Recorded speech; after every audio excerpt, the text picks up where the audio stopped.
Yeah, maybe. Hello, how are you? If you hit that. Oh, here you go. Embed. So if you hit that, and that might be what's below. Yeah, that's the Right. code. So Good. Robin, that code needs to go to the back end of the link that I've sent you in an email. Okay, so how do I find the code? It's there. This is it. I'm just just going found to it. email it to you now. Okay, I'm going to have to go. So you Yep. email Okay. it to me. That's I'm gonna- fine. I'm where in the I've sent you a link. It's under your council, plans on the board. Yeah. And is it going in metadata or is it going in text or is it going? Did just sent us some basic information, which I don't really know much about, but maybe it'll around. Try putting it either in metadata. I mean, you know how you can edit the code? Yeah. Try that. Maybe. I think this should work.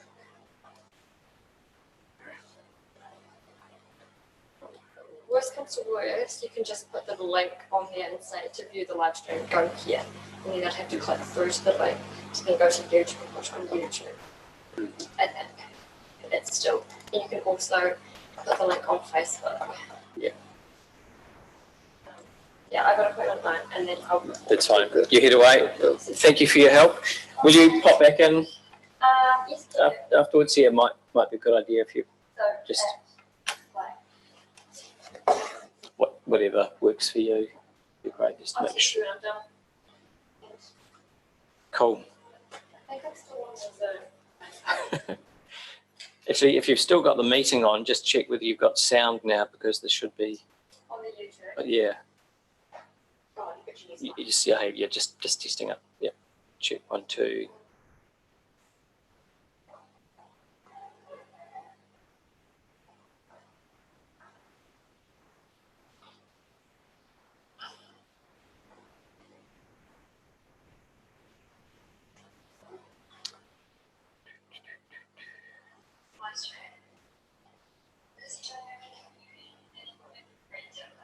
Got sound. Good. Yeah. Yeah. It's delayed. Yep. That's what we're talking about. That's right. So this mic was picked.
Hey, well, kia ora everyone, and welcome along to our hearings for the annual plan 2020-2021. We'll start with the whakatauki, whakataki hau ki te uru, whakataki hau ki te tonga, ki mā ki nā ki uta, ki mā taratara ki tai, e hi aki ana te atukura, he hiau, he huka, he hauhu, tihei, mauri ora. Everyone will have read the submissions, at least for today, and no doubt you've read many of the other submissions as well over the weekend. A great variety of views expressed to us, and this is all part of the process of landing on what rates need to look like, what projects need to be completed, and what services need to be given to our community over the next 12 months. The plan will be that this week we sit and listen, and we take on board the views of the community. Next week we have a time when there's a bit more discussion and we're able to get into making some decisions, the pros and cons, for and against things, and the time for that is definitely next week, so that is coming. We don't need to get into that today and tomorrow, so today and tomorrow is about listening, it's about clarification of anything that you're unsure about, but we don't need to make sure that all of the submitters have our point of view on board when they leave the building. So if you're thinking you need to correct someone that says something, we don't. That tends to leave us in a space of toing and froing and arguing the point. So please don't get into that over the next couple of days. We also want to get the most out of the people that come, and that they're entering into a room that is actually, it can be quite daunting, particularly for those that are doing it for the first time. They're walking into a room full of people who are sitting at desks, and sometimes it can look like we're not paying them the best attention.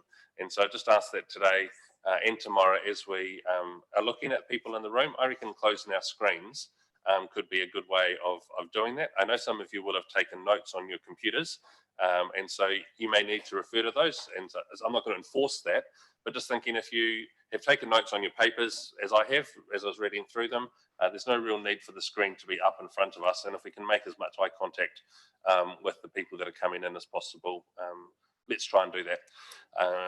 It's a long day, it's a long 2 days, today and tomorrow, and so we will be taking breaks through the day, and you will see in the agenda for today that there are a number of places where we'll also be receiving written submissions, so where there won't be people necessarily in the room to present to us, and David will be taking us through that process, and that will also be a chance to stretch legs, and we'll make sure that is available through the day. There's been 237, Naomi, submissions, so a good number of people are really wanting to interact and let us know what they think. Not everything is related to the annual plan necessarily. Some of it, particularly around the Selwyn huts, is related to parallel processes that happen at the same time, and so that has been caught in this feedback too, and we'll acknowledge that, but there's a different process outside the annual plan that deals with the leases, and next week when we come to thinking about the deliberations on those things, we'll make sure there's the clarity we require to make the right decisions in the right places for each of those. Are there any questions that any councillors have got before we kick into things today? Nicole. I just want to say thank you, Sam, for saying that about listening, actually looking at people when you're listening to them, because I've come in here a number of times and it's actually quite demoralising when you're sitting there and nobody looks like they're listening to you or even looking at you. So thank you for that.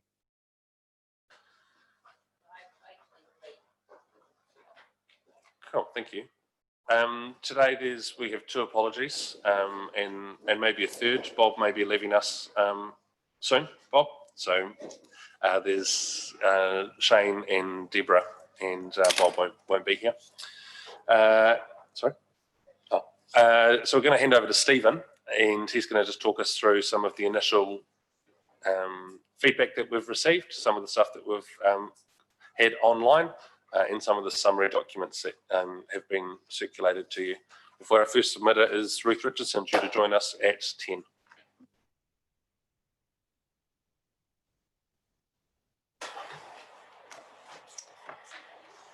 Thank you, Your Worship. This is really just an opportunity to recap on the consultation process, which is, I suppose, just bringing us up to speed with where we are. today, and a chance to just review the material that we've provided to our community, and a quick look at the not going into the detail of the feedback, but really what the level of feedback has been from our community. So just to recap on the timeline, which you're all reasonably familiar with, the initial version of the consultation document was adopted by yourselves on the 25th of March. And of course, the world's changed, or at least the landscape for New Zealand changed on the 25th of March too, with lockdown coming into action on that day. And we'll talk about some of the impacts of COVID-19 shortly. We then moved to review and revise the consultation document, and the revised document was adopted by you on the 15th of April. We opened consultation on the 22nd of April, so all of this is under lockdown conditions. Consultation closed on the 22nd of May. We had moved into level 2 by that stage, but it was towards the end of the consultation process. So we're now at the stage of hearings, deliberations on the 11th and 12th of June, and we are targeting the adoption of the annual plan on the 24th of June.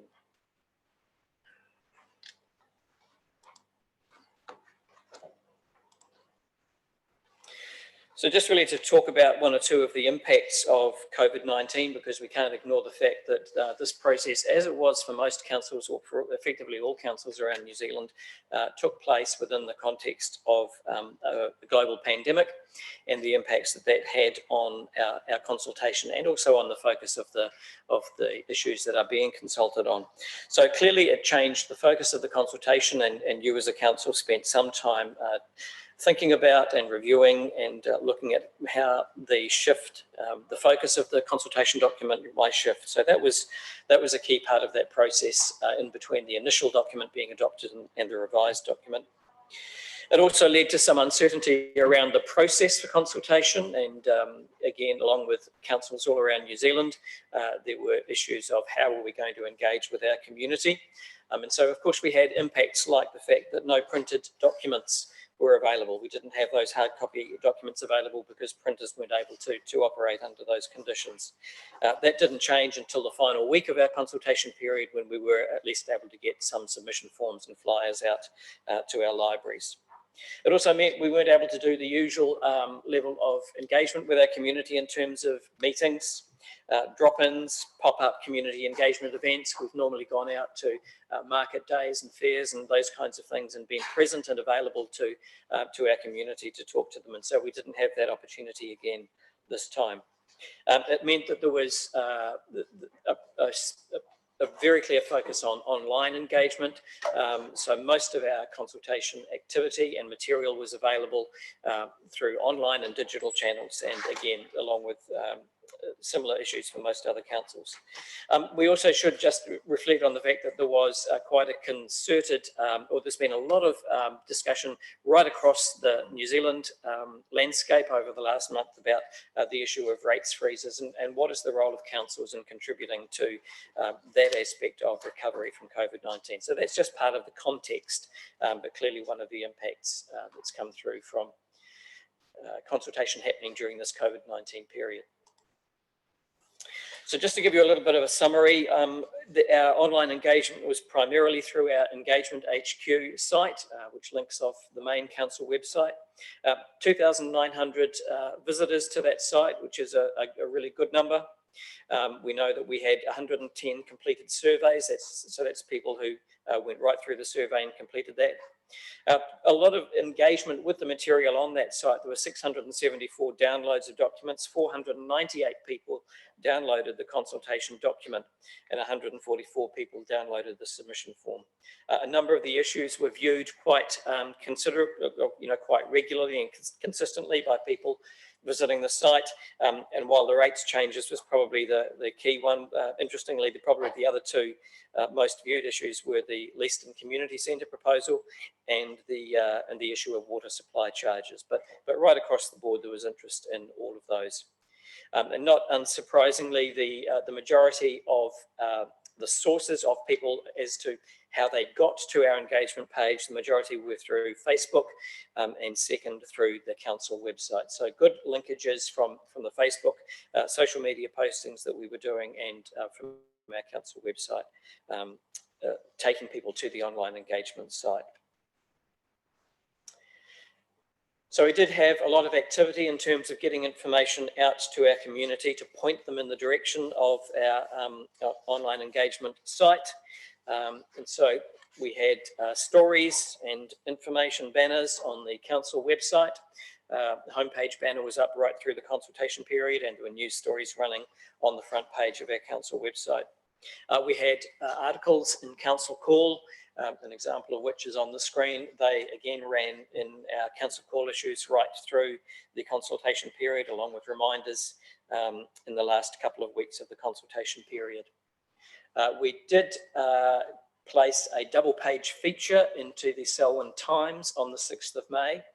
The timing of that was significant because that was the first issue of the Selwyn Times that was back to its full circulation. It was on a digital only during the first stage of lockdown, but as soon as they reverted to full circulation and distribution to letterboxes, we had that double page feature in the Selwyn Times.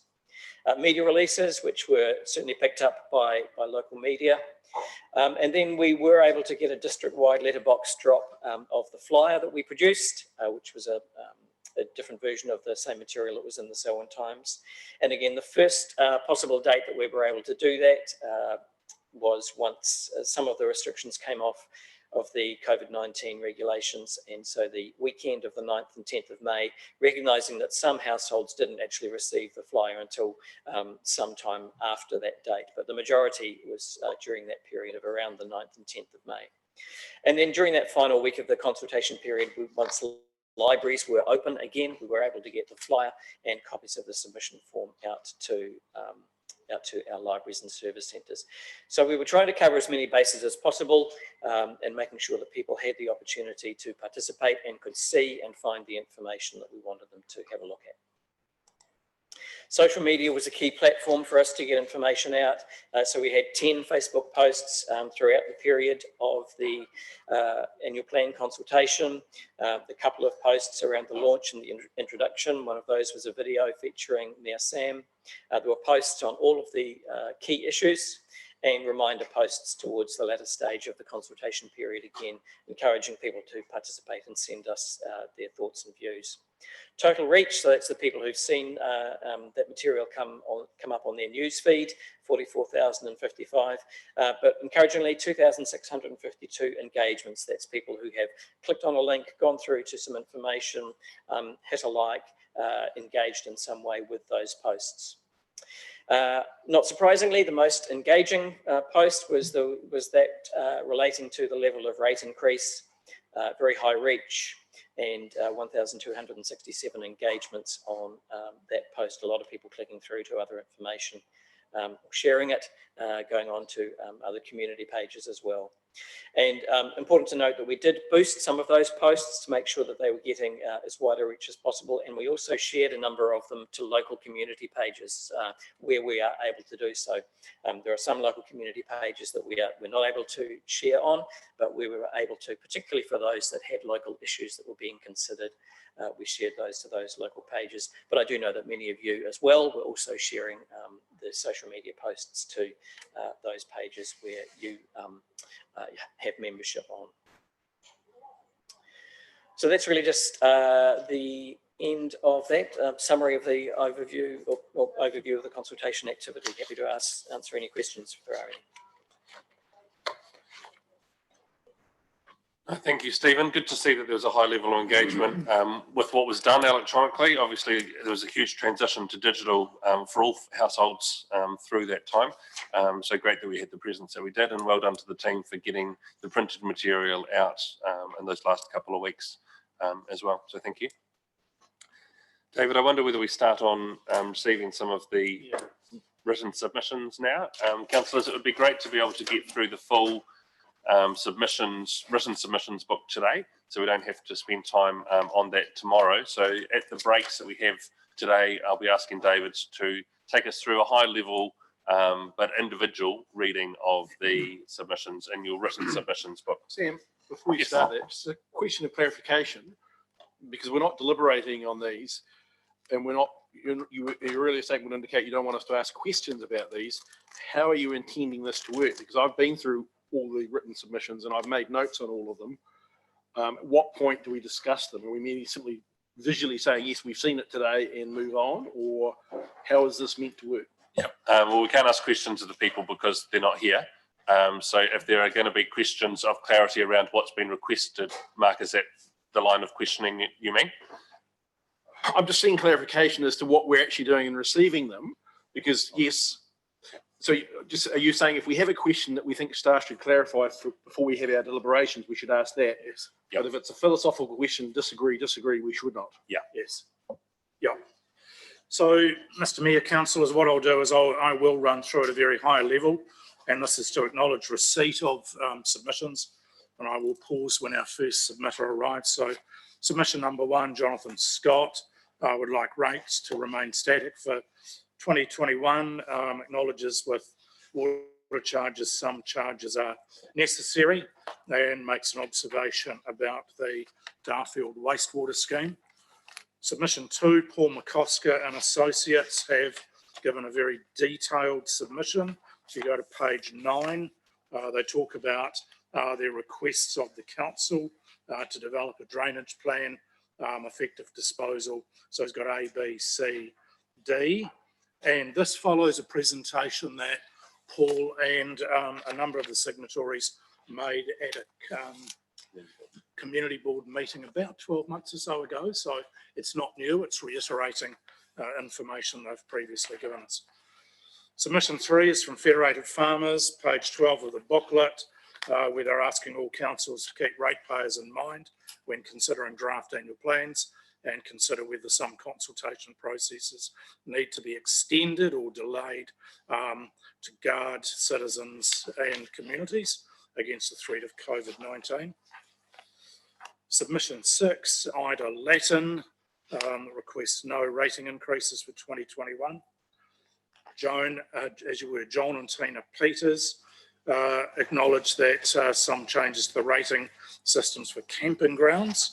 And over the page, they make 2 strong recommendations. Number 1, councils and governments review the rating system for campgrounds. And number 2, campground owners study the market and align charges with what they consider as a reasonable amount.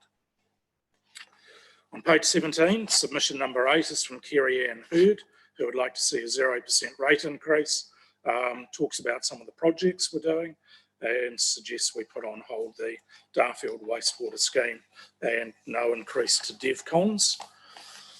Kylie Shipley says there's a great need for full turf. This is the hockey turf we're talking about, to cater for the growing numbers wishing to participate in the game, and providing a turf in Rolleston will give greater opportunity for local grassroots juniors.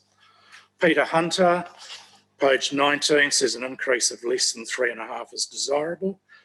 He says that he feels the economic impact of COVID will see significant hardship for many families. And importantly, the next point, as a resident of Prebleton community, agrees with the proposed delay of the community centre project. And Mayor Shamy just acknowledges your lead in the COVID-19 commentaries that were put out in recent weeks. He's also chair of the Residents Association.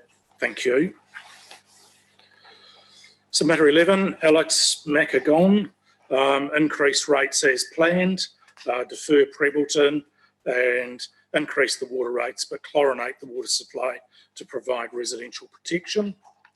Mike White does not support any increase in rates at the current time, and acknowledge, given the scale of the looming economic crisis, suggests that we take a wider view of proposed spending, also that we review all future projects.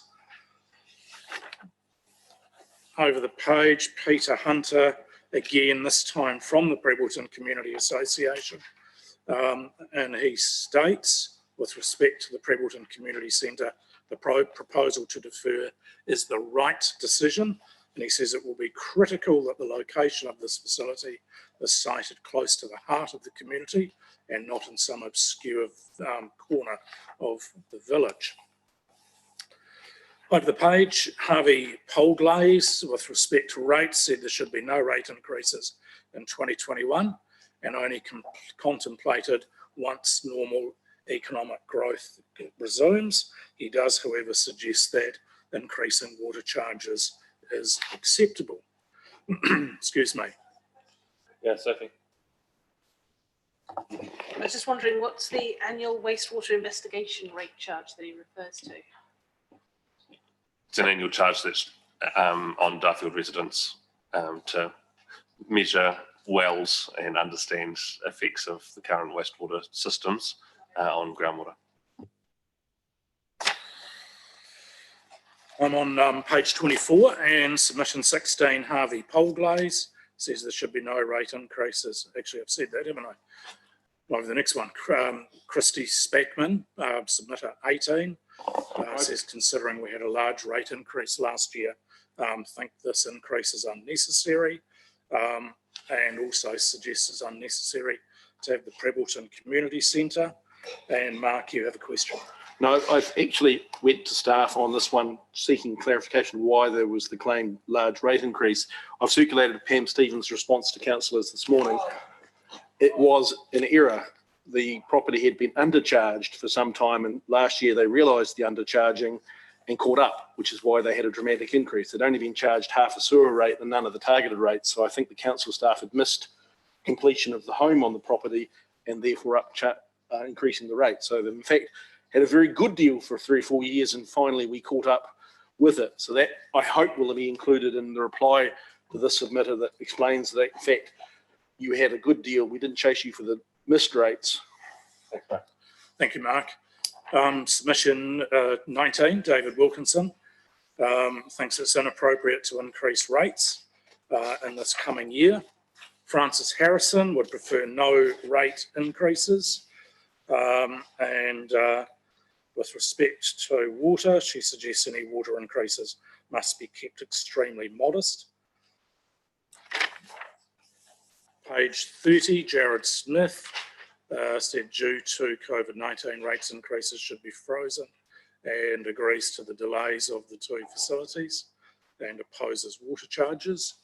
Jane Ayres disagrees with the proposed rates increase and makes some comments on both the wastewater scheme and the proposed licence fees at Upper Selwyn Huts. Page 33, Lee Foote believes no rate increase is appropriate at present, as over the page does Julene Kelly, who says, I think they should not be increased, as the rates she's talking about. She thinks it's good that we proceed to the next step for Darfield wastewater scheme.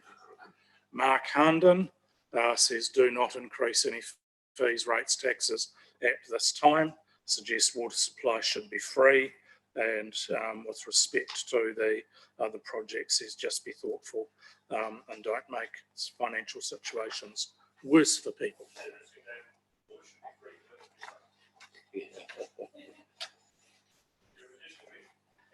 Always has been. I love the way you do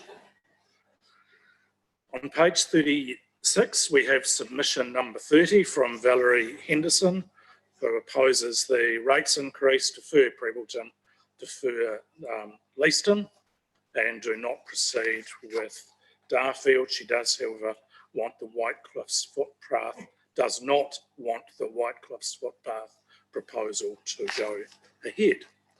Leslie Isaac, page 37, suggests it's inappropriate to increase rates. Prebbleton Community Centre, however, says if it's in the budget, get on with it. Says there's too much consultation these days, which adds cost and no real benefit to the end result, and makes a similar comment about Darfield. Cecilio Barra submitted 33, no rates increase, no water increase. David van der Salm, page 39, submission 34, doesn't mind rate increases for the areas that are getting benefit, and asks what is the plan for Melbourne rural area. With respect to Darfield sewer, it says Darfield needs this, but should be covered by Darfield town residents and ratepayers. Brian Donnelly is submitter 35. He says deferring may be the best option at this stage, but asks, will there be a penalty for deferred payment? And suggests best to defer Prebbleton and would be prepared to pay a rate increase on the water if council could assure the community there would be no more boil water rates notices. Submitter 36 is Vicky Frost, supports a rates freeze in these times, strongly objects to increased water charges. Nicola, I'll go through to number 40, Mr Mayor. 37, Nicola Harding says please keep lower or keep rates and stop waste management. Thank you. Stephen Curtis, submitter 38, is opposing changes to the Selwyn Hutt's deed of licence and makes some observations in respect to particular clauses.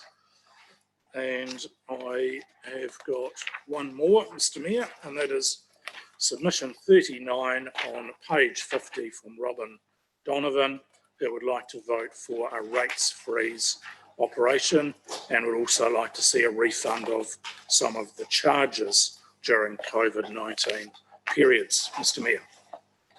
Thank you, and councillors will continue to go through those written submissions and the breaks that we have through the rest of the day. Ruth Richardson, thank you for joining us today. Thank you for your submission that has been read by all councillors prior to you coming here this morning. As part of this process, we allow 10 minutes for those who would like to come and speak to us to present their information and to provide a chance for any clarity and questions that councillors may have on this. The process for us today is really just about listening, and next week and in the coming weeks we will be making final decisions on where rates sit, and over the next couple of months be communicating that back to the community. So thank you for taking the time to come in this morning. If you just wouldn't mind pressing the button on the right hand side of the speaker, and we're live streaming this hearing, so you might be able to see yourself on Facebook if you look back later today. Thank you. I've sworn off Facebook, Mr Mayor. Right. Morena, Mayor Sam and councillors. This is the presentation of an urgent and compelling case for a rates rethink. I'm very grateful to be a New Zealander, as I'm sure we all are in the time of COVID. But the Selwyn District Council's complete disconnect with this crisis that we now face has compelled me to make this submission. This is my first time in these mayoral chambers, or these council chambers. First of all, my standing. I've been a ratepayer here with my husband Andrew for 40 years. As you probably know, I represented Selwyn as the Member of Parliament for 14 years. I was Minister of Finance in New Zealand, who had the prime responsibility for dealing with the huge 1990s fiscal shock, not of COVID proportions, I accept, but nevertheless it was severe. And I speak from first-hand experience in what it takes to tackle and to overcome a shock of that nature. The corrective action, which I urge upon you this morning, but which I took at the time, was significant and it was lasting. The fiscal correction at that time, 25 years or so ago, stood New Zealand in good stead to meet the new shocks that inevitably come down the track: the global financial crisis, the Asian crisis, the earthquakes, and now COVID. Since my exit from public life and Parliament, I've shouldered substantial governance responsibilities in the private sector, including help grow Synlait Milk Limited from scratch into a billion-dollar company that is now one of Selwyn's biggest businesses and employers. So as they say, I've got a lot of dog in this fight. COVID has brought with it what I think all of us know is the disruption of the century. And that disruption has forced governments, economies, societies, and households back to the drawing board. Old assumptions, let alone plans and projections, have bit the dust. In the words of the current Minister of Finance in April, as he contemplated his soon-to-be ripped up budget and spending priorities, and I quote, Unless they are meeting core cost pressures, we have put them on ice. A month later, in his May budget, we saw he meant it. I get no such sense that the Selwyn District Council is seized of a similar sense of urgency, let alone such a mindset. Your published reset options are risible. Option 1 would have us plough ahead as if nothing had happened. There's an expression for that, head in the sand. Option 2 is prompted by the woeful lament, it is difficult to find the savings, but we could try a bit, so let's split the difference and lower the rates by a bit. Option 3 is freeze, but with the threatened utu of catch-up rate increases down the track. Now, if we think about the mantra from this crisis, it is that we are all in this together. And so we are. Every public and private sector organisation, let alone households and voluntary organisations, as we speak, are running the ruler over every policy, every previous priority, every plan, and considering whether any of those are relevant to today's circumstances. In short, we are all learning to live with less or do more with less. There are two imperatives as we sit here in early June, as we see New Zealand getting out of the intensive care unit, which is where we've been for the last couple of months. First of all, we should recognise in respect of COVID that it's not an event, it is a permanent threat until a vaccine is found, if at all. But we now have two imperatives if we sort of walk out of, and in some cases, march out of ICU. One is to survive, that's the now. And then comes the next, rethinking from scratch what we will need to do differently to thrive. Today's hearing is about the now. What must the Selwyn District Council do right now to ensure that the district survives? Our neighbouring local authority, the Christchurch City Council, has a new CEO who gives us a window on the kind of thinking that I urge the Selwyn District Council to adopt. In early May, and I'm still a reader of the press on Saturdays, it has great headlines and a good forecast on the back. And this is, I mean, all of the headlines in this, which is May the 9th, dark clouds over South Island tourism, we know that.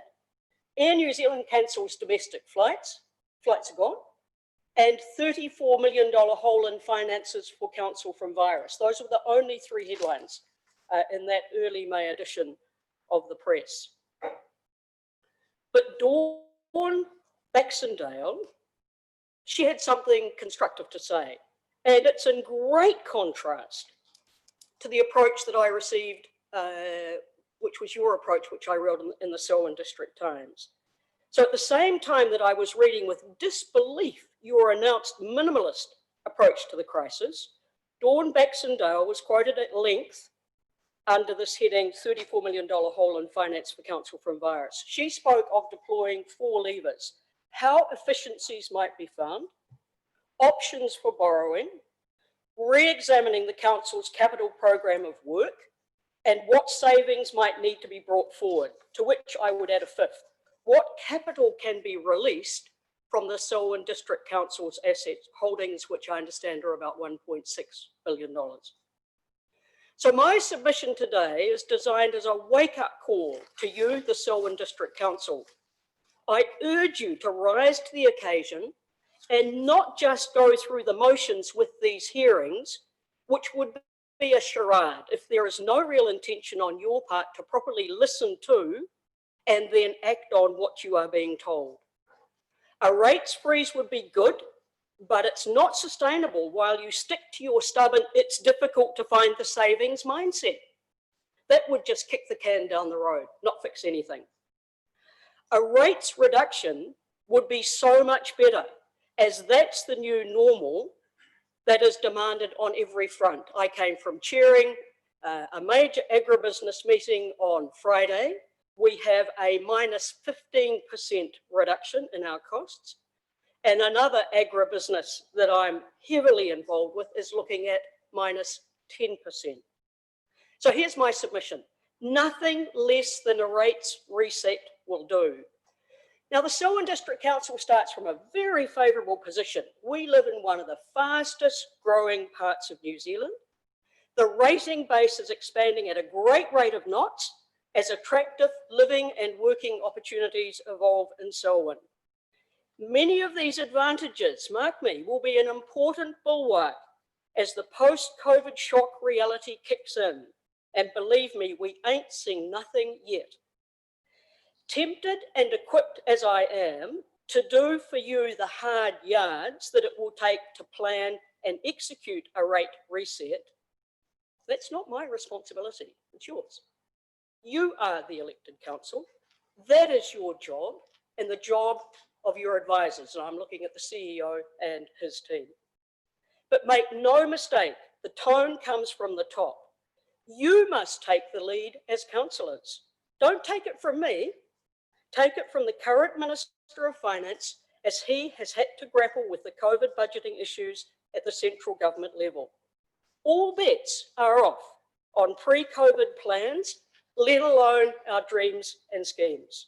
It's your turn to face the COVID music. Scrap your current approach, get some decent advice, take your courage in your hands, and show some Selwyn leadership. Thank you. Thanks, Ruth, for that. Councillors, is there any questions that you have of Ruth this morning? Yes, Councillor Alexander. Morena, thank you for your challenging submission. Just as you quote the Minister of Finance, didn't he also tell councils not to slash and burn, that keeping our spending up is important to keep the local economies going? No, you misquote. It's a wrong minister. The minister is Twyford, actually, and I've got the note in my hand, April the 24th. He said two things. Don't cut your rates, he said. Now, that's a minister that I think all of us think is pretty much out of his depth, but in this case, he's out of line. The next thing he said, councillor, and you have to look at the whole quote, here it is. If you want the government to be a partner investing alongside you in your communities, we expect you to use your balance sheets and do your bit. That's what he said. That's where he's not out of line. And that's the essence of what I'm saying to you. Thanks. Anything further from councillors?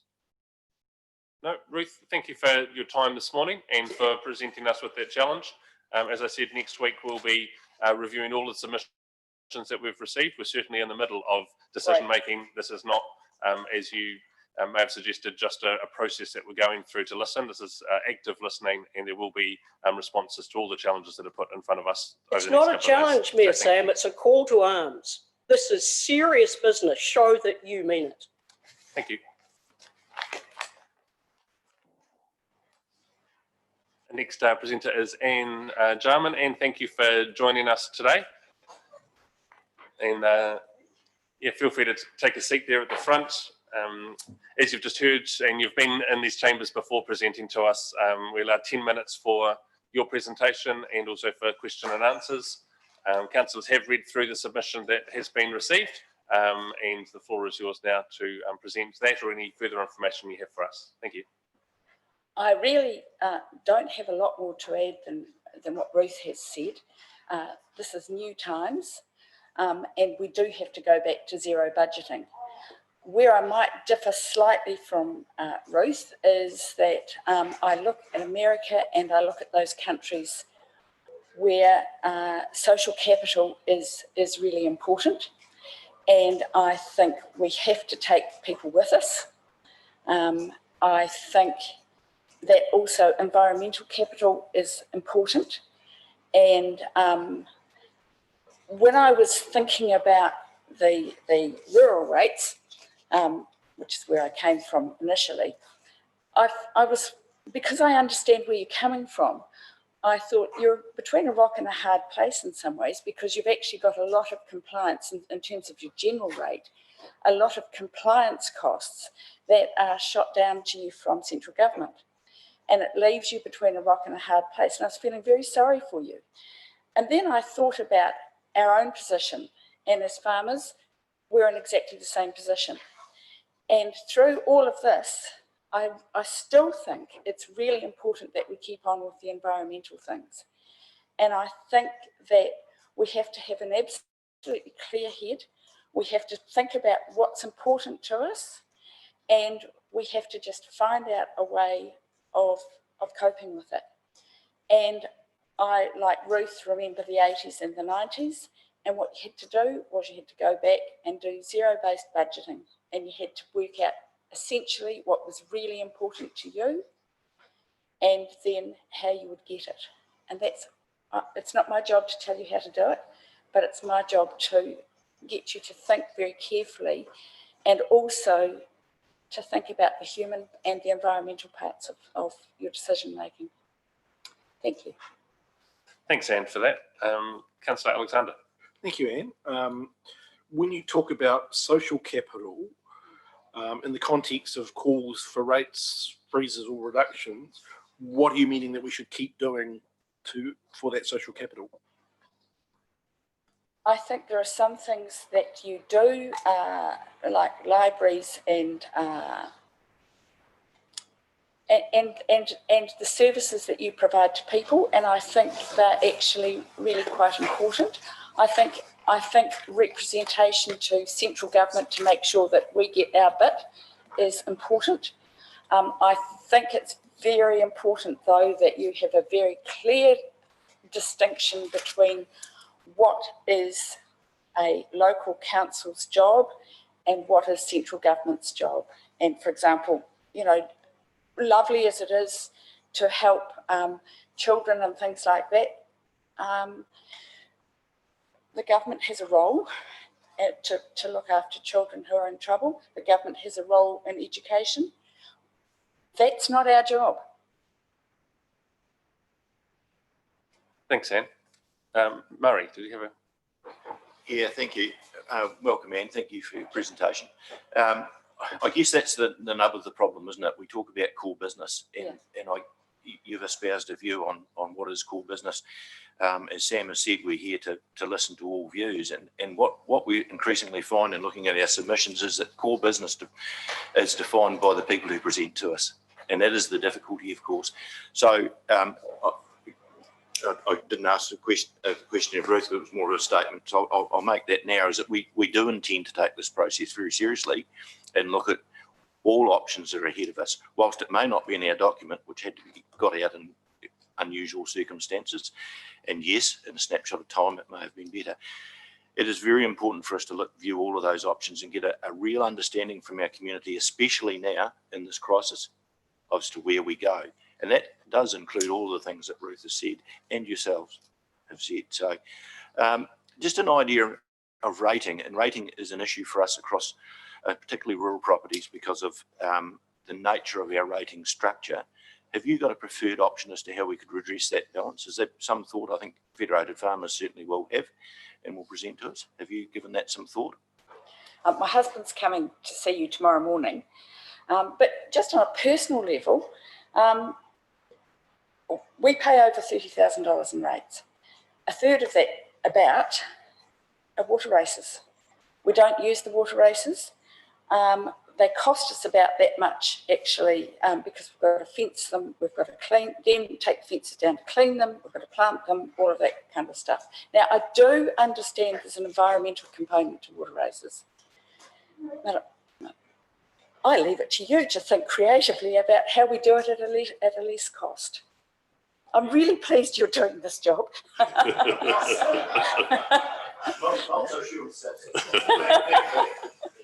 Thanks, Anne, for your time and coming in today. We'll be have deliberations on these hearings next week and be communicating back over the next couple of months with final decisions. Thank you. Thank you very much. Now, James, is it? James, if you'd like to come forward now, we had a presenter cancel on us, so if you're happy to take the floor at the moment, great. Councillors, this is on pages 10 and 11 of your booklets. It's submission number 26. James, I think you sat here for the introductions to the last people, but we allowed 10 minutes for this presentation, including some question and answers. It's been live streamed so that people at home can watch, and you can re-watch yourself if you like.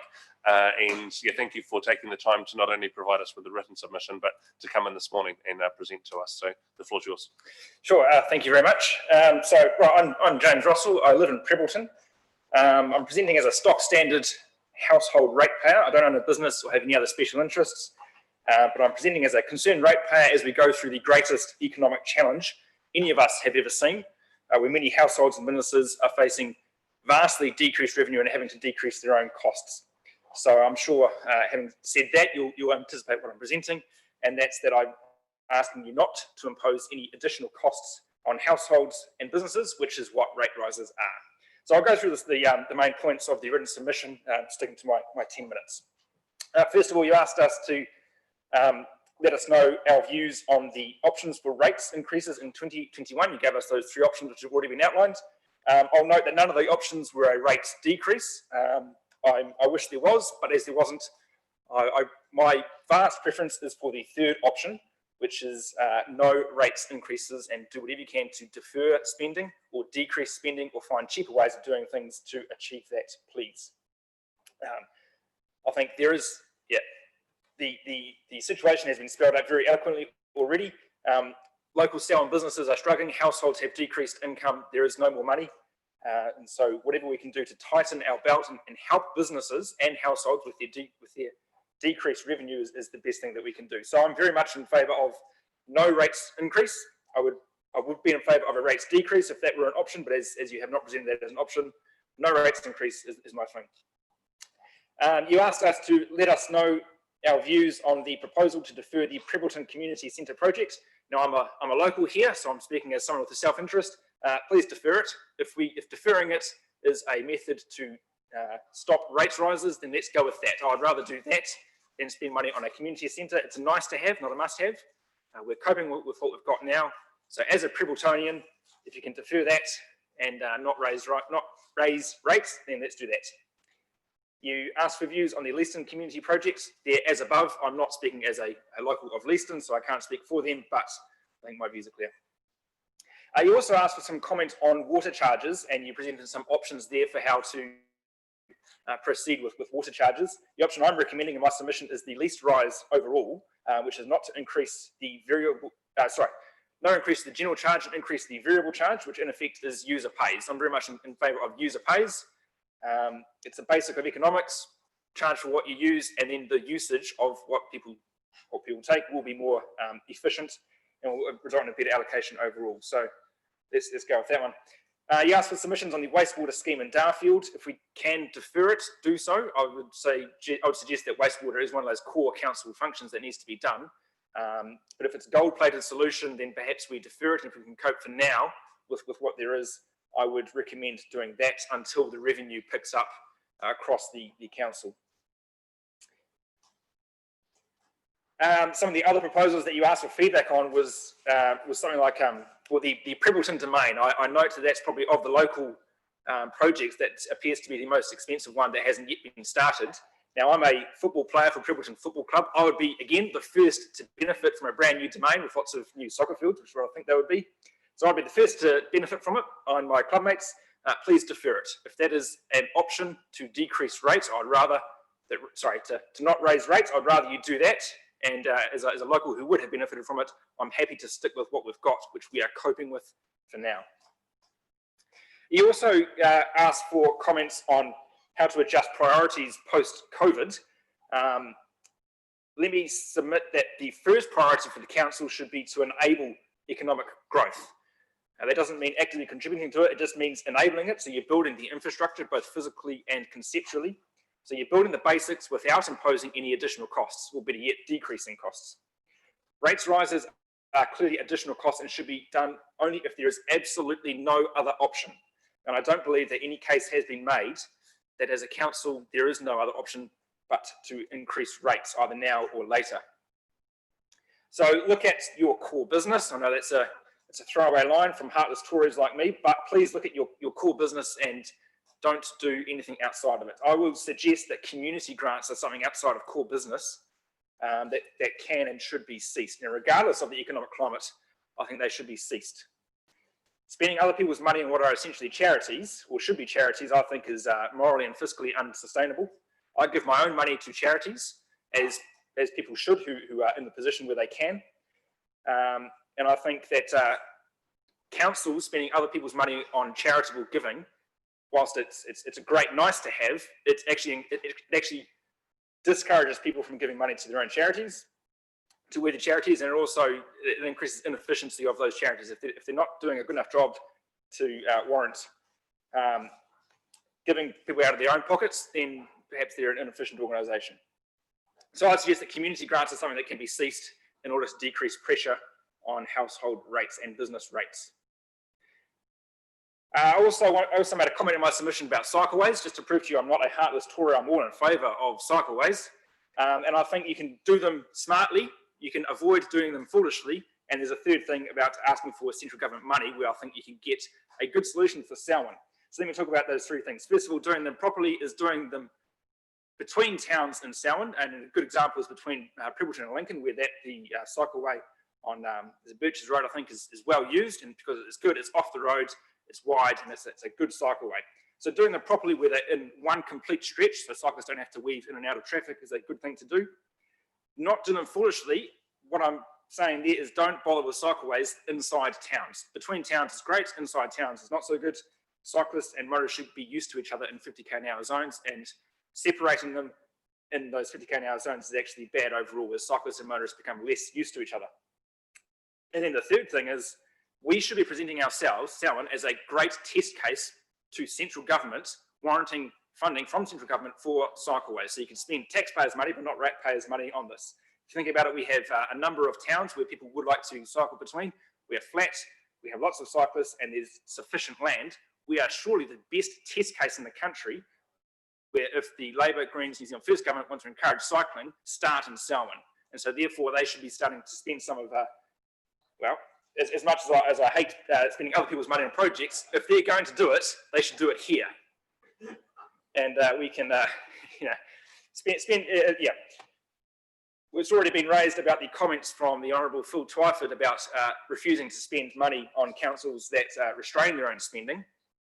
I think this gives a good example, a good case where someone can stand up to what that is, and that is pure naked bullying.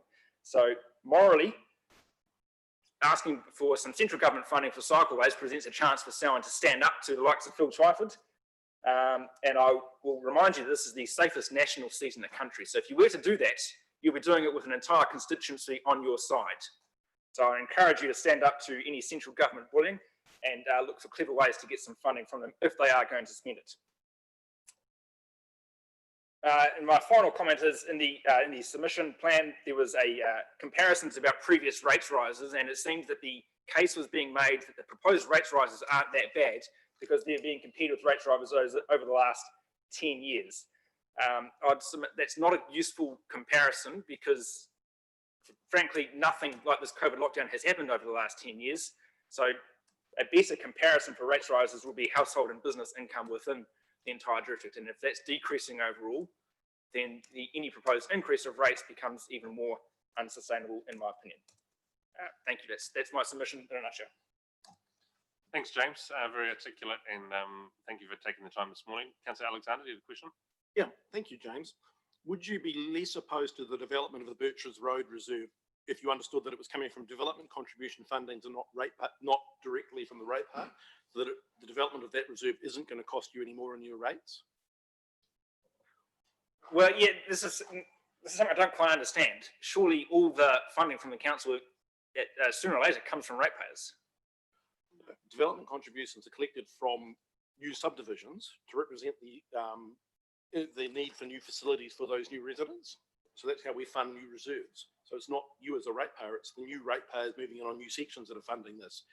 So does that make you, it's not going to be a direct impact on next year's rates, the development of that reserve? Would there be any ability to use those development contributions for anything else? Well, if there's no impact on rates, then reluctantly, yes, but I would. Councillor Reid. Thanks for that, James. And just following on from the other submitters, so you raised about core business as well. What do you think core business is? Yep, good question. It's the local roads, it's the waters, infrastructure, libraries, council consents, things that you must absolutely do, and if you can't do, will fall over. And it was good to hear about talking with the cycleways as well, because it's at times not, some people prioritise roads over cycleways, and it's also good to mention about the government with potential money that from that source as well. Yeah, I'd really encourage only spending on cycleways if there's no impact on ratepayers, and I think there's an opportunity there to go to central government. Grant. Oh, what a great start to annual plan hearings with 3 really excellent submissions. So thank you for taking the time and presenting to us. And I agree with a lot of what you're saying. I guess just the follow on from the question that Mark raised was there may not be a direct impact on rates by building the park. It's the operational expenses after it's built that become the issue for you as a ratepayer. So right, can't quite hear you. It's more the issue of operational expenses after it's built, mowing the lawns, keeping the reserve water. So that's where you pay. It's not the construction, it's more the operation. So that's something we'll have to consider as well. Yeah, anything to defer spending, please do. Thanks, James, for taking the time to come in today. I think that concludes the questions from councillors. As I said earlier, we'll be deliberating next week around all the submissions received and communicating this back over the next couple of months. Thank you. Thank you. Councillors, will continue to run through the hearings, the written submissions booklet. One of our next submitters is not going to be with us this morning, and so we'll just fill this time with receiving those. Thank you, David.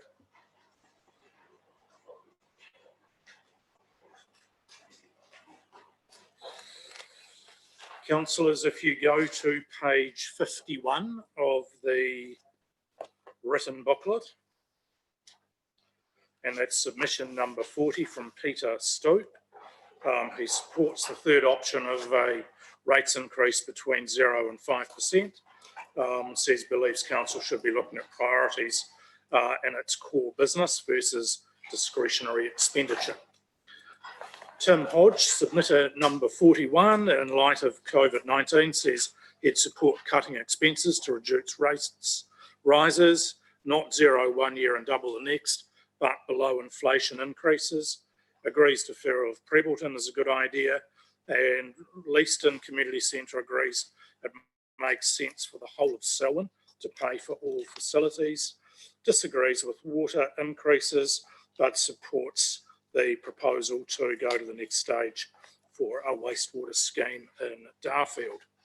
And over the page, Andrew Dollamore is submitter 54, prefers a rates freeze, defer Prebleton, review the Leaston approach as proposed, and prefers no increase to water charges.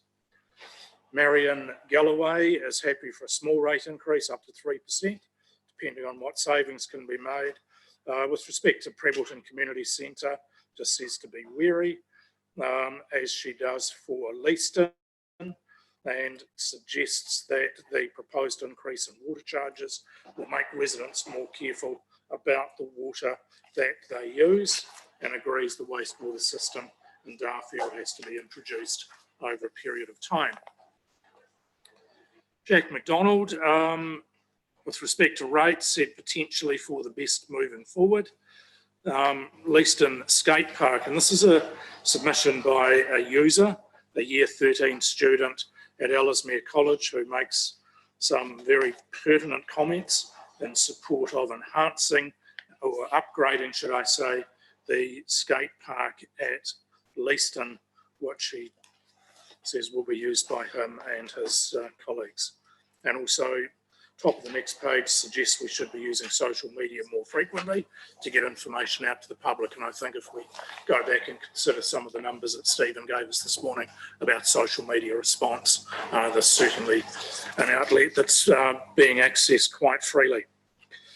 Mary Ann McIntosh, with respect to water charges, says if the water comes for free, how do we pay for extra water? So I'd suggest we've probably got a challenge there just to, again, articulate that water is not free. Water never has been free, but we need to more clearly state, A, the cost of it, and B, where the cost of Selwyn water aligns with the rest of New Zealand water. However, I thought she made an absolutely excellent point about putting all the bills on one account, which I believe would be a great asset for our ratepayers. So when we come to deliberations, I'd certainly like to talk on that part of it. Thanks, Ralph. Thank you. Submitter 46 is Christopher Anderson and talks about benefits of the proposed rate increase to Glen Tunnel. So again, a challenge to supply some more supporting documentation. Over the page, Pine Vale Dairies, Susan Lalich said with the current economic climate due to COVID-19, the rate increase should not happen. Thinks Prebbleton should be deferred. No increases in water charges at the moment. And with respect to impact of COVID-19, she says, I think you have to get very creative with how you use your ratepayers' money. Make sure it's not wasted. Sandra James, no rating increase. Okay with Prebbleton if there's no rate increase. Talks about Christchurch facilities being more accessible for Prebbleton residents than SDC's facilities. Acknowledges there's no cycleway from Prebbleton to Rolleston and suggests more communication from council. Angela Botherway would like a rating increase somewhere between 0 and 3.5. Said if there is, she talks about public consultation, you need Prebbleton, this is with the Prebbleton Community Centre, need the community to get that right. Lex Allen, page 63, submitter 51, prefers option 2 or 3. If option 2 is not achievable, option 2 of course is the mid-range rating one. Delay consultation on Prebbleton and on Leaston, and with respect to the water charges, said if it's necessary, then do it. If not, delay, and make some observations on the naming of Rolleston Library. Stuart Whitehouse is submitter 52. He says put a complete hold on rates, defer planning with Prebbleton, don't increase water charges, and with respect to other documents, other projects, if council cannot afford its running costs of the projects, we should assess the spending and reduce the number of projects that we have. Gary Corden, increases in rates should be nil. No need for a Prebbleton Community Centre as there's one in Rolleston. Darfield suggests leave it as it is for now and no more cost to the ratepayers in respect to the development contributions policy question. Michelle Rhodes says no rates increase is the best. Talks about Prebbleton Community Centre, said Prebbleton can access facilities at Lincoln and Hallswell, and with respect to Leaston supports option 1 and is a supporter of option 1 also with the development contributions policy.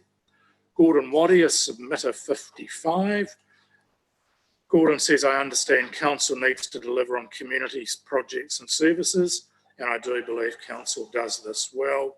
Then goes on to talk about rates increases in relation to inflation.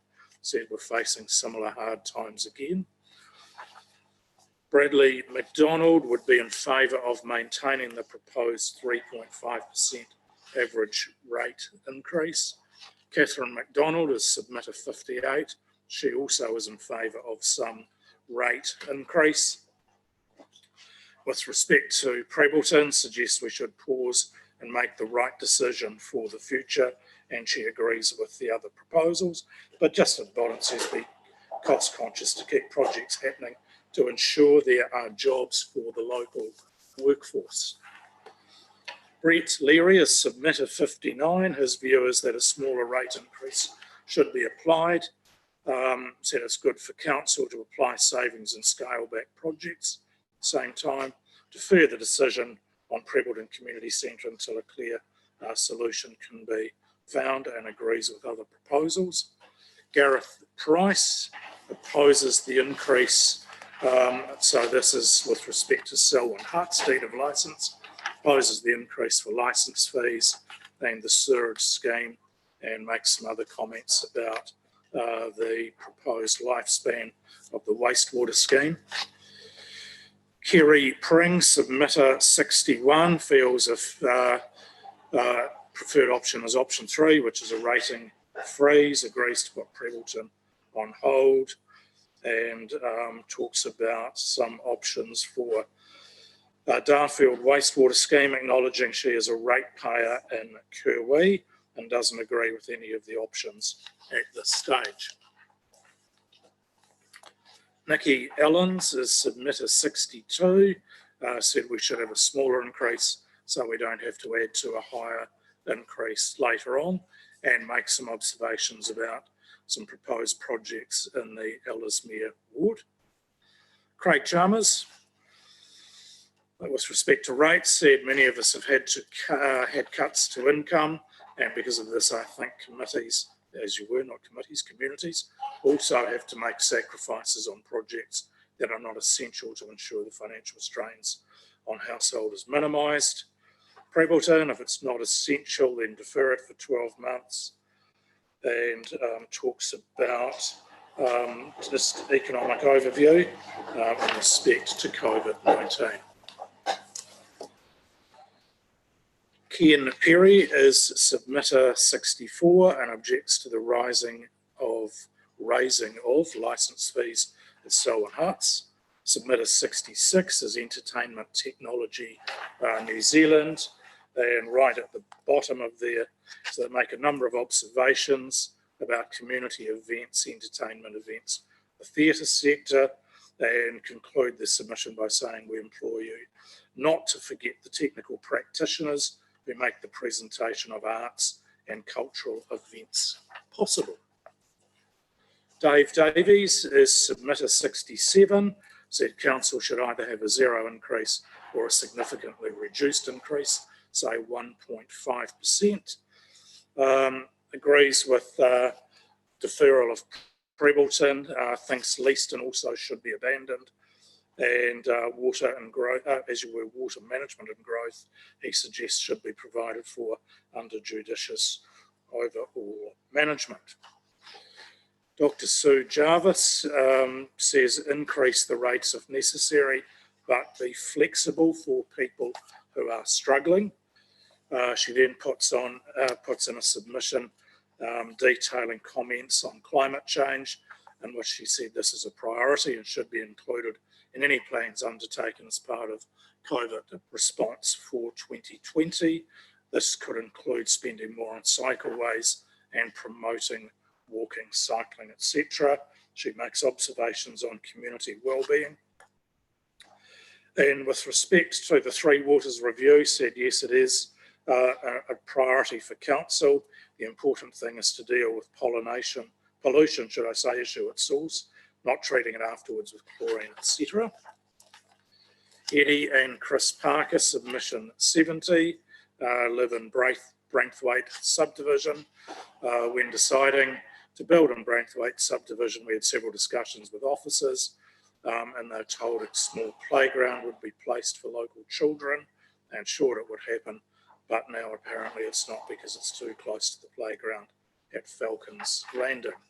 Can we request, when staff comment on this, the note I had was the funding of if this was to be done, the funding from reserve contributions or our neighbourhood reserve budget, but also staff could comment on the proximity of the reserves, because this is an issue in a number of submitters that we seem to be getting neighbourhood reserves that are within distance to each other, and we're not developing them all because they're too close.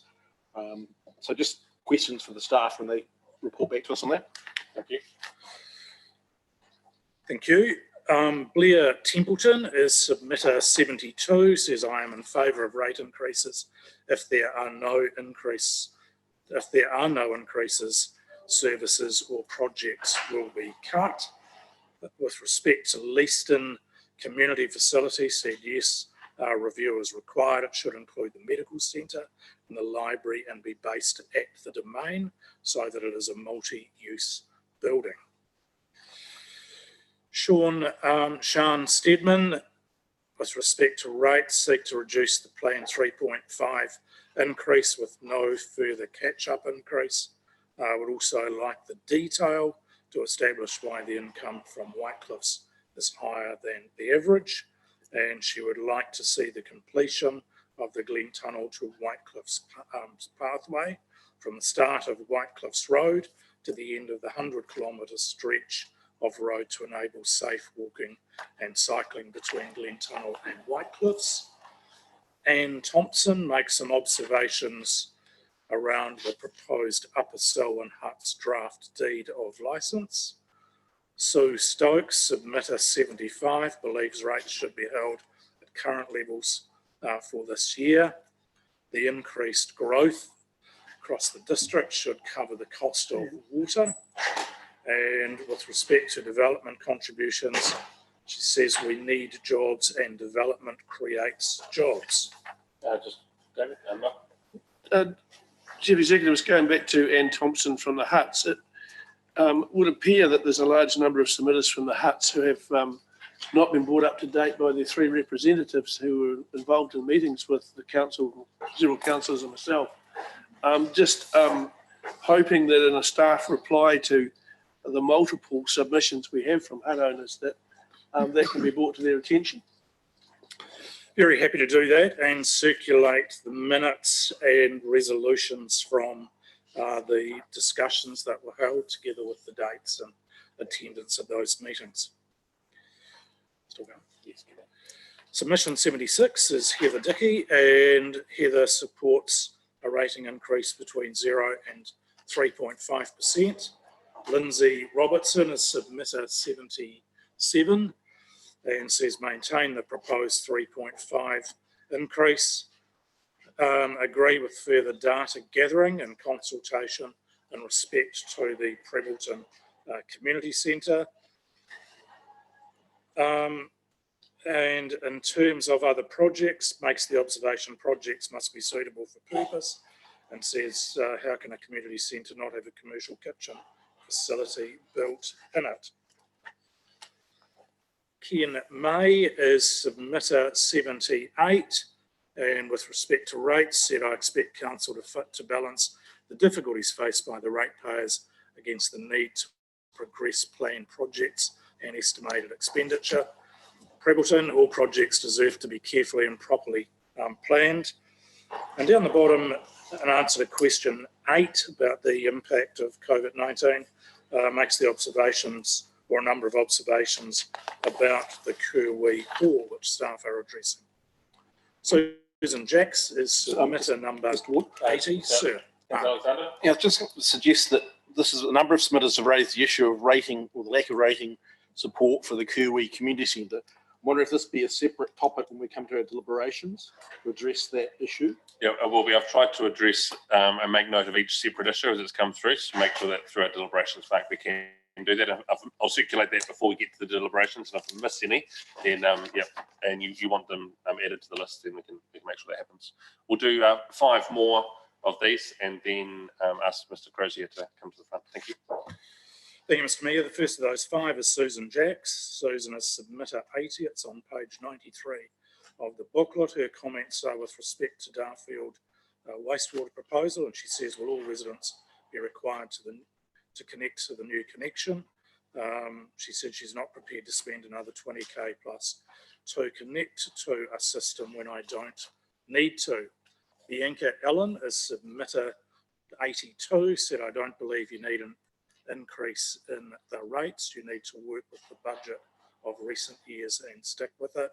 Doesn't think the Leaston facility is necessary in the coming financial year and doesn't agree with proposals to increase water charges and thinks Darfield wastewater is absolutely unnecessary.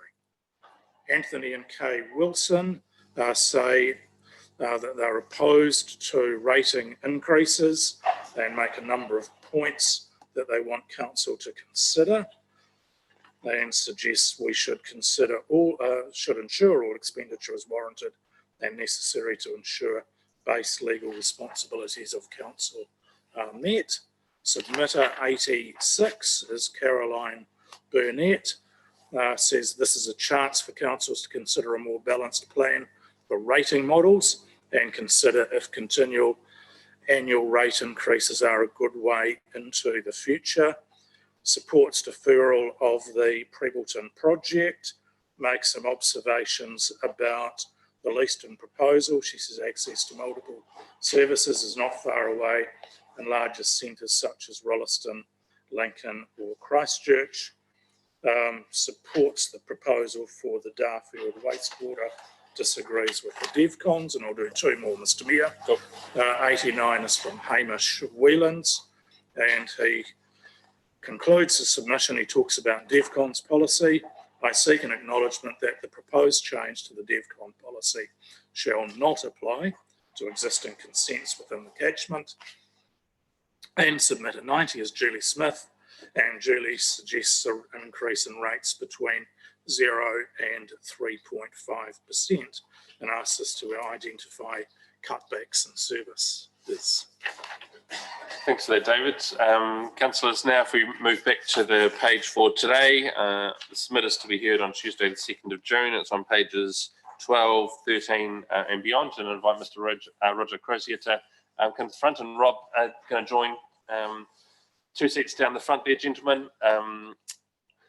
Feel free to sit down to make your presentation. There's the one microphone there which can be shifted around just to pick up your voices better.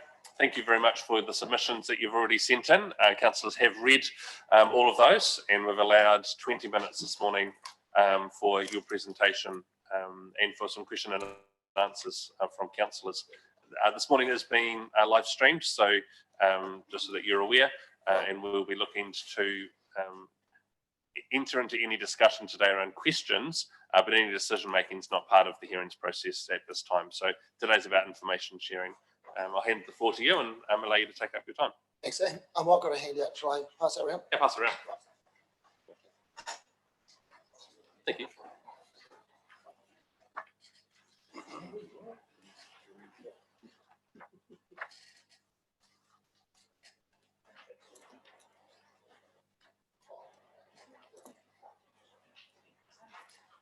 Thank you. Cheers.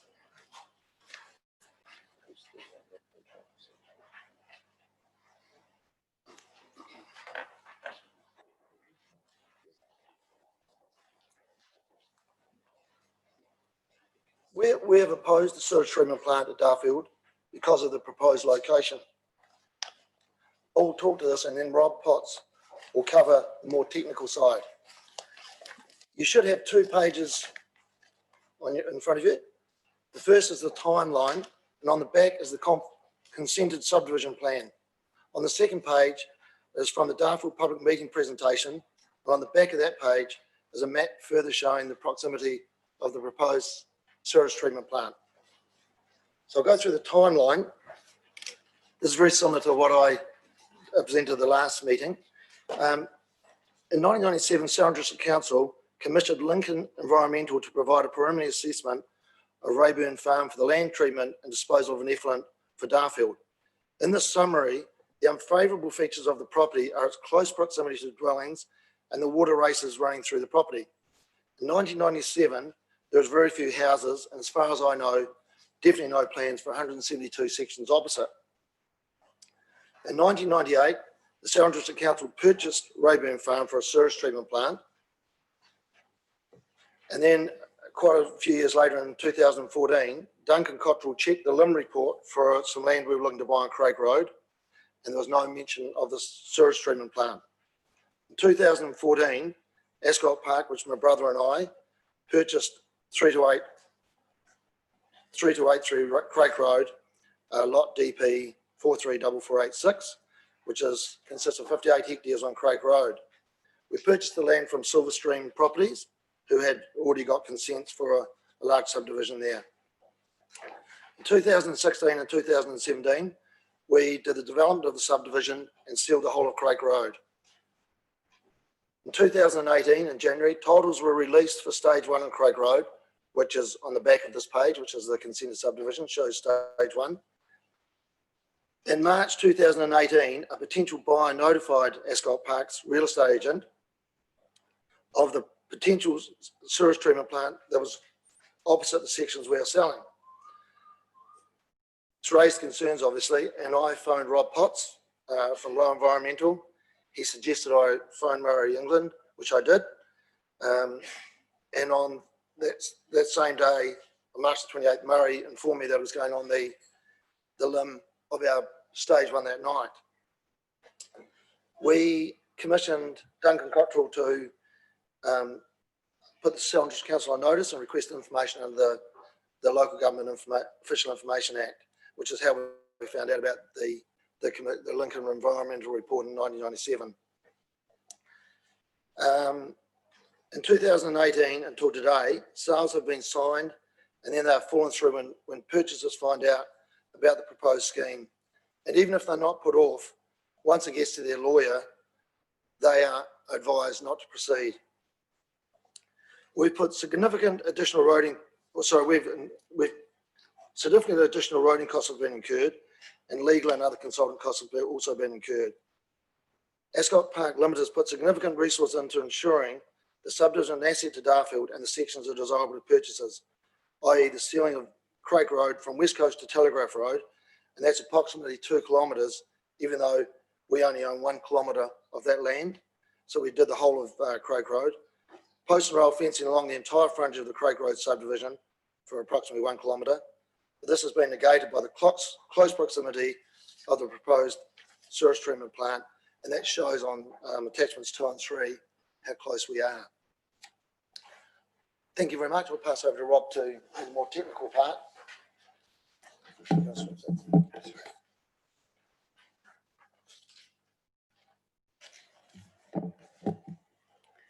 Mr. Mayor, councillors, if it pleases you, I'll just start on page 2, page 1, scope of evidence, rather than going through my background. I'm familiar, you're familiar enough with me. So my evidence relates only to Darfield sewage, and it provides an overview of the benefits of options and the advantages of decentralised versus centralised wastewater servicing. And I've also provided some recommendations.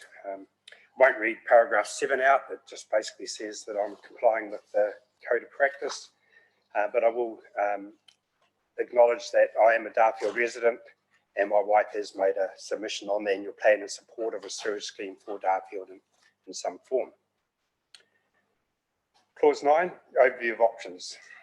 In summary, there are 3 main sewage options.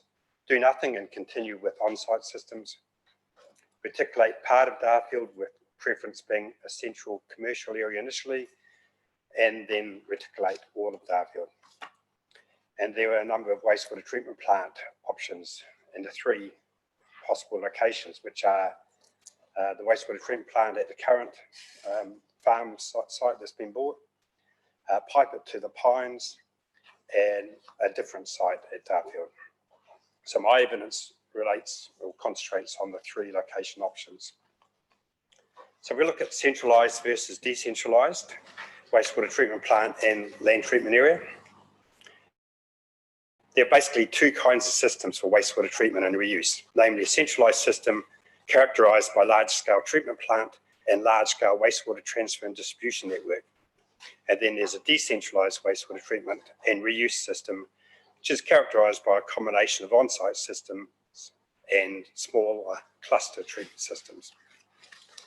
So the choice between centralisation and decentralisation of wastewater treatment depends on many factors, and these need to be evaluated on a case-specific approach. So I'm just going to go through the sort of advantages and disadvantages of both options, with the centralised option basically referring to transferring to the Pines, and the decentralised option sort of basically doing things at Darfield. And when I go through the advantages of a centralised system, I'm actually also covering the disadvantages of decentralised at the same time. So one of the main advantages of a centralised wastewater treatment plant is it can be complex with higher quality wastewater treatment technologies, and at the Pines, these technologies already exist. The other main advantage is the discharge and land use are already consented and the system exists. This is particularly important as there is a lot of uncertainty at the moment in industry over the government's action for healthy waterways and the national environmental standards for wastewater.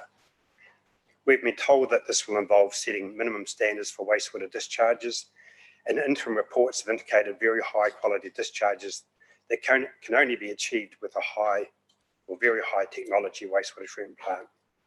It would not be economic to put these types of wastewater treatment plants in its smaller sites. The management of sludge can be a large cost for the community. However, all sludge management systems, collection, dewatering, handling, solar drying, and the consented land application exist at the Pines. Should a decentralised option, such as at Darfield, be selected, then it would be most likely that sludge would need to be transported to the Pines via covered trucks for further processing. The Selwyn Waihura zone in the Environment Canterbury Land and Water Plan is a nutrient sensitive zone due to the impacts of nutrients having on Te Waihara. The Pines land discharge is already consented with nutrient limits imposed that are achievable. A decentralised system would need to be consented. This would need to take into account nutrient loading to land and to the aquifer that will likely require a wastewater treatment plant that undertakes biological nutrient reduction. This is likely to rule out lower cost and lower technology options such as ponds. Wastewater treatment plants and land treatment areas will require monitoring as part of the consent conditions. Monitoring exists at the Pines with a series of piezometers and wells looking at groundwater up and down gradient. At Darfield, monitoring of groundwater is difficult due to the depth to groundwater that will make capturing a down gradient plume difficult, and the cost would be high. Air quality is also important, with a focus at wastewater treatment plants and land treatment areas on odours and aerosols. These effects can be designed to be minimised, but unplanned situations occur, such as microbe toxicity and anaerobic conditions, etc. In order to mitigate these, buffer distances are provided to protect sensitive activities such as housing. This may rule out the future expansion of Darfield in the vicinity of the Southern District Council-owned farm, the potential site. A pipe system to the Pines has the ability to pick up other communities such as Kuwi on the route to Ollaston. This allows a better cost share of the infrastructure. Costs. There may be an economic benefit of piping to the Pines, but I've not seen any recent detailed costing, so I've not considered these. This option allows the land already owned to be sold to assist in funding the pipeline. So the advantages of a decentralised system and disadvantages of centralised. The main advantage of decentralised systems is to spread risk, i.e. not all eggs in one basket. The other advantage is usually cost, as in some locations piping sewage long distances through residential areas is expensive, and in cities like Sydney they have found is significantly more cost effective to build wastewater treatment plants instead of trunk mains through the main wastewater treatment plant on the coast. As above, I have not assessed cost. The hydraulic retention time in a sewer line to the Pines is a potential negative and thus a positive for decentralised. Unless the pipe can be partial gravity with occasional manholes and atmospheric pressure, then as air is kept from reacting with the sewage, it can go anaerobic or septic in long pipelines. This can cause issues at the receiving end due to high potential for odour and corrosion due to acidic conditions. However, this can be designed for at the reception point. I should also add, it can be designed for along the way too with oxygen injection and other mitigation measures. The hydraulic retention time could be exacerbated if the initial Darfield option is restricted to the central industry area only, as pipes would usually be sized for the ultimate development. This also means funding is more complex, as the Southern District Council would need to fund it with others paying as they join later. Groundwater depth at Darfield means that the microbial risk to the groundwater system is very low and would likely not require disinfection at the wastewater treatment plant. But depending on the type of land treatment, e.g. spray irrigation will require further removal or large buffer distances. So recommendations, if further investigations show the costs stack up for piping to the Pines, then this option has the least risk with regards to uncertainties from the government-led legislation changes. If costs stack up for a decentralised system, then the currently owned site needs to be assessed to see if it is the optimal place to allow Darfield to grow. Thanks. Questions? Thank you very much for the submission. Councillor Lemon, you got a question? Yeah, thanks, gentlemen. Very succinctly presented. I guess there's a number of questions here. Obviously, your preferred option, or I'm assuming your preferred option is a pipeline to Pines to solve that. Obviously, that negates the issues, Roger, that you've currently got with resistance from purchasers. Yes. When the initial consent was done, just looking at your lot sizes, what would have been the disposal method? There's obviously not a reticulated system there now. Would you have got consent to dispose on each of those individual lots? How was that going to be dealt with at the time? When Silverstream got originally, they were doing a lot more sections than we were. So when we reapplied, and Rob Potts was involved in that as well, we lowered the number of sections we were having, and we were allowed to put we got septic tank consents for 172 sites. So the larger ones along that Craig Road are 1 hectare blocks, and until they hit the urban area, if you like, they become, I think they go into 1/2 hectares, and then as they get closer, excuse me, to the township, they get smaller and smaller. To closer to the township, then they go down to 1,500 square metres. But we have got consents for septic tanks, yes. For site disposal. The consent's actually for secondary quality on-site systems, so not septic tanks. I mean, everyone just calls on-site. Sorry. So they're A, B, C graded on-site systems. Yeah. Having said that, it would be advantageous. Do you believe it would be advantageous to have a reticulated system in there? Why? Yes. I do, yes. I should have explained that at the start. I'm only opposing this because of the proposed location. I'm not opposed to a sewer system for Darfield. I just wanted to get that clarification. I felt I understood that, so I just wanted to get that clear. Thank you. Yeah. Thank you, Councillor Alexander. Thank you. My question actually refers to your original annual plan submission on page 14, where it discusses the potential odour quality issues on the neighbours. Wondering were you aware of what happened here in Ralston on the original sewage treatment plant, the Halpit plant, which had rural residential neighbours next to it, that they didn't actually find that a properly managed plant had any odour effect. And in fact, in the height of the summer, they were asking for the treated wastewater to be able to irrigate their paddocks because they had brown dry paddocks, and the council's treatment site, which spray irrigated the wastewater, were in fact green and lush. So I'm just wondering whether you're aware of the potential. It's more of a perception than a reality, because people who have lived next to a modern, properly operated plant don't actually find that the problems exist that they think.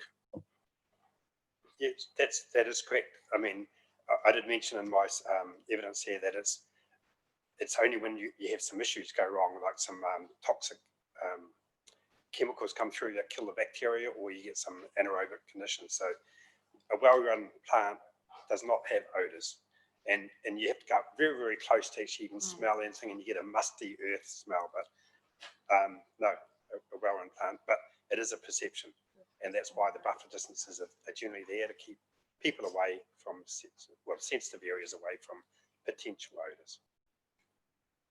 Councillor Reid. Thanks for that presentation. Robert, just following on from the work that you've given us.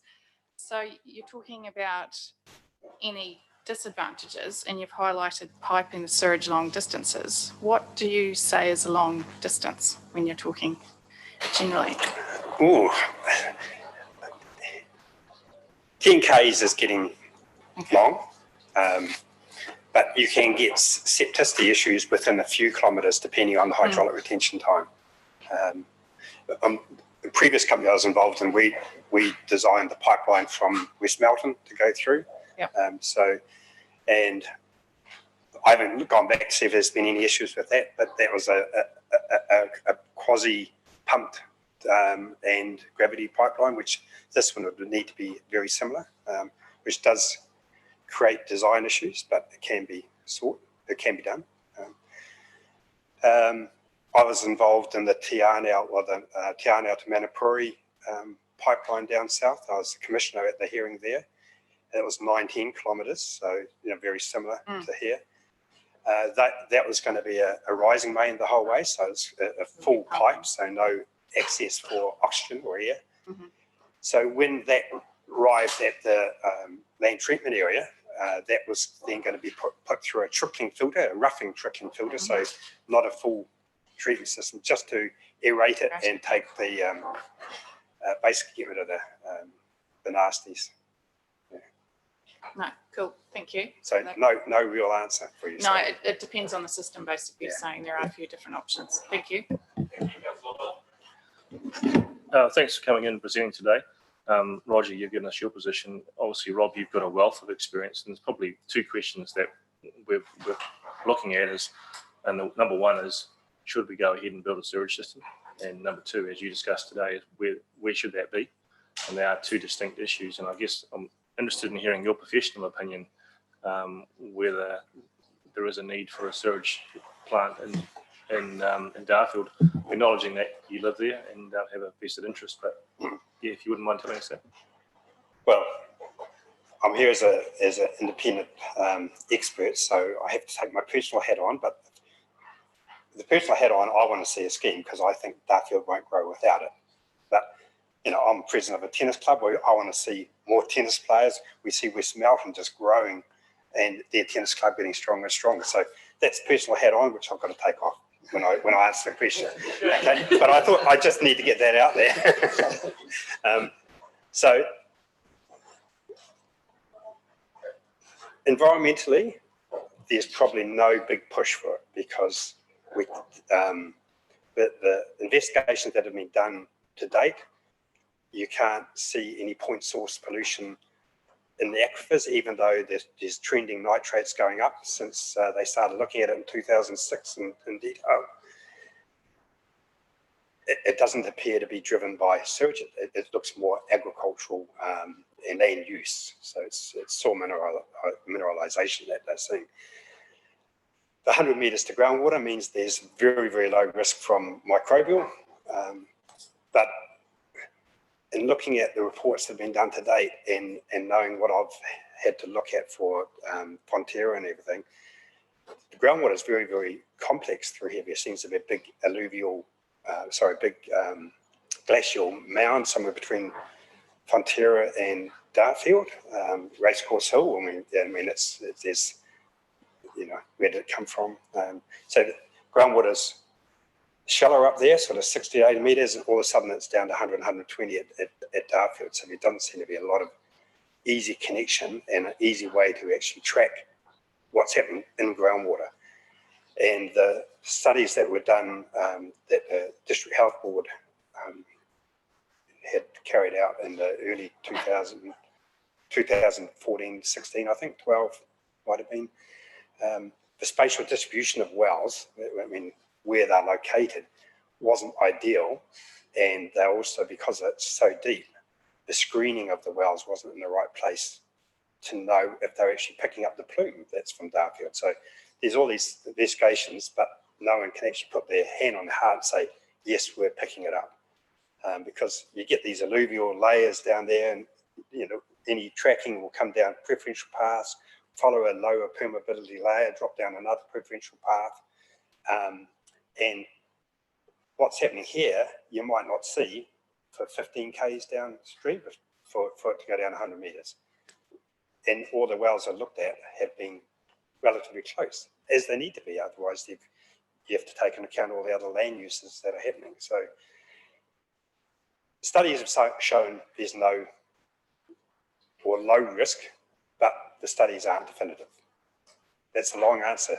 Sorry. No, it's a good answer though. But I guess another question to Mr. Crozier, I suppose, is what is the timeline and the urgency about this? Because clearly, what I've been concerned about personally is repeated subdivisions that get consented, and there's more and more people going onto brand new septic systems, high quality septic systems, and reduce the amount of people that are available to connect to a new system. Is there a timeline in your mind which will allow us to connect your 173 people to a system, or are they gone basically from our chance to be connected to a reticulated system? No, we've sold 4 sections since we put them on the market. So we're not, I don't think we're going to sell it anytime soon. But from our point of view, we need to know one way or the other so we can actually get on and do things. If you had a storage system tomorrow, we would connect to it. There's advantages obviously in that than having a septic tank. The consents we have are that we can connect to us. Sorry, I call a septic tank, sorry to use that word, but that system, but if there is a storage system, we connect to the storage system. And that makes sense. And I think it is, I'm maybe shooting myself in the foot here, I think the storage system is better if you can, if you're building a house and you have the choice. I think most people would prefer to have a storage system. So it makes it easy to sell sections on that side of the fence. And I think if you're a developer, we would have to pay that connection. So the buyer would get a better, I think would prefer it for a storage system. The negatives are, of course, as I've outlined earlier, for me. Thank you very much for the presentation and the clarity in which you've presented the case and for answering the questions that we've all got and the community continues to have. It's been interesting to read through the variety of views through the submission process that people in Darfield have towards what the sewage outcome needs to be. We'll be deliberating next week around options for the communication that's gone to the community so far, and that'll be communicated back over the next couple of months. So thank you for your time, not only in writing the submission to us, but in coming and presenting today. Thank you. Thank you. Councillors, we'll take a break now for 15 minutes and start back at 11:30. So if you want to grab a drink and stretch your legs, and Keith Morrison will be our first presenter back then. Thank you.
through this. You're our first Zoom caller into the hearings. So thank you very much for making yourself available at this time. And it's great that you can join us without the needs to be coming down to the building here. So if your submission has been read by councillors, we've allowed 10 minutes for this interaction for you to present any new information or to re-emphasise any of the points within your submission. And then for any questions that councillors might have of clarity of your submission. So I'll hand the floor to you, and if you'd like to go through your presentation. Thank you. Well, thank you very much for the opportunity to speak today. I'm not going to address what I wrote in my submission. I'm going to go and try and get you to understand how the proposals and the annual plan affect the community. So my name is Claire Ryan. I'm a hut owner at Selwyn Huts, and I've owned a hut since 2004. And I want to tell you a story to help you understand how our community feels about the proposals.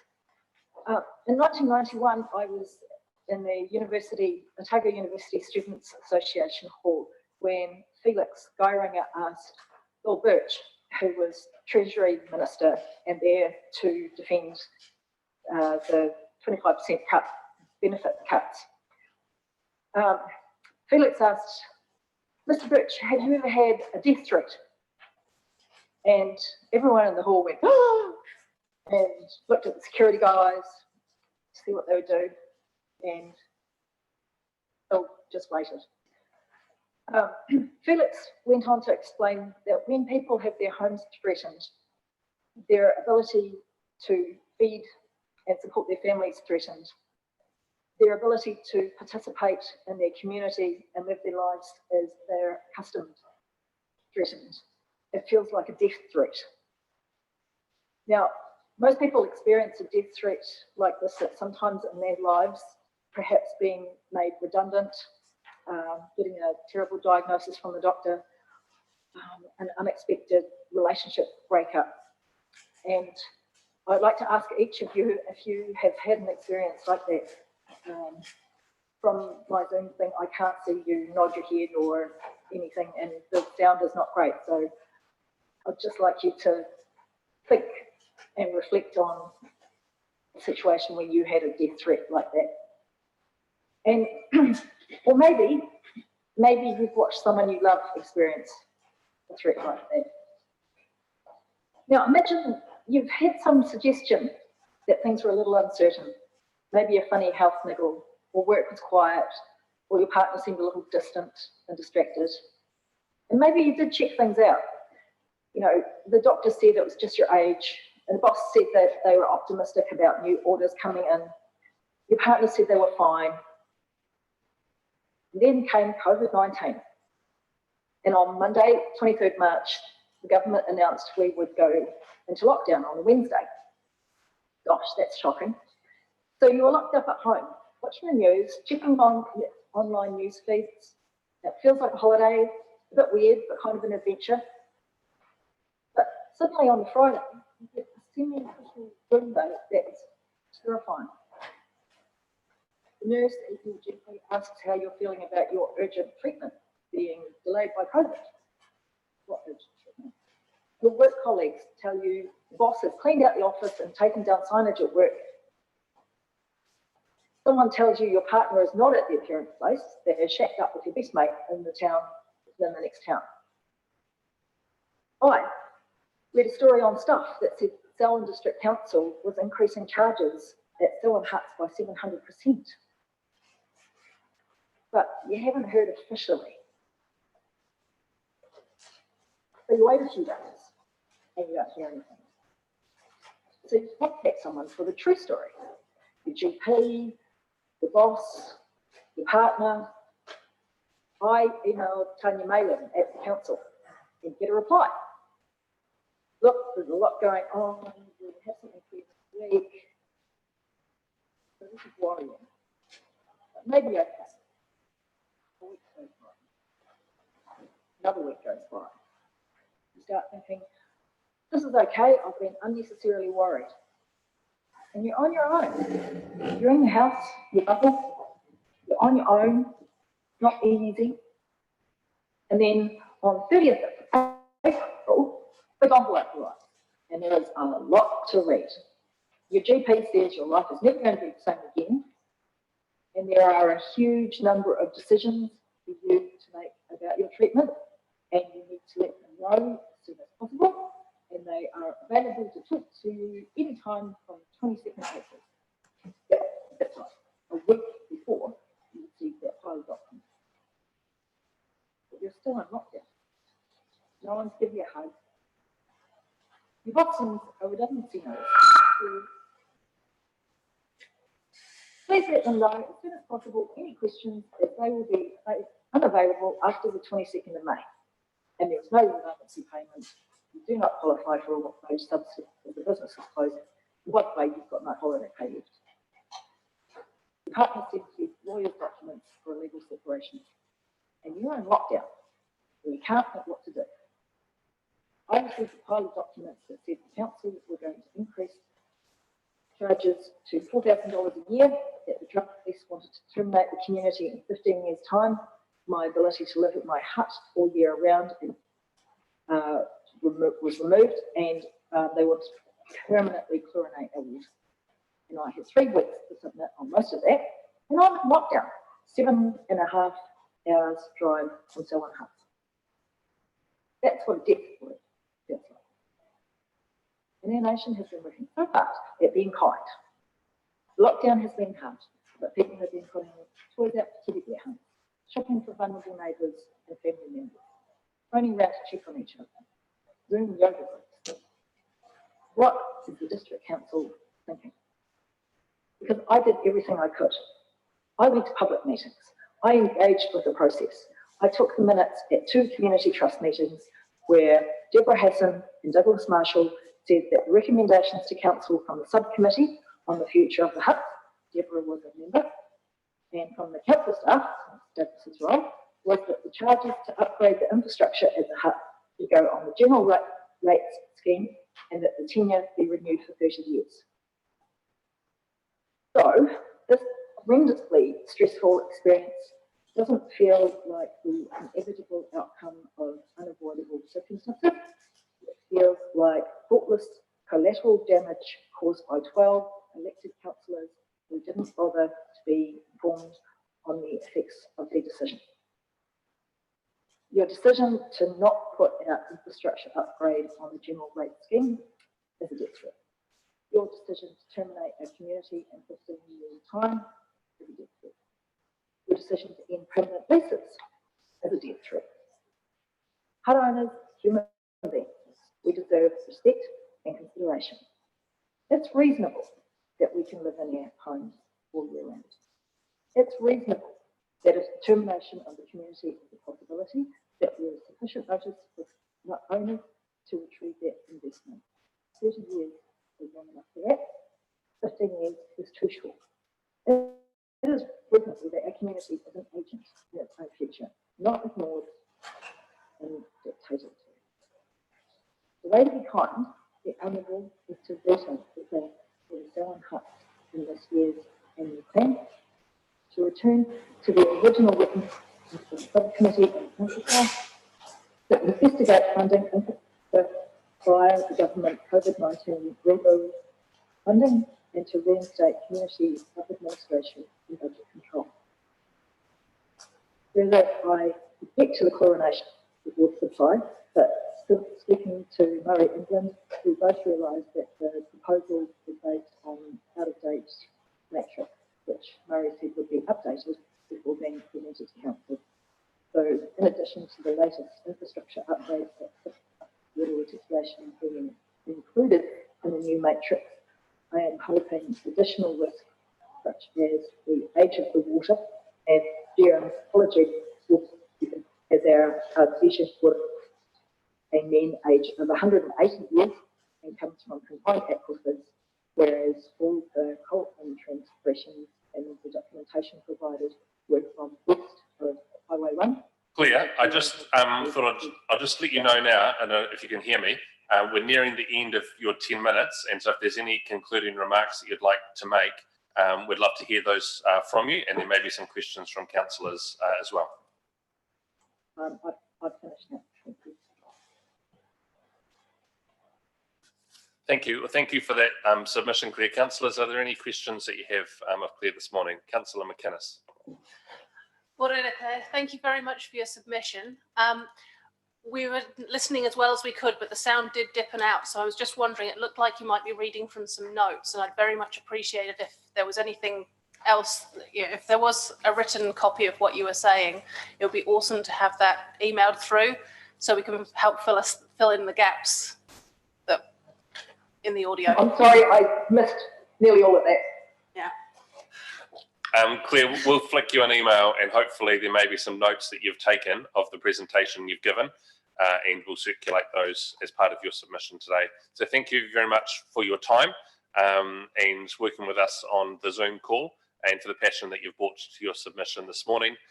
Councillors will be deliberating on this next week, and we'll be in communication with the community and right across so in the next couple of months. So thank you for your time today.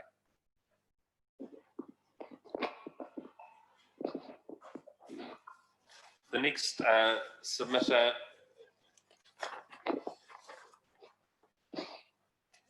is Dr. Keith Morrison. Keith, thank you for coming in, for your patience with us this morning.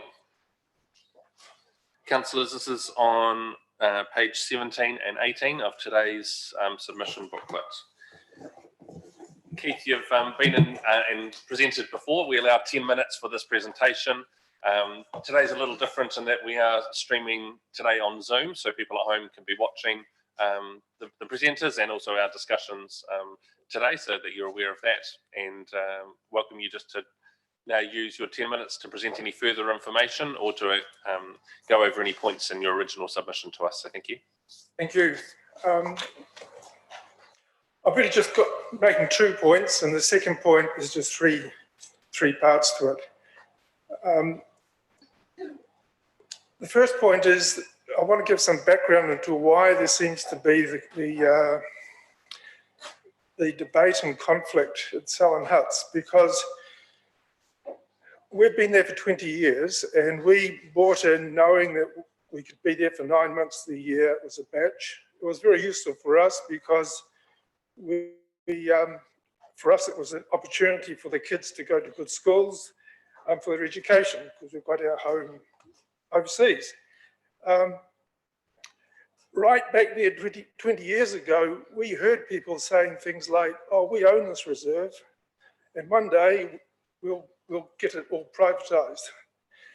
And that was being told to people, and the people who promoted that eventually got things changed so that renting could be allowed. 9-month rule was changed so people could be there all year round, and then people could own more than one batch. And those people also then started to take advantage of really the privilege of being able to have a license to occupy a public reserve. They actually, I think, believe they own the land and they've got the right to make money out of it. Like, you can't just go onto dock land and start making a business. You've got to pay a concession at the very least. But this is not aware, this awareness is not there. Now, the people promoting that are actually also being very aggressive in gaslighting those of us who are trying to say what the reality is, that we know what the reality is. And it's been very difficult for us. But what we know is that that public reserve is enhancing its value more and more. It's going to become a better and better public reserve. And some of us, most of us, I would say, are actually quite proud of being able to be part of enhancing it. Like recently, the track down between the lower and upper huts, it's used every day by dozens of people. Just yesterday, I saw a grandfather with 2 grandchildren fishing, and just that sort of thing, and the community garden and the recreational services. So it's actually, as a reserve, it's going to get better and better. And when the huts are gone, the reserve will still be there and will be a good reserve. And I can say for our family, we're proud that we'll be able to make some contribution to that great public reserve. Now, that's the background really as to why people don't see it as a public reserve, and they're trying now to claim that they've got rights which they really know they shouldn't have.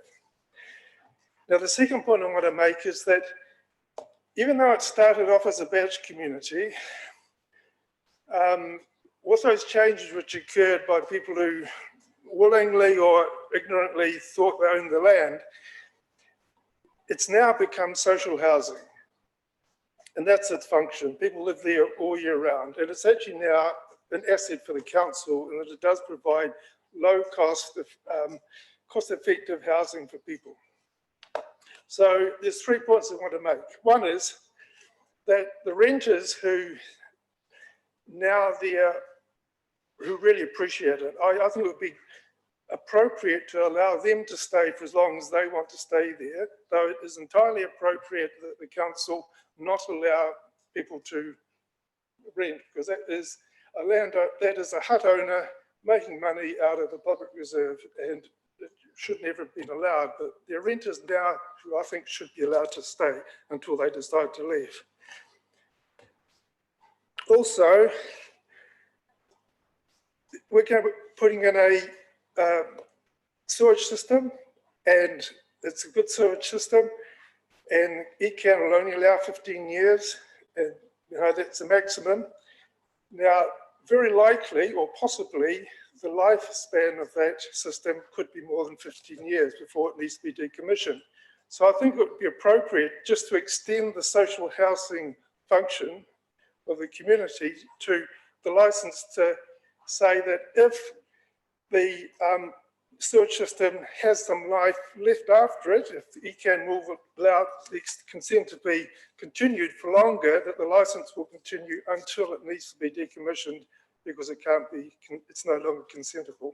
Because that would maximize the social housing function, which is, it's doing that well, because relatively it's so cheap to live there. That's why for me, the $95 it's going to cost us a week to put in the sewage system is so good. I mean, if we wanted to rent somewhere, it'd be $500, $400 a week. So I don't know why anybody's complaining. The final point I want to make is that quite often the cost of decommissioning is left out. And I think that as hut owners who are paying for this, we should also pay for the decommissioning costs. And that, because that's a matter of principle for me, that that should be included into the cost of a system. Yeah, that's really just my points.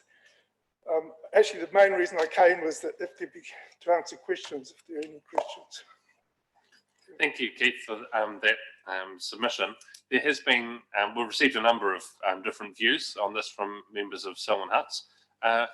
What's your view on the communication from council in the discussions around what the final solution might be? And I include in that question around the community representatives who were put on the subcommittee to come up with this option. How has the feedback from them been to the community? Well, okay, totally candid. There was no election for those three people. They said they were elected, but they just put themselves onto it. And they are the people who are trying to make money out of the place. One of them started buying up batches. He just sold one at 100% profit.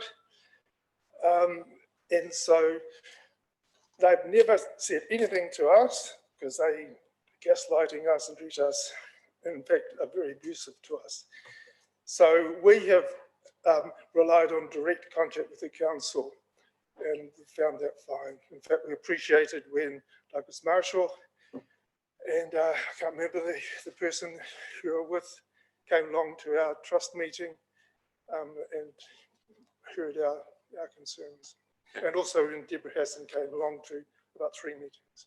Thank you for that clarification, because it had been our view that they were elected by the community.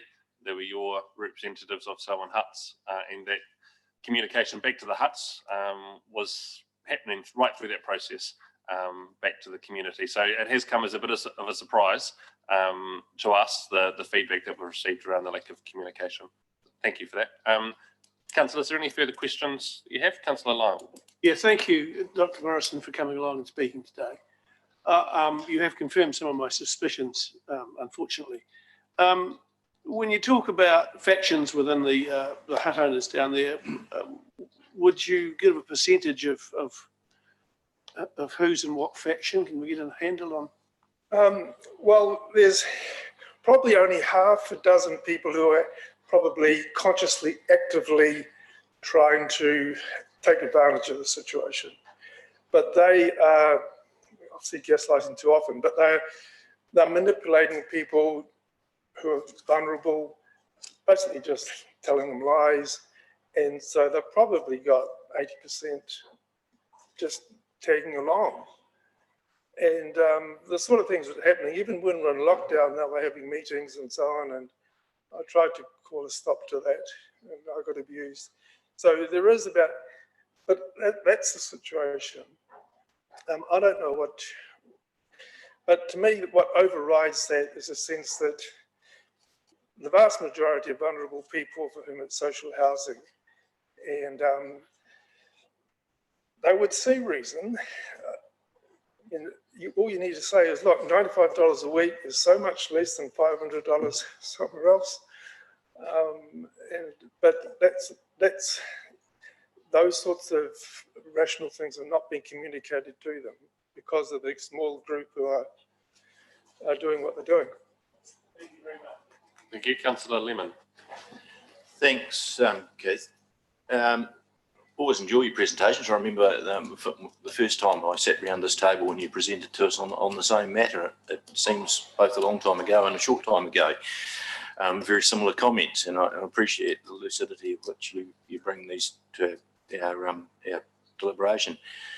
Would you suggest that climate change is going to be a defining factor for the first question, the defining factor for the community, and acknowledge that that is actually an issue that we are struggling with and something that we have to consider as part of a greater view of our district and New Zealand? And I guess the second one is it always been your understanding, having been a long-term resident there, that the funding of that infrastructure, whether it was through council as we're now talking now or through your residents association, was always the responsibility of the residents to do so? The first question, yes, that's my field. I mean, I've been working in the Pacific on climate change adaptation. That's my academic writing now precisely on that. Yes, when I say we're talking about it's unavoidable that the groundwater is going to come up because it's a sieve along the spit. Can't do anything about that as the ocean rises. So yes, there is got to be some sort of sunset clause on the community.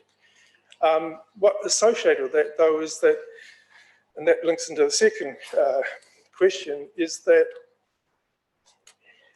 it is a public reserve, and funding's going into an asset like that. It's got to be thought about what the purpose of it is. And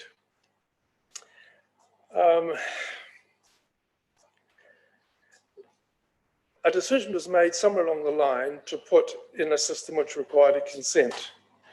Once that decision is made, then basically you're going to have the best 30 years, because that's a well-designed one, could last 30 years and very likely 30. Could be renewed once. You know, I've been involved in that design, so I know that we usually expect that. It's interesting in relation to your second part that initially the people who are now complaining about having to pay initially complained to the council that the council was sharing the costs out because they thought they were being ripped off. And that was a big problem, and they actually made a complaint about the council. Once they realised that actually they were benefiting, well then they changed their tune. It's never been any doubt in my mind that if it's going to be something which is just a temporary thing by hut owners, then we pay for that. If the council decided to put in a pipeline for the wider area, well then that would be perhaps another matter. But if it's just something which is temporary, then I've never had any doubt about it. What really confuses me is why people actually think it's a lot, because the council's being really kind in being the banker. Because I couldn't pay up front, but I can pay $95 a week, and everybody can.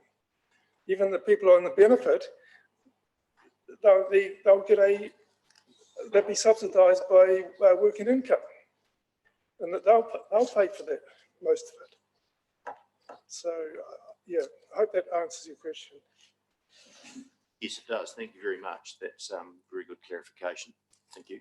Keith, thank you for taking the time to come in today, for your written submission earlier, and also for your time this morning. We'll be looking at deliberating on all these matters next week. The Selwyn Huts matter itself sits in two different places because it's around the licence as well as our annual plan. So it's a little more complex, but over the next couple of months, we'll be looking to get back to you and the community around what the decisions have been. Thank you very much. Thank you. So we'll just receive a few more of our presentations, noting that Professor Arundham Bose is not here and Tim Cookson hasn't arrived yet either. But Gerald Carter is with us. And so Gerald, maybe in about 5 or 10 minutes, we'll have your submission if that's okay with you. Great. David. Mr. Mayor, thank you. So if we just go back to the hearing schedule for today, Eddie Clark from 10:20. Eddie's now rescheduled to a time slot tomorrow. Jessica Brunel, submission 201. In her submission, she notes that she's business owner of the Kirwee Treehouse Learning Centre and strongly supports the proposed reticulated wastewater scheme in relation to issue 5, which of course is the Darfield one. Going forward to page 21, so it's submission 12, Professor Bose of the University of Canterbury. In his submission, he said this is an appeal to increase the coverage of the reticulated wastewater scheme for central Darfield to also include Sheffield Township, as that will benefit several households in the Sheffield Township. A question, we've labelled this University of Canterbury, but this appears to be an individual resident submission. I'm wondering whether the labelling of the submission is correct. There's a number of submissions where we've seemed to have picked up some institutional with the submitters, but they actually appear to be personal submissions. I'm just wondering where that label of University of Canterbury came from. Yeah. He submitted that. It's their submission includes that. We haven't gone to find where they're from or what they have, what their association is. We're presenting to councillors in the community all the information that was presented to us, so it's, as they have entered it. And if we go to Tim Cookson, who's submitted 28, and he's on page 22 of the verbal book today, and he says, given the COVID-19 issue, I think we should go back to bare basics. This is in terms of the rates, agrees with deferring of Prebleton, agrees with the review on Leaston, and just comments that we should do the priorities. Mr. Mayor, I'll do half a dozen out of the written book, if you like. That'd be good, and then we'll have Gerald. Sure. So if we go to page 100 of the written book, and the submitter is Dr. Valerie Saxton. With respect to rates, no rates increase this year. Defer Prebleton, defer Leaston, continue with the Darfield wastewater, continue with development contributions. Roger Smithies, submitter 92, says as little as possible in the way of increases, no catch-up increases in the future. Prebleton, sensible idea. Leaston, yes, do it. In terms of water, says much of the cost of growth should be covered by borrowing, as this expenditure is needed to support future ratepayers. Current ratepayers should not be paying for this growth. And says spend less in general projects should be completed in a more economic manner. Bill Wrigley says, I believe council should postpone any major projects where ground has yet to be broken, but continue with maintenance of all existing assets and base the forthcoming year's rates on the bare cost of that approach.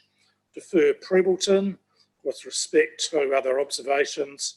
It just talks about council should adopt a holding pattern for as long as it might take for a clear picture of future obligations to emerge. Thank you for that. Mr. Carter, if you would like to come to the front of the room, and thank you very much for your presentation today, the time taken to come in, but also for your written submission, which has been received and read by all councillors. We allow 10 minutes for this presentation, and that will allow some question and answers following your presentation too. Just for your own awareness, this has been streamed at the moment on Facebook and through the council website, so that we can share what's going on with our communities. Just that's for your awareness. And I'll just hand the floor to you, and you're welcome to start your submission. Thank you. Is it? Oh, it's obviously on. Thanks very much, councillors, Mayor. I'm Gerald Carter. I co-chair the Taitapu Community Association, and today I want to talk about three things we'd like to see considered in the annual plan. The first one is a cycleway between Taitapu and Lincoln. This is, I think, the fourth time I have submitted on this to the council over the years, with we've had no support from the council on this issue at all. Firstly, I find it astonishing and incredibly disappointing that there's an LTP allocation of 100th K for a cycleway extension across Ellesmere Road to Perryman's Road, which is not an option the residents and the stakeholders have requested. The council has not engaged in any consultation with the Taitapu community, despite knowing that we're invested stakeholders. We have also brought this to the attention of the council by way of interim submissions through our local councillor.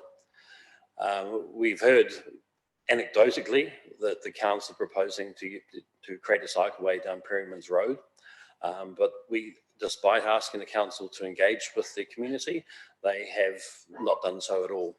So to see this in the plan is astonishing and incredibly disappointing, because it's not what the residents of Taitapu wish for. The preferred route is to largely follow the Lincoln Taitapu Road because it's easy to use. It'll be sealed and capable of having two cyclists. It needs to be direct and visible. If alternatives are indirect or longer, they won't use it.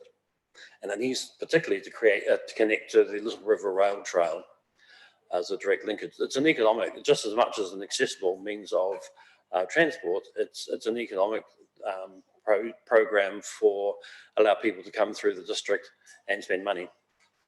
There's a lot of research on that. I can delve into that if people really request that. The cycleway would provide a safe and inexpensive and sustainable biking access to Lincoln, particularly the educational resource of Lincoln High School and Lincoln University. Currently, there's no public transport between Taitapu and Lincoln, and there's not likely to be for some time, if ever, though we have submitted on that numerous times. So this will form the only safe and accessible means of bike or walking access between Lincoln and Taitapu. We'll provide access to and from the Little River Rail Trail, which offers recreational cycling opportunities for individuals and families.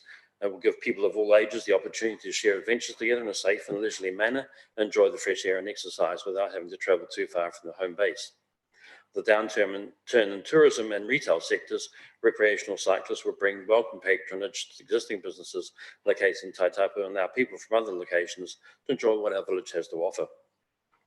The Southern District Council's walking and cycling strategy encourage the benefits of walking and cycling, with three broad categories for planning and funding contained in the strategy, which are transport and community use, recreation use, and tourism.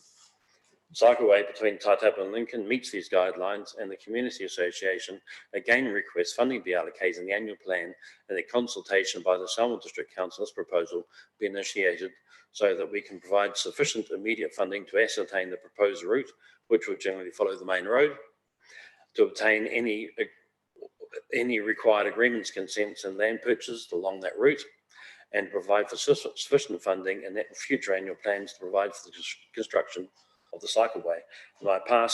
My last submission to council, which I think was in 2016, I don't ask them to put up a substantial amount of money aside in a single item, but there was a year by year, so we can have the process, and so over 10 years we can establish the cycleway. We're now 4 years into that, and we've had no progress on that at all. The second proposal that we're submitting on is a proposed Tautapu walkway. What we're planning to do is our major project at the moment is to create a cycle and walkway around Rhodes Park and along State Highway 75 between Golf Links Road and the village. The focus for the TCA for several years has been development of walkway to encourage both residents and visitors to enjoy a 4-kilometre walk alongside the Huratini River, commonly known as the Hallsville River, past the historic buildings of St Paul's Church, the Tautapu Library and Tautapu Hotel. The concept plan has been drawn up by the council, liaising with Mr Grant Miller, and the committee at the February 2002 meeting agreed that the table concept would be accepted.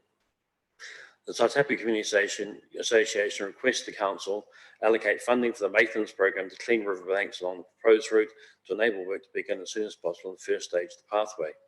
This is particularly required for the section alongside State Highway 75 between Golf Links Road and the village. Once the section is cleared of the scrub, we can then survey and identify the requirements. We have, as a community, we have been doing our own fundraising, all our proceeds from our fair, which we managed to get in on the 8th of March. Very successful fair. All the funds we raise from that will go towards this walkway. So we'll be asking the councillors to do maintenance work and particularly clean up State Highway 75. There's a lot of elderberry there and a lot of rubbish there. And once we have that, we can see what the requirements are to create a track. And the third one is a bike pump track. Like other communities, Tautapu has doubled in recent years, which many of this is to newer family-orientated housing, and the community wishes to provide some facilities for this demographic. Pump tracks are an accessible fun means of recreation for the younger members of our community, where bike skills can be improved in a safe and enjoyable way in a centrally situated location. At present, there have been some young entrepreneurs from the village who have been using corner of Rhodes Park domain to meet these requirements. Therefore, the TTCA would like to liaise with the council further on this project to install a bike pump track for our increasing number of younger residents. And that's the end of my submission. Thank you. Thank you very much for that. Gerald, councillors, are the questions of the submission today? Councillor Miller? Gerald, I appreciate your submission, and it's as always very clear. But perhaps for the wider group, you might explain the difference between Perryman's Road and Lincoln Tautapu Road, what the difference is from a cyclist perspective is, and the route that you're putting forward. Well, I always say people will use what they can see. If you go up Perryman's Road, you need to create a lot of signage and other means to make sure people go through the Perryman's Road route. It's less direct and it doesn't connect to the Little River Rail Trail more particularly. People will just keep on using the main road, which is becoming increasingly more dangerous. Even though they've reduced the speed, it's a relatively narrow road and it's getting more and more use. Thank you. Any further questions from councillors? No, Gerald, thank you for your time coming in this morning. We'll be deliberating on this next week and communicating back to committees and the community over the next couple of months. So thank you. David, I wonder if you have to carry on through receiving some of the other submissions. Right, if councillors turn to page 103 of the written submission booklet, and we're looking at submission number 94 from Professor Peter Joyce. Now, with respect to rate increases, Professor Joyce said some can afford to pay the increases, but some will struggle. He says ideally those who can afford should pay the rate increases, but it would be good if there was a simple process to allow reduced rates for some. Agrees with the proposal for deferral of Prebleton, agrees with bringing Leaston onto the books, and makes comments about water. He said SDC needs more money to address a range of water issues, especially clean water. Over the page, Janine Ford says hold the 2021 rates at the same level as the current year, and then ask the question, why should Prebleton residents pay for an upgrade to the Rolleston town centre? Anita Kramer on page 105 says reduced rates, water and rates, as you were, water rates and volume costs should be decreased as more people using the system. So she's talking about the water system here, and asked why didn't we think about Darfield wastewater a few annual plans ago.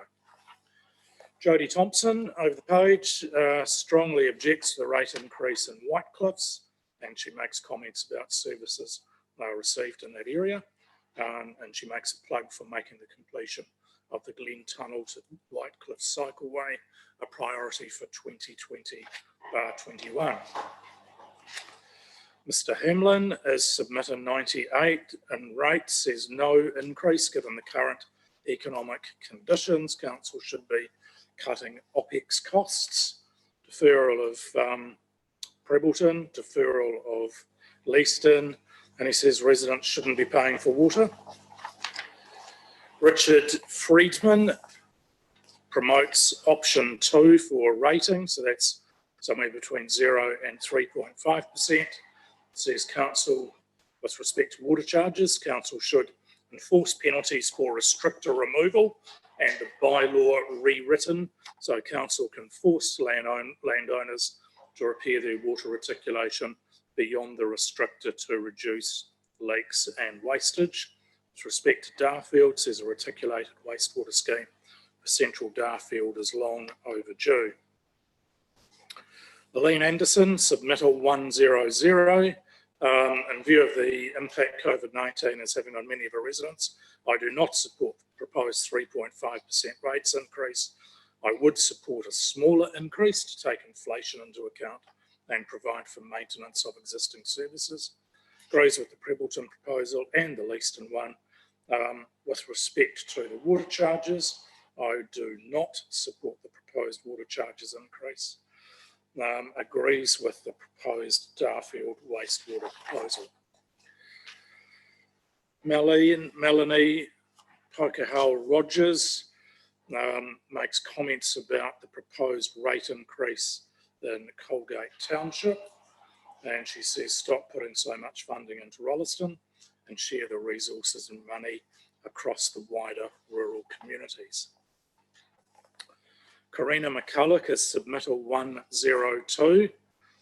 Again, a comment about rates in Colgate and the services provided, and again makes a similar comment about money invested in the Rolleston area. Ron Clark is submittal 104. With respect to rates, he submits a possible saving could be made by putting a wage or salary freeze on council staff for the next 12 months. Supports the options for both Prebbleton and for Leaston. With respect to water, says keep ratepayer costs down and continue further consultation on Darfield. Lincoln Envirotown Trust is submission 105. With respect to rates, the comment is made that it would probably be unfeasible to institute a zero increase as the impact on existing services and projects already started would seem inevitable. With respect to water, the Lincoln Envirotown Trust believes that water should be regarded in the same way as any other commodity.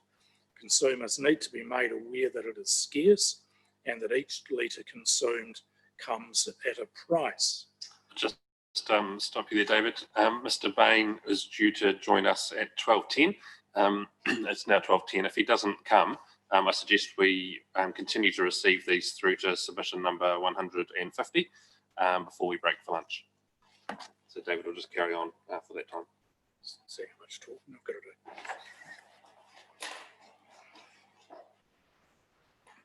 With respect to, so we're still on Envirotown Trust, item number 7, they say they fully support the continuation of other key projects. They all carry an emphasis on health and community engagement, which we regard as important values for our society. Debbie Evans is submittal 106. Debbie says do a rates freeze, defer Prebbleton, defer Leaston, don't increase water, defer Darfield, don't change the DevCons. Yvonne Evans, very similar responses, total rates freeze, don't spend anymore, etc.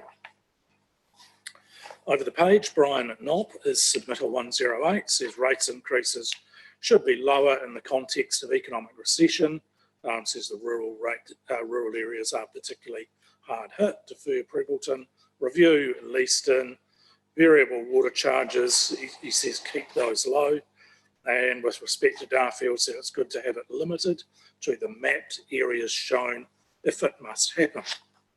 Sandra Poff would keep the rate increase, says it doesn't seem wise to reduce and defer works, and she's okay with the Prebbleton proposal. Meryl Furman is in favour of an increase of rates between 0 and 3.5. She said this allows some plans that are most urgent to move forward and permits some rates relief for those in financial trouble. Susan Cartini, submitter 111, with respect to rates, said there are people in our community who are currently and could continue to be greatly disadvantaged and directly affected financially by policies such as rates increases and water increases. Said we should align our policies with national government economic strategy. Over the page to Lake Coleridge Community Committee is submitter 112. They make submission in support of a number of proposed inclusions, including playground refurbishment, arboretum and tracks, village planting, the new toilet block, and the overall long-range plan. And a number of these were addressed by the community board at its meeting a couple of weeks ago. Richard also submits as a resident, submission 113, saying recent enhancements to the tracks have been a great start. I believe that we need to invest in activities that will attract people to travel from throughout Canterbury to the area. Support the suggested enhancements to the rec reserves and playground area, but would like to see improved refuse handling in the village, including the possibility of curbside collections. Dathan Proudlove does not agree that Whitecliffe's Glen Tunnel, Colgate have an almost 5% increases. Says any increases need to be tied to the actual services that are provided to these communities.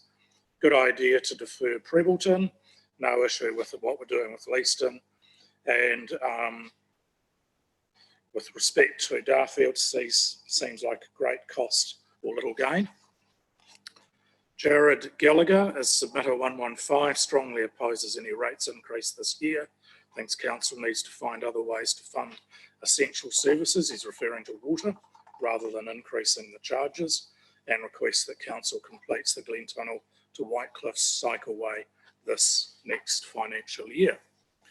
Raymond Crooks says there should be no rate increases for 21, not only because of the current COVID, but also because 3.5 is extortionate, and said there has to be a way where council can cut costs in many areas. Ross Blanks says no increase in rates, in fact should consider a rates discount, defer Prebbleton, defer Leaston, agree that water races for stock water are becoming obsolete. John Veeks said it would be good for council to have a freeze on any rates and defer Prebbleton, review Leaston, but not time for expansion. With respect to Darfield wastewater, says the ones that connect should pay for it, and asked the question, does Darfield really need it? Submitter 120 is Stuart and Mary Stevens.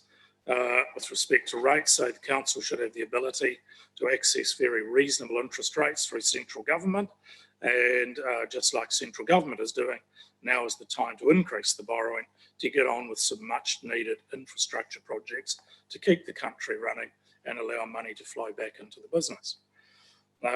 With respect to Darfield, as you were, with respect to Prebbleton, says get on with it while people are looking for work and interest rates are cheap. Kuwi Community Committee, Nairi Kent is 121,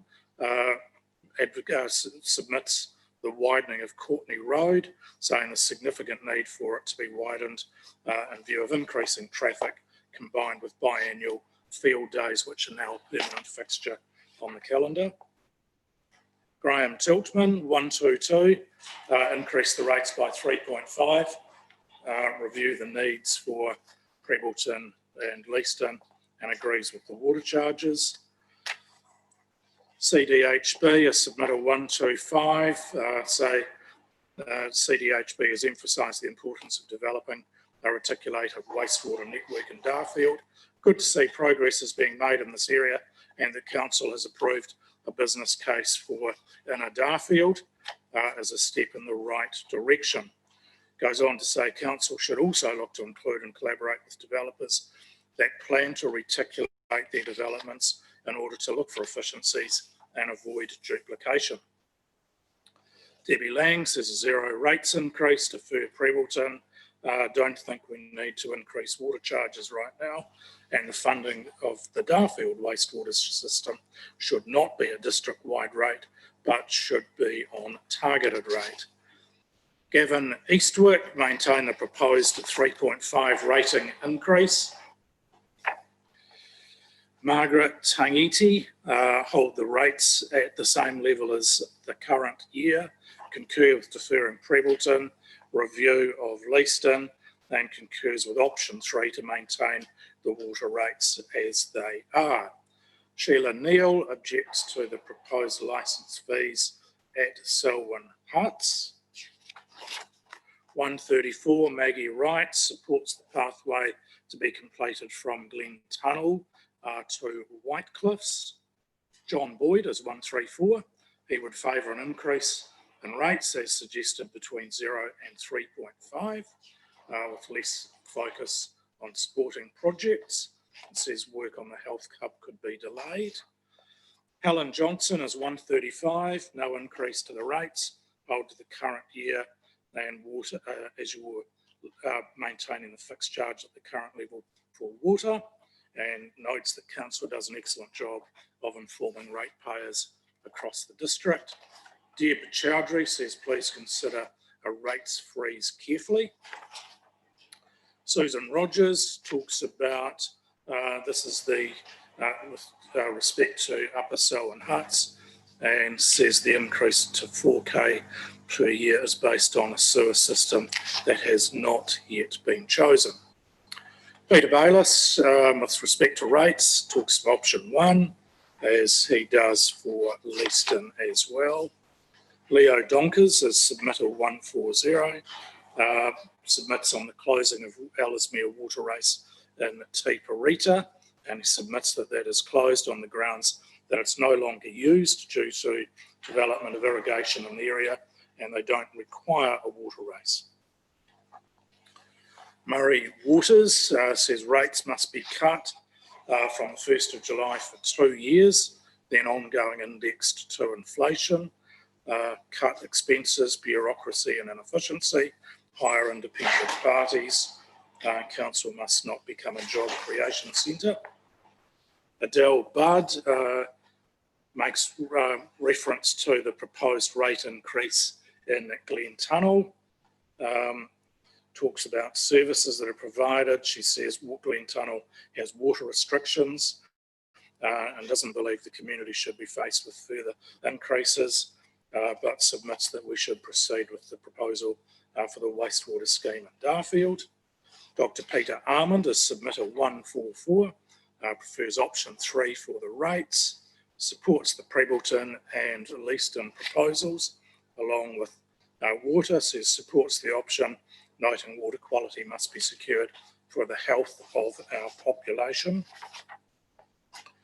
Sue Ragg is submission 146, submits that a walkway joining Whitecliffs to Glen Tunnel should be constructed, brought forward, should I say, to the 20/21 annual plan, because she says the expense of the walkway has been considerably reduced by members of the community who are currently constructing the most difficult 500-metre section on private property, and also notes the number of camper vans using the Whitecliffs free camping area, and says this is a safety issue.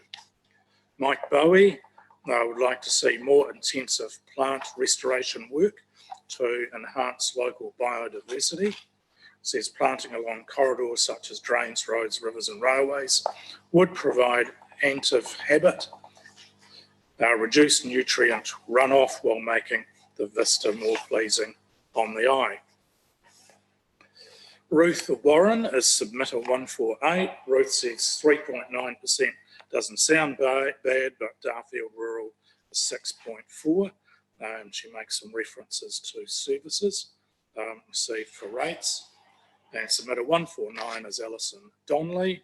Says please keep rates as they are, but allow kindness on payment plans, and supports proposals for Prebleton, Leaston, the water and Darfield wastewater. Mr Mayor, that takes us up to my targeted number. Thank you for that, David. We'll adjourn the hearing now. Our next submitter is at 1:20, Cindy Driscoll.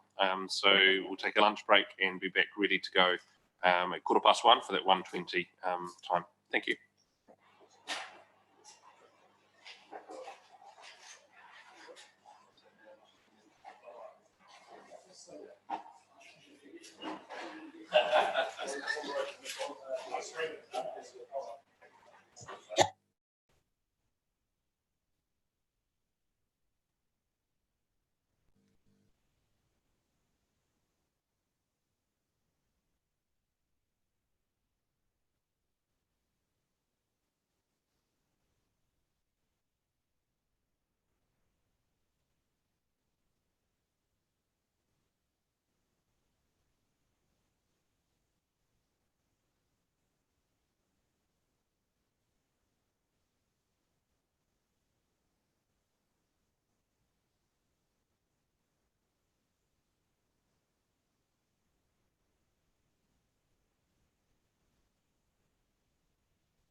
This afternoon, first up we have Cindy Drisco, and that's going to be followed by another Zoom link in to us, which will be Jenny Campbell from Forest and Bird Southland. So first of all, Cindy, welcome along, and thank you for taking the time to come and see us this afternoon. You grab a seat at the front of the room. Thank you not only for the written submission, which has been received, and councillors have all had the chance to read that, but also for coming in now. Feel free to use this time to expand on anything that you had written to us beforehand and add in any new information that has come to light that you'd like to share with us. If you could use the microphone in front of you, just the right hand button, we'll turn it on, just press it once. We're currently live streamed, so you're famous on council website at the moment. And the floor is yours for 10 minutes, and that includes some question and answers at the end. So thank you. Right. Thank you, Mr. Mayor. Good afternoon. Hope you had a good lunch. I'm told this is a tough gig straight back after lunch. For those of you who don't know, as Sam said, I'm Cindy Driscoll. I live and work in the Selwyn district. I own a small business which I run with my husband, and through my role with the Hororata Community Trust, I'm involved in quite a few different community events, big and small, including the Hororata Highland Games and the Hororata Nightglow. I have lived and worked around events most of my professional career, which when I started adding up the years, I decided I wasn't going to disclose that today. So just before I get started, if I could please ask a question of you all. In the past 18 months, who here has enjoyed an event in Selwyn? Yeah. Right, so that's mostly, and chances are that was a community run event, because from what I can see, a majority of our events are run by community groups, by volunteers for the benefit of our community rather than being private enterprises. So having been to a community event, my hope is you can see some of the social benefits that these grassroots community events have. Among other things, they develop a stronger identity and sense of place, they enhance community spirit and pride, and can improve cross-cultural awareness and understanding. So it's good to see that we're kind of all on the same page, because my submission was a little bit different to, I think, some of the others that you've received, where I'm actually asking about spending money rather than saving money. And so I want to focus on the economic benefits of events to the Selwyn district, as we kind of know the social ones. So my submission asks that the council reconsider reinstating the event fund. I believe that when the event fund was consumed into the community fund, the council lost the opportunity to ensure that that investment was it really had a measurable return. Council funds invested in events do have a tangible return for the district. If this fund is reinstated, then I believe it must have a strict criteria that these events need to prove that they will deliver a return to the community. So it's about, if we put $1 in over here, is it going to make 3 for the community right at the grassroots where it's going to count? I don't believe events need handouts, but they need a hand up, especially in this current environment, because the events have been one of the hardest hit and one of the least talked about. Being a small business owner, I know the impact of COVID-19, and I know there's not a business or organisation in New Zealand that's not reassessing how they're doing business, their budgets, and I do support the concept of looking at where you save and how you rethink rates. But I think that the council has an opportunity to help stimulate the Selwyn economy, and events could be part of that strategy. Our community events are part of our fabric. We know that the social benefits of these events, and that we know that people are going to be craving social interaction and normality as soon as we feel safe to do that. Events are going to play, and have always played, a part in the recovery from crises. You know, the earthquakes is no exception. This is a little different because we haven't been able to get together. So I think they're going to be a big part of the well-being of our district. But just as importantly, they have the direct economic benefit. The economic benefits of events have many layers. They are vital fundraisers for many, many community event, groups. They provide a platform for small businesses to promote or sell their wares, and they provide jobs. Even if it's a community event, there'll be musicians engaged, there's hire equipment, there's food vendors, there's sound techs. So there are jobs created from events. Bigger events like the Selwyn Spring Show, Rolleston Fireworks, Hororata Highland Games, just to name a few, They provide fundraising platforms for multiple community groups. Now, those community groups can then come with very minimal risk and have great fundraisers that go straight back into the heart of our community. Events can raise Selwyn's profile and bring money from outside the community. These events attract visitors from outside Selwyn. They present an opportunity to promote Selwyn businesses and stimulate the tourism industry. Our tourism operators need people from our neighbouring districts to visit them to survive. That's right now, but also in the coming time. The visiting friends and relatives market will be one of the first viable opportunities for these businesses to really start gaining some ground back. We can use events to promote these tourism businesses. We attract them here with the event in the first place and then use the platform of the event to actually promote the tourism attractions that we have in Selwyn and get these people to come back again and again and again. This can be done at minimal cost. That's not about funding, that's about having a smart strategy. And I asked the council to change their thinking because I don't believe that this has been something that's been part of the tourism and promotional strategies for the district, is using events to actually help promote the businesses here. Again, no cost to it. My submission is not asking for new funds. I'm asking that the council consider existing funds and how they are allocated.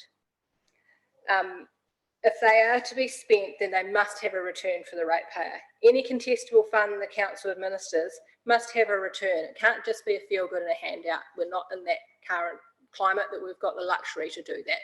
It's got to have some stimulation to the economy. I ask that the council look at the whole Selwyn event calendar, community events, commercial events, and council run events. I don't believe the council should be running their own events in isolation to what else is happening in the community. Consider the council run events. What is the return socially and economically to the district? Would the council be better to support a community group who's already running a free event that's well attended and got great social benefits, rather than trying to reinvent the wheel and do it internally? Would it be more effective, both from an engagement and cost perspective, to take this viewpoint? Now, I'm not saying what's right or wrong, but I'm asking the council to look at the whole event calendar, not just council events in isolation. By looking at the whole calendar, rather than, it just gives you that, you could use the budget more effectively. So I'm saying you might have some budget from the community fund that could go into this, but you might also have event budget that might be better used supporting a community event. I guess as the council, and it's about building social capital, using community groups out there who are already doing a great job and partnering with them and enabling them to deliver events that have real benefit to the district. Other than financial ways, the council can look to support community events. I believe that there could be more acknowledgement that events are an important part of Selwyn. I think they kind of just happen, but it's not something that I see much strategy coming out of the council from. Facilitate collaboration between events big and small, listen to and work with event organisers and committees. But one of the biggest things is cross promotion. At present, the council only promotes its own events or functions. Events don't feature on the council website or on the Selwyn NZ website, which is a great website, but with some more content it could have some real benefit. Can the council help events access the wider cannery market through collaborative promotion? Can we, the council's in a position to help pull us together. How can we do that? So in closing, every day we're seeing announcements of long-standing events being cancelled, but there has been no mention or focus from central government, not much from local government or in the media, on the effects of losing these events in our community. Keeping in mind that there's been no financial support for grassroots events, which are largely run by volunteers, so the wage subsidy hasn't supported them either. And there's been some that were cancelled at the start of the lockdown with days notice, and they have to try and recover and come back next year. We're lucky they will, and most of them I've talked to them will, but they're all having to reduce their budget. I know for the games, we're looking if we can go ahead to reduce that budget by a minimum of 25% for it to even be able to think about operating. So we know, because the other thing with the foreseeable future is funding options like gaming trusts and sponsorship are going to be reduced. So even if we can run events, funding's going to be an issue. The central government has so far made no moves to support the event industry. I believe it's the one industry that really hasn't been addressed at all. And that's probably more in a commercial sense, but there's been no mention of how, and was the first to shut down, and it's going to be one of the last to start up, because we can't just organise an event apparently and have it organised in a day and have thousands turn out, but I won't mention that. So I think Selwyn has a chance for our events to shine. Unfortunately, there are a lot of events in Christchurch for summer that have been cancelled already. Can Selwyn step up and fill that hole and attract a lot of people to our district that will have an immediate economic and social benefit to many, many people? We need the council to support our community events in Selwyn. Thank you. Thanks, Cindy, and for articulating well your position. Wondering, just there's sort of two parts there. One is around direct funding of particular events, and others are the collaborative nature of trying to promote Selwyn and our events a bit more broadly. How would you see the priority of council spend between those two? I think there's some events, as I said, that won't happen if they don't have funding.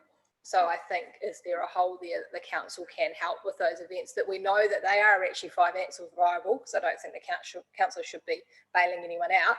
But because of what's happened with COVID, they might be struggling to actually get it up and look at the benefits to the district of supporting those events.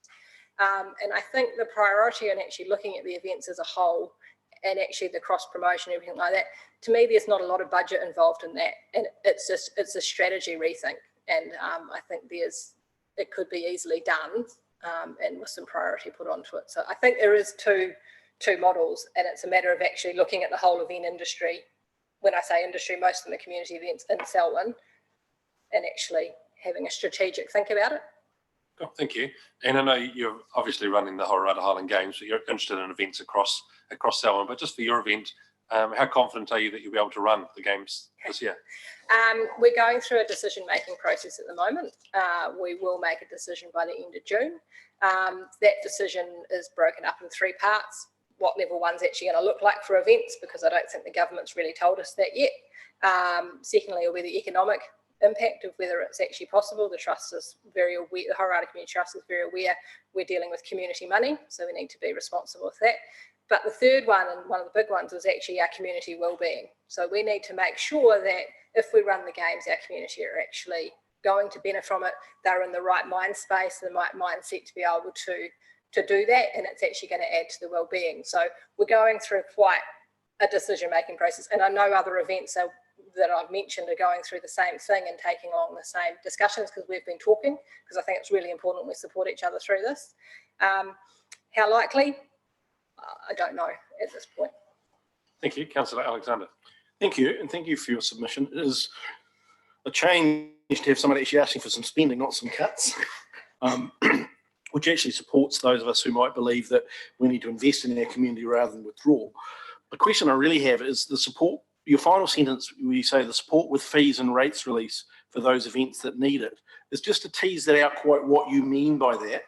Are you talking about which fees, what rates, or is it saying that perhaps, as council has traditionally done with the Rollston fireworks, is underwriting rather than a grant, offering an event, an underwriting, whereas we won't give you funding for your event, but if your event tanks because of weather or some other external factor, we'll underwrite your cost to this level. So just quite what you meant by that final. Well, I think what I'm meaning by that, and it's probably not related to the events I'm directly involved with, but you've got especially some A&P shows that pay rates, and if they can't go ahead, is there a way that you can help them with some of their fixed costs that they're going to incur anyway? Like if they're paying for a showgrounds or something like that, is there a way you can support them? Underwriting events, that's on a case-by-case basis. I don't know if it's something, it'll have benefit to some to get something moving sometimes. I guess I come from luxury that with the trust we can underwrite our own events, and I know so can some of the other major events we've got in Selwyn, which means they're all quite financially strong, but it's having that confidence to go forward. And I think that's something that, we're all feeling a little bit, what if there's a second wave, is in there, what happens if we get into that. So. Thank you. Cindy, thank you for coming. Oh, sorry, Councillor Mill. Sorry, two questions really. Is that a lot of the submitters this morning have been telling us to focus on our core responsibilities, and they analyse those as water, sewage, roads. Your suggestion perhaps is at the really edge of that, I would say. Do you regard it as core? I mean, what we've done in the past is probably support events to get going with the expectation once they're operational, they would self-fund and carry on themselves. So that's the sort of the first question, I guess, is in our shoes, would you regard your request as core to the services, given the COVID example? And I'll carry on giving a second so you've got time to think about it. But you are right at the coalface of, again, another issue is around the Hororata Community Centre, which you identified in your paper. There's a number of community centres which have been asked to be deferred because it's non-core spending, or it can wait in the COVID announcements. How would you regard that? So your first question was whether this is core spending. I think in the fact that stimulation it can have directly into the community does lead it that way. No, it's not a core in terms of roading and things like that, but it will stimulate the market with events. I think that, as I said, we do have a lot of events that are financially stable, but right now probably might need a little bit of help to keep going, or to actually be able to get up this year and make sure that our community still has event offerings. I think that we're not looking, that's why I sort of said, look at all the events, like, you know, is budget you have internally for events, is that the best spend, or could it be used more effectively if it was partnering with community groups? So what I'm saying is, you've got an event spend, can we look at how it's being done rather than just doing what we've always done? Because I think the key to what we're doing right now is look at everything and look at how we can do things better. In terms of the community centres, I think that, again, we're in a luxury. We have a very focused community who have put a lot of work and have a lot of synergy in what their thoughts are with the Hororata Community Centre. And I think that's vital for any community. If they're going to put a building up, you need to know it's the right building and it's going to have longevity and has been thought for the future. So if those communities and the council aren't in the position, then it makes sense to defer what you need to. Was that the question? Well, yes, the feedback we've been getting from ratepayers is a property tax, and they're saying, give me the extra $5, $10 a week in my pocket and I'll decide whether I spend it on going to an event or whether I spend it on my grocery bill. So that's the feedback we're getting. I guess just reflecting it back to you again. Thank you, Councillor Lyle. Yes, thank you, Cindy, for coming along. Are you aware that events can be funded out of the community fund we have now? Yes. So what is the difference? The difference is that I think that it can be more measurable. I think you can have more impact with that ratepayers' money if it's a separate community, it's a separate fund from the community fund. I think that you can actually say, if you are going to get money from the event fund, these are the results we actually want to see out of that ratepayers' money. And I don't believe in the structure of the community fund right now that you can actually really partner with events and actually make sure that when you've invested with them, whether it be $500 or $1,000 of ratepayer money, that you can actually make sure there's a tangible economic outcome from that. Okay, so you would be satisfied if the criteria were organised in such a way that we can do that? Yes. I do support your calendar, and I do believe that our staff may be some way down toward the road towards looking at that already. Hopefully. So thank you. Great, thank you. Cindy, thank you for coming in, spending that time this afternoon. We'll be in deliberations next couple of weeks and communicating back over the next couple of months. So thank you. The next submitter is Jenny Campbell. Jenny is joining us via Zoom. So if we just take a moment just to get that set up for the room. It's on pages 29 through 32 of the book for today.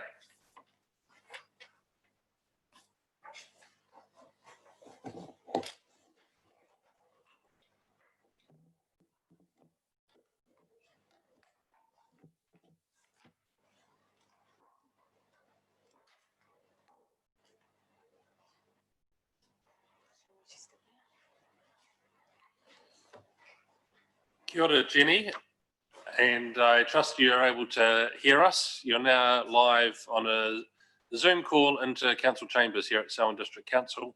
Can you just give me a thumbs up if you can hear me okay?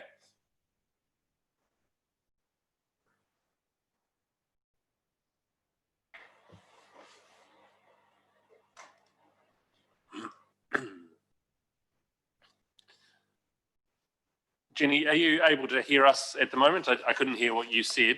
Could you just give me a thumbs up so that you can let us know that you can hear the room?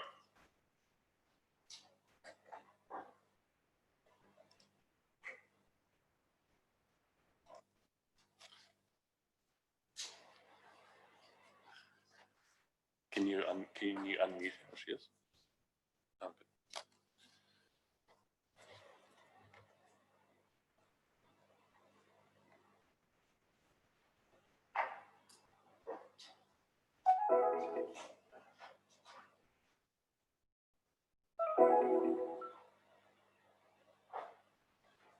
Hi, Jenny.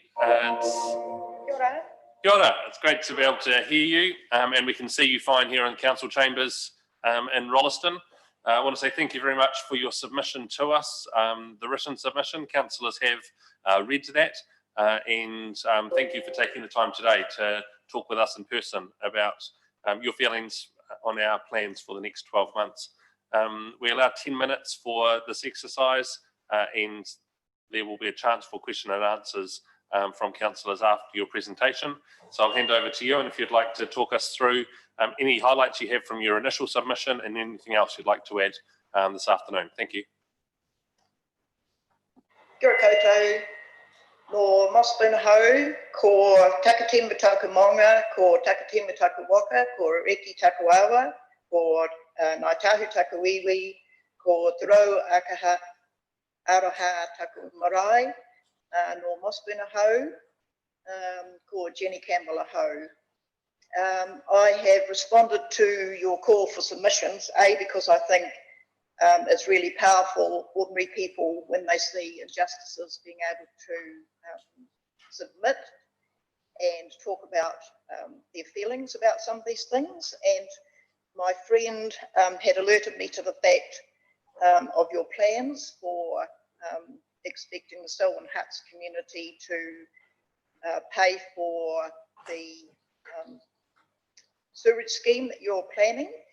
And coming from Murihiku, Southland, I know down here we have lots of little communities like Ohai, Nightcaps, Mossburn, where I live, where the local council, when it's have plans for a sewerage upgrade or whatever, we're all attributing our rates to the greater good.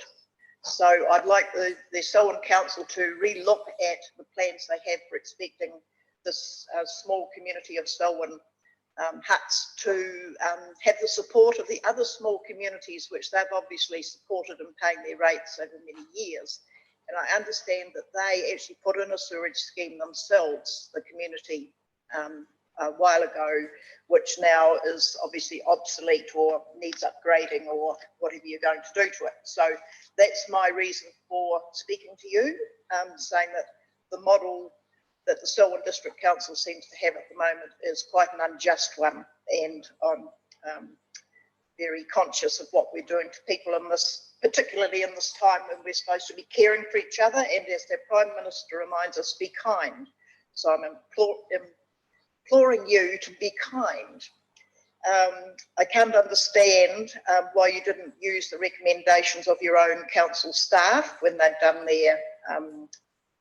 their research into this, and also the subcommittee that was appointed by your council, that the rest of the council then decided that they weren't going to take the advice of the staff. And I wonder if that's normal practice for your council members. $3 million seems an awful lot for this small community to find. And obviously, it sounds to me like you don't want this community to keep existing. And in the light of what's going on in our country at the moment, with houses being at a premium, little communities supporting each other and doing the social justice things together, it seems a bit incongruous that you're looking at 15 years completely destroying this community by being telling them they have to take their houses away. It seems preposterous to me when these are their homes and houses are so essential and scarce.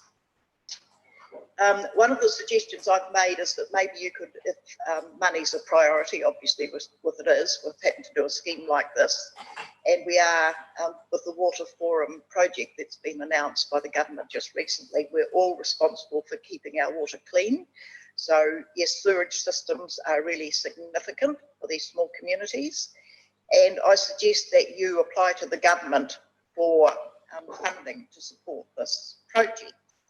And I noticed that the just transition, the priorities for the government are just transition, employing Maori and Pacifica and other migrant workers, the future of works, and they're saying jobs, jobs, jobs, producing child well-being, so having affordable housing in communities, producing spaces where people have physical and mental well-being, and I'm sure that the Selwyn Flats community provide that for each other, as they have a strong sense of community support for each other, and you probably will have seen that as people have come and presented their submissions over the next few days. And so all of those priorities, as spelt out by the government, would mean that you could justify, I imagine, getting funds to be able to install the sewerage community. And this is a way of you looking after the vulnerable. A lot of the people are low and fixed income people who spent their life savings on new houses at the huts, I understand it. And what happens at the end of the 15 years? Most of those people will be retired and be homeless with their biggest asset, their home, being bulldozed. Is that what you intend for this small community? So I'd like to recommend that you apply to the government, get some funding. You've got a really good case, and you'll have lots of good ideas from the people who've come saying how important this community is to them and the people who live there and the people who will come after them. And go for it, I say. Get your sewerage system and help the government to support you to do that. It seems to tick all the boxes, and particularly the water on the waterfront, which is a priority at the moment for New Zealand as a whole. He iti he panamu. It's small, but it's very precious. No te roro, taku te roro, ka ora te iwi. From your food basket and my food basket, there's sufficient for everyone. Kia ora koutou. Kia ora, Jenny, and thank you very much for the submission to us today. There's a number of questions in the room, and I'll just ask Councillor Alexander and then Councillor Lyle, Councillor Lyle first, to ask his question, and then Councillor Alexander. Thank you. Yeah, kia ora. I'm just curious in reading your submission. I don't know if you understand that all of the small communities connected to our present sewerage scheme have paid for their own capital cost of having the sewer put in. Prebbleton's paid, Taitat's paid, Rolliston's paid twice, as has Lincoln. So that's our history in Selwyn, is that we have paid as we've gone. Anything new is paid for by the developer on the way through. I'm not aware of that, but it seems very unjust to me with these little communities having to do that. And I think there's other models that you could maybe try. And with this government funding that's available, maybe you could change your procedure so that other communities can get sewerage systems as well, maybe sooner than what they'd be able to now if they had to fund it themselves. So, yeah. Do you not think that those people who've already paid for their systems would feel that it was very unjust for communities to be subsidised by them? Well, if you get a government subsidy, you won't have to rely on their rates, and other people are doing it that way.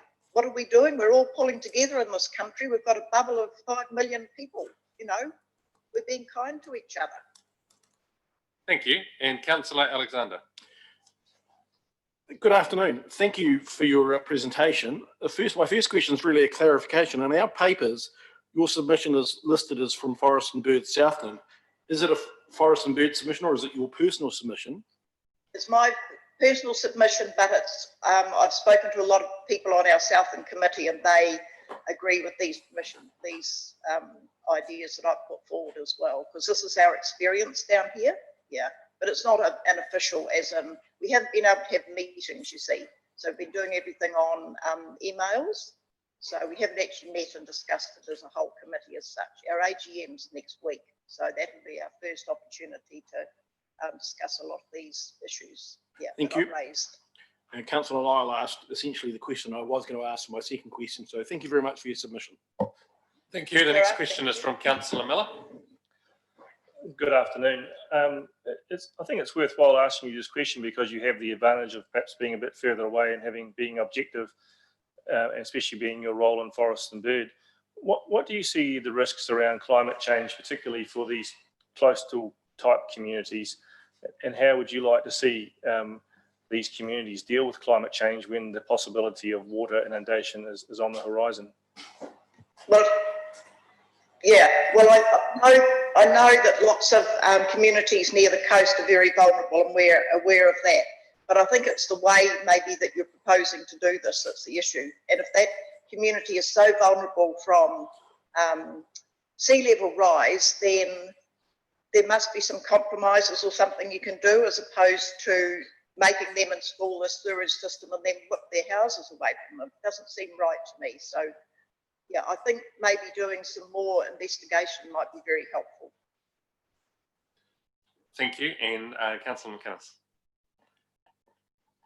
Good afternoon. Thank you very much for your submission. I was just wondering whether you realised the 15-year limit was actually due to the consent limitations from Environment Canterbury. The timeline itself is not something that is under our control. No, I didn't realise that, because obviously you have different councils, environment, like we do down here, Environment Southland, and then district councils as well. So obviously that's their jurisdiction and it's beyond your control. But there must be ways of talking about this and consulting with each other. I agree. Communication is pretty big. Yeah, the communication issue is definitely there. And looking at your suggestion regarding infrastructure funding, it was my understanding that projects to be put forward for that had to be over $10 million. And thankfully, we're not talking that kind of money for Selwyn Hutt's wastewater, but it does fall below their current shovel-ready funding eligibility. I'm sorry, I didn't hear a word you're saying because it's very echoey and I'm finding it very difficult. Not only am I hard of hearing, obviously, but your chamber has not got very good acoustics for doing Zoom, I'm sorry. So I can't respond to your question or your statement. It's okay. I haven't heard any of it. Jenny, thank you for your time this afternoon and for your patience in working with us via Zoom. It's great to have you join us through this meeting. We will be in deliberations over the next couple of weeks and communication back to submitters over the next couple of months. So thank you for your time today. Thank you for your courtesy and hearing me out. Kia ora koutou. Kia ora. Our next submission is Marie Gray, and it's on pages 33 through 35 of the submission book today. Marie, thank you for the submission that you've written to us already, and thank you for taking the time this afternoon to come and present in person. Presentation. So, are you able to move the microphone across to the other seat? We've allowed 10 minutes for each of these submissions, including some question and answers today. You're more than welcome to go through some of the material you've already given us, but that has been read by everyone. So if there's anything you'd like to highlight there, as well as any further information, that would be great. Thank you. I'll hand over to you. Kia ora koutou, and naira te mihi mai o ha kia koutou. As Sam's mentioned, my name's Marie Gray, and I'm here today to speak on behalf of the Summit Road Society. So the Summit Road Society is a charity. We were established in 1948 to further the vision of Harry-Yale to protect and preserve the Port Hills and to provide for public access. We own 4 reserves on the Port Hills, including 2 in the Selwyn district, Omahu Bush and the adjacent Gibraltar Rock, which are both above Taitapu. Thank you for the opportunity to comment on your annual plan. I just want to note that in reading the annual plan, there is very little mention of parks and reserves. It's, there's a bit of detail in the annual plan itself, but in the consultation document, there in fact is just 1 or 2 words. And we would like to see, the Summit Road Society would like to see nature, parks, reserves, enhancing biodiversity a core part of the Selwyn District Council's annual plan. And we believe that that focus is more important than ever as we recover from COVID-19. It is well known that spending time in nature and participating in efforts to restore it is good for people, it is good for the community, it is good for people's physical health, and it is good for their mental health. We would have seen, if you've been out and about, how popular the parks reserves are at this time. People, after our lockdown, people are really enjoying the opportunity to get out and about and spend time in nature. And I just want to talk a bit about our reserves, and I've got some photos here to show you about Omahu Reserve.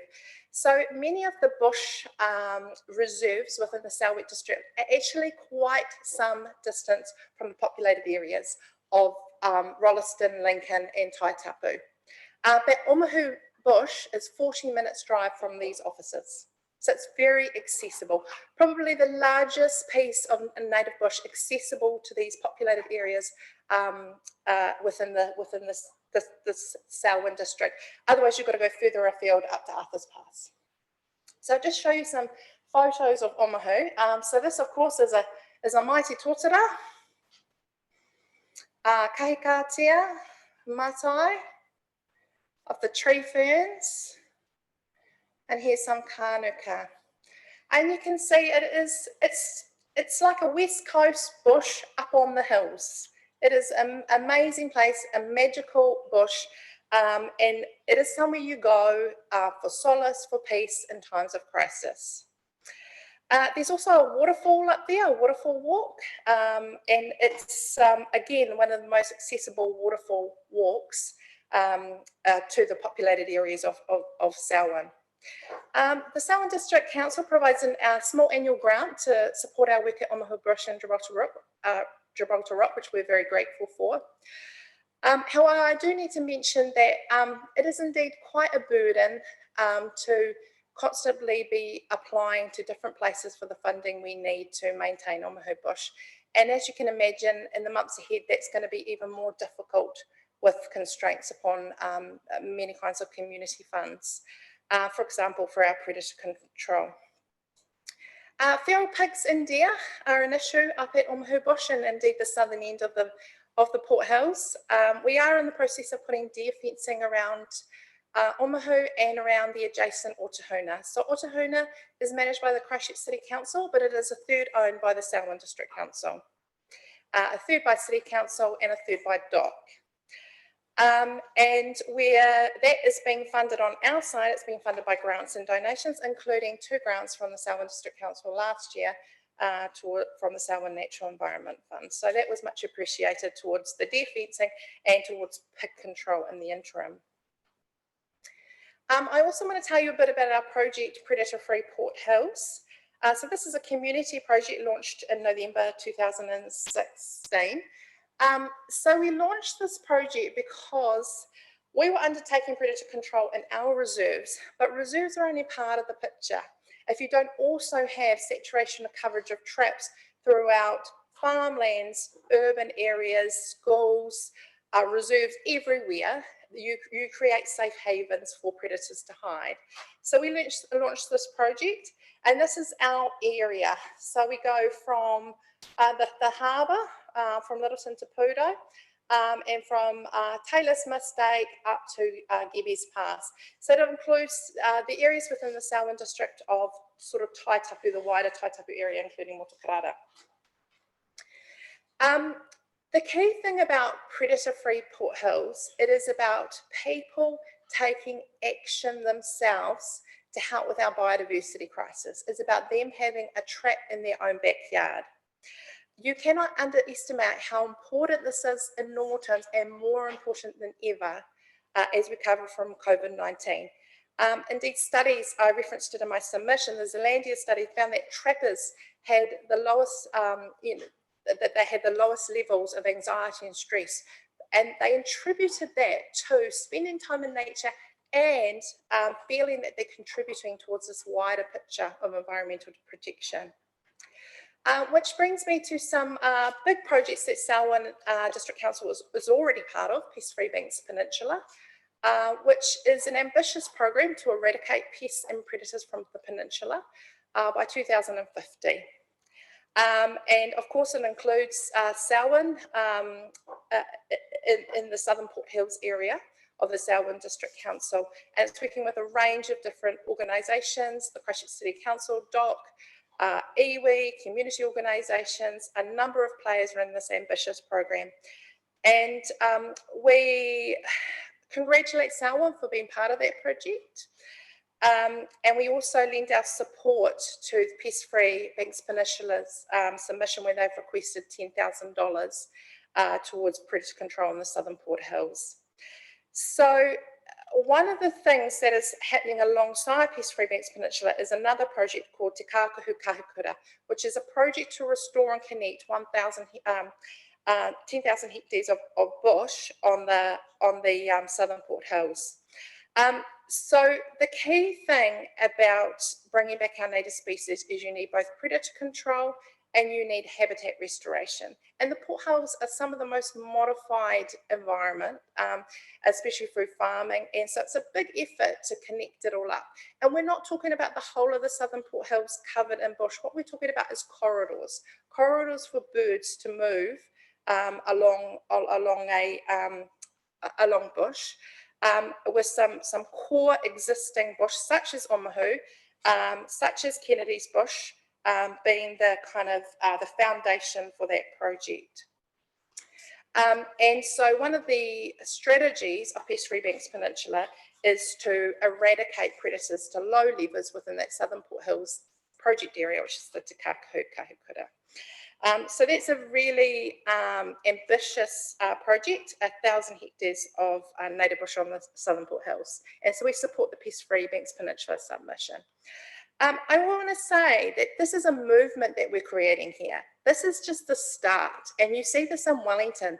Predator-Free Wellington has 96% ratepayer support for their program. So it is actually something that engages people's hearts and minds and something they feel very passionate about.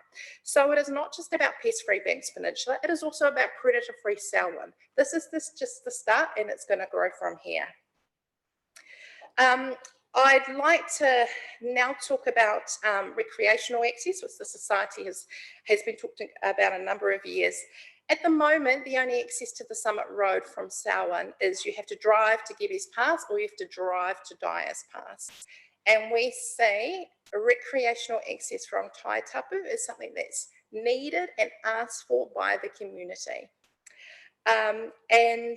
We have suggested in our submission, Burgess Bush Road, which is already a legal road. There are actually a number of options on the table, including access through Omahu Bush. And what we'd like to see is a project to explore those options with the view to exploring in the 2020-2021 financial year the options that could be on the table and then progressing the preferred options in the following year. So it's a planned stage process to ensure that there's walking and biking access from Taitapu, from the foothills up to the Summit Road.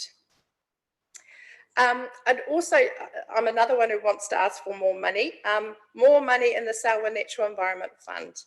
It is clear that there is a huge demand for these kind of initiatives. And I think we all appreciate that times are difficult at the moment, but these crises around biodiversity loss and climate change are long-term and they are still there. And we can't lose sight of those wider goals. So council expenditure and environment, it supports jobs, it supports physical mental health, it supports community cohesion, the enhancement of our natural environment, and it is about local action in response to these crises of biodiversity loss and climate change. Marie, I don't want to rush you, sorry, but just using up. Okay. Yeah, that was my last point. Thank you very much for that submission and the passion that you bring for the beauty, I suppose, that is on the hills and the ease of access that there is for people to be able to experience it, and also for the future use of the space. So you've advocated well for the people that are involved in that. Councillors, are there questions that you have of Marie today? No. A very thorough submission to us. So thank you for taking the time to come down here and to share that. We'll be deliberating over the next couple of weeks on this matter, and then decisions will be communicated over the next couple of months. So thank you.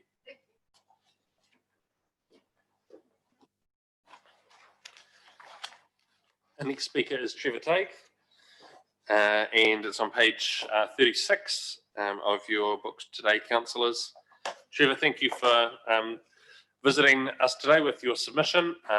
The written submission has been read by councillors and pre-circulated, so you can take that as read. But if there's anything in there that you would like to highlight this afternoon, you're more than welcome to do that, as well as provide any other information to us. The microphone that's in front of you, you just press the right-hand button, a red light will come on, and we'll all be able to hear you, and we've allowed 10 minutes for this conversation, so thank you. Thank you very much, Mayor Sam. I certainly won't take my 10 minutes unless you want to ask me a lot of questions. Pleased that you have read my submission, and the first page of it is, the first sentence of it is what I actually really mean, that I do totally oppose any increase in the rates this year. And under the present circumstances there, that the council should be looking at a reduction in the rates for this coming year. I believe this sincerely, that you must look at this very sincerely and reduce the rates this year.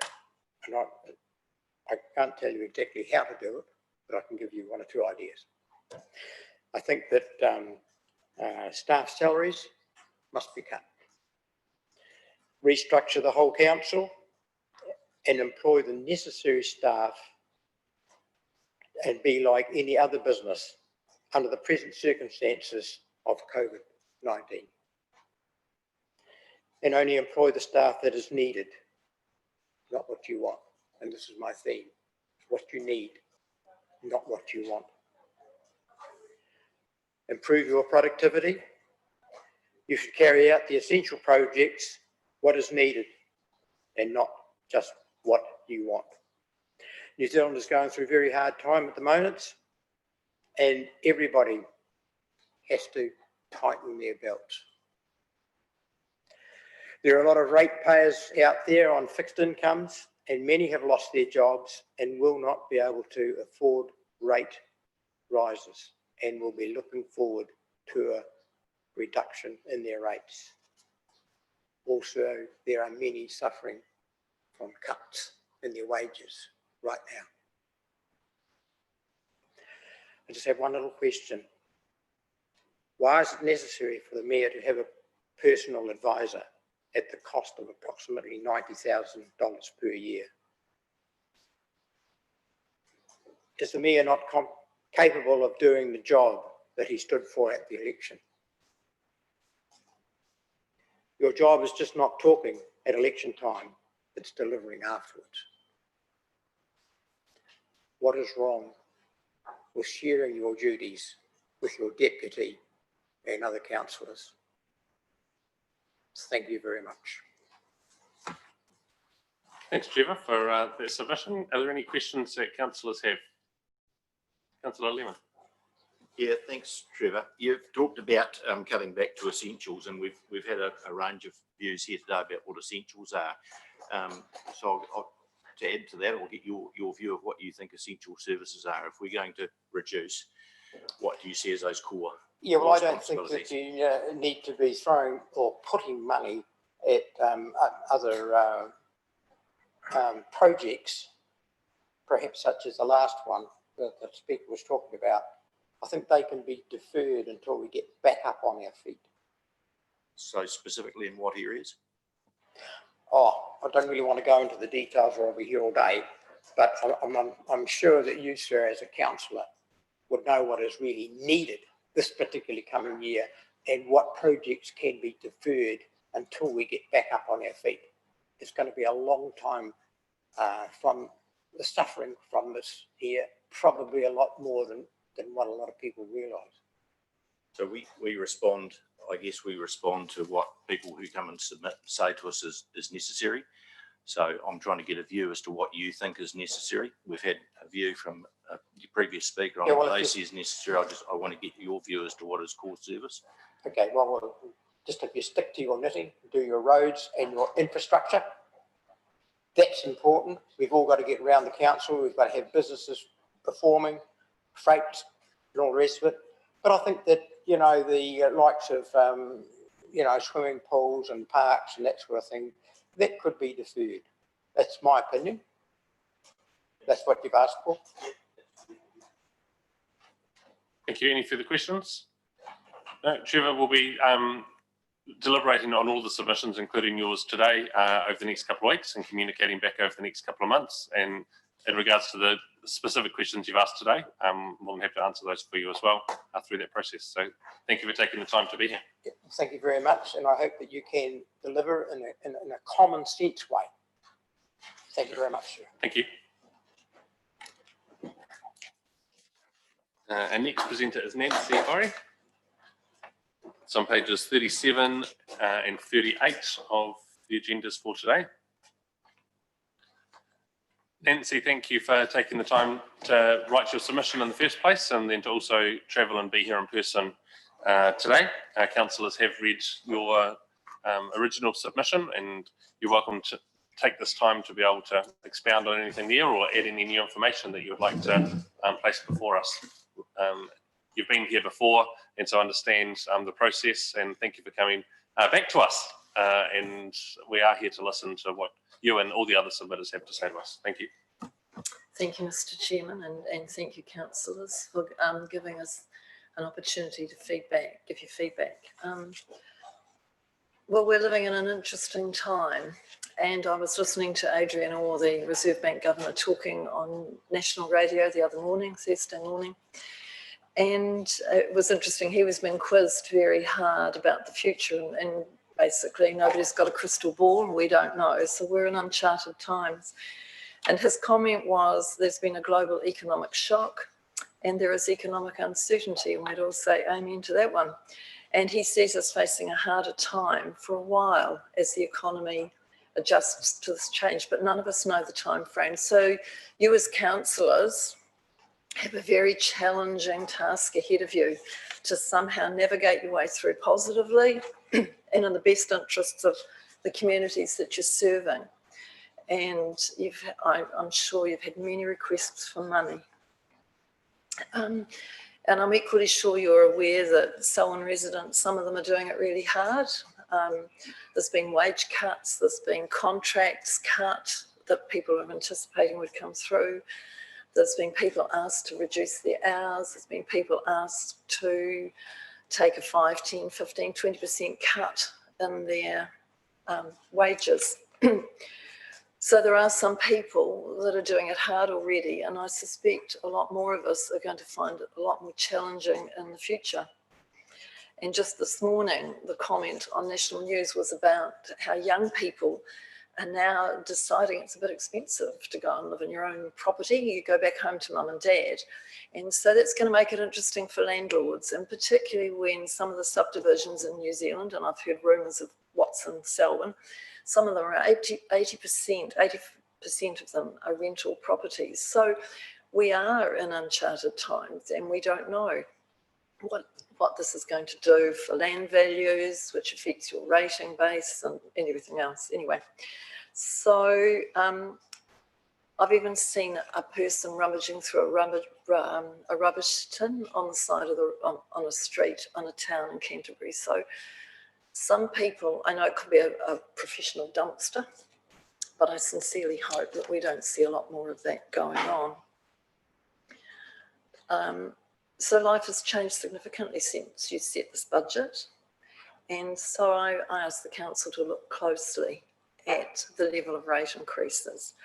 I think, and the question was asked by that councillor about essential services that all of us need.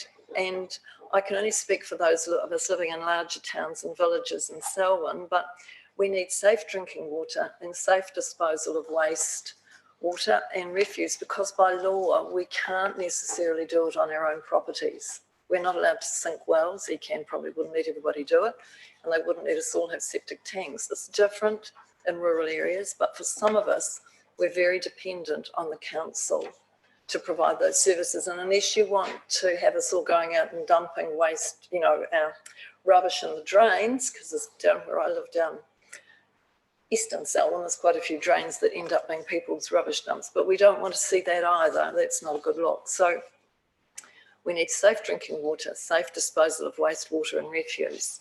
And we also need safe roads and pathways and transport corridors, because we rely on the movement of goods that are produced on our farms and our businesses to get to markets, and we want that to happen safely. And so those are what I would see as essential. And some things are really useful in an emergency, like civil defence and other services that the council offers. So those I see as being important too. And then we come to the things that are nice. And I've been here asking for wish lists in the past. I'm not sure this is the year for wish lists, actually. In many instances, we already have some of these things that we want. We've got community centres, and but council's got on its books major upgrades and rebuilds. And I realise that council is required to think ahead and anticipate future needs. And central government is also going to look to you to help with the financial recovery by having your shovel-ready projects. So you're caught, in a way. You have to do something. But all these things come at a cost to the ratepayers by increased rates and or debt servicing in the future. So coming to my points, the first one, review options to reduce level of rates increase. Please, if possible, keep it as low as possible, between 0 and 3%. And I'm not saying don't provide essential services and don't do maintenance. I'm saying just don't get too grand too quickly. Just let us ride for the next 12 months as a district rides through what we're facing. It may be 100 times better than they're anticipating. It might be as bad as they think. It could be worse. We don't know. But just keep essential services running. That's what we need. About the Prebbleton Community Centre project, I think things have changed. Our communities are changing. People are thinking differently. I don't know what your friends and family are saying, but we're all starting to say, what I thought was important is not that important. What I really think is important is something else. So I think it's good that the Prebbleton community be given more time. They'll benefit from that. They can think through future needs, the things I'm thinking, like if you're putting into elderly care facilities in Prebbleton, how's that going to change that community? What else is going to be needed? Is there going to be a medical centre needed? Are there going to be doctors? Where are you going to put your future development in a community like that? Where is the best location for a new community centre? I look at it. I'm sorry, I come from a background of a planner and a resource management planner. So I just look at a community and I say, you've got a domain, you've got the new one being developed on the south side of town, you've got your little bits and pieces, you've got your centre of town. Where does it all need to go for the benefit of this community long term? Think about it. You've got time, so make use of that time, and there'll be good ideas. And the only thing I'd say is when the community comes to say we want this and that, help them to understand what the rate burden is going to be of that facility on their rates, because Lincoln's had that issue. Got a fabulous centre, well used, but it does cost, and we recognise that cost. Same would be for Leaston. Again, current and anticipated future needs. When thinking about these community buildings, try and future-proof them so that by changing walls, doing something else, you can change them into something else. If it's not needed long-term, you can sell it off. But future-proof your buildings, provide for the unforeseen, leave room for growth, and give the community time to think it through, because again, they're going to pay for it. Increasing water supply charges. All I can say is Selwyn certainly doesn't want to end up like Havelock North. So we need safe water, and if it needs to be upgraded, upgrade it. We don't want people having long-term health effects from contaminated water. No life is worth it. No life is worth it. It's much better to upgrade them. And I've got a little idea, which, what about rainwater tanks? We could, like they do in the Wellington region, you plumb them in and you've got something in an emergency, a little bit of water. I know we don't have Wellington's rainfall, but there could be things that could be done and a lot more water conservation. We don't need to be watering footpaths. We don't need to be putting good drinking water into gutters. We just got to learn to manage our water a bit better. Then coming to the wastewater system for Darfield, I know it will cost, I know it's expensive. I don't know how many upgrades we've had in Lincoln. It's just really hefty, and every time people say it's so expensive we can't afford to do it. I don't believe there's any choice really. Caring for our environment and the groundwater, such as our unconfined aquifers, and our receiving waters such as lakes and streams, is something we have to do just in order to protect these resources for the future. So commiserations to Darfield on the change in your rate bill when it's finally constructed. And then changes to development contributions. On your option 1, my only question is, how does council intend to handle this issue if things change in the next 3 years and interest rates go up, not down? The issue of specific development contributions in Rolleston and West Melton highlights the issue of infrastructure being installed, but development not proceeding as anticipated. What we used to call as dead running, which is the ribbon development that you never wanted to do because you could never recoup the cost on such a long, expensive infrastructure is ridiculously expensive. So you want to use it well. I expect that council will be confronted with this issue again and again as development slows down. We've been riding a fantastic development bubble. I just look at the expansion, it's huge. I'm not sure what the future holds. So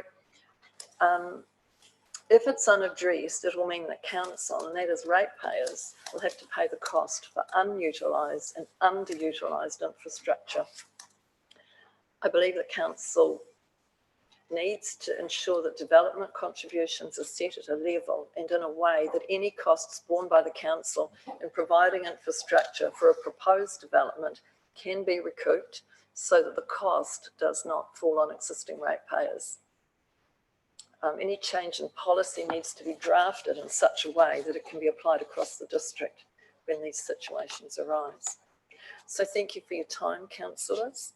You have big responsibilities in this budget. You're dealing with millions of dollars. You've got a big staff who are looking to you for employment. You've got ratepayers looking to you for the way forward in a way that they can actually pay the rates that you're asking and that they get the services they really need. So all I can say is may God grant you wisdom and courage as you set this budget. You're not going to please everybody because your actions will impact every resident in Selwyn District, and may it be for the good of all. So thank you for stepping up in tough times. Thank you, Nancy, and thank you for those words of encouragement. Councillor Alexander. Thank you, Nancy. It's always good to see you here giving us some wise words. With respect to the Darfield wastewater proposal, did I hear you correctly that you believe that it should be funded, the capital cost should be funded by the people connecting in Darfield, not district-wide? Well, I'm not going to say it's an old phrase, user pays. We've paid and paid and paid and paid. Every time there's an upgrade, I haven't noticed anybody else coming along and saying, look, here you are.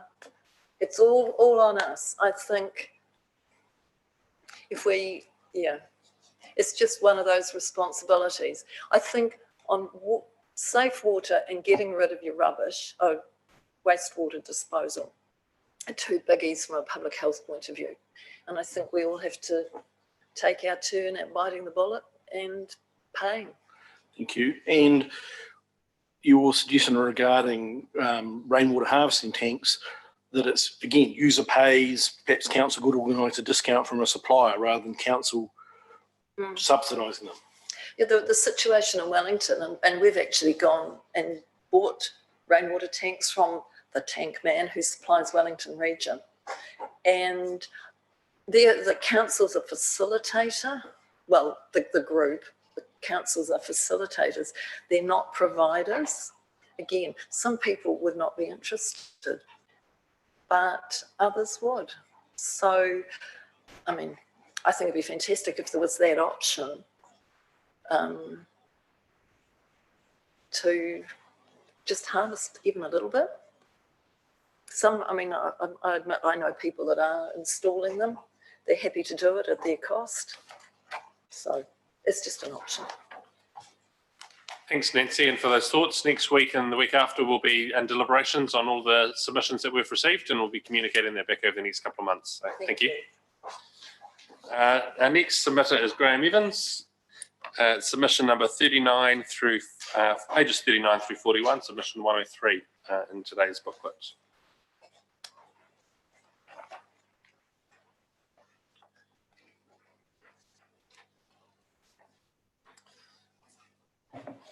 Graham, thank you for taking the time to write your initial submission to us, which has been circulated to all councillors and read. Anything today that you'd like to add to that, or any other information you'd like to present to us, we've allowed 10 minutes for that, with some question and answers as well. And today's been live streamed, just so that you're aware, and is on the council webpage. So I'll hand over to you. Thank you. Thank you. Good afternoon, and thank you for allowing me to talk to my submission. The submission I'm preparing, originally prepared, I've added to, and this is what I want to talk about today. As you can see, my name's Graham Evans. I'm a rate payer and licence fee payer from the Upper Selwyn community, Selwyn Hut community. My family has owned the same hut for 97 years. I don't use the hut much as I could, and you may ask them, why am I here? Well, I'm here asking the same questions. Firstly, the Upper Selwyn huts hardly gets a mention in the annual plan, and the licence fee rise of 68% on last year hasn't even got a mention in the minutes that it was tabled at the council meeting on the 25th of March, where the increase of licence fees were tabled. I again asked the council to reconsider placing the huts on the district water rates and removing the need for a separate licence fee. The council has asked their lawyers, Buddle Finlay, on 2 occasions to carry out research on legalities for terminating our deed of licence to occupy, and I would like to highlight a summary of their responses.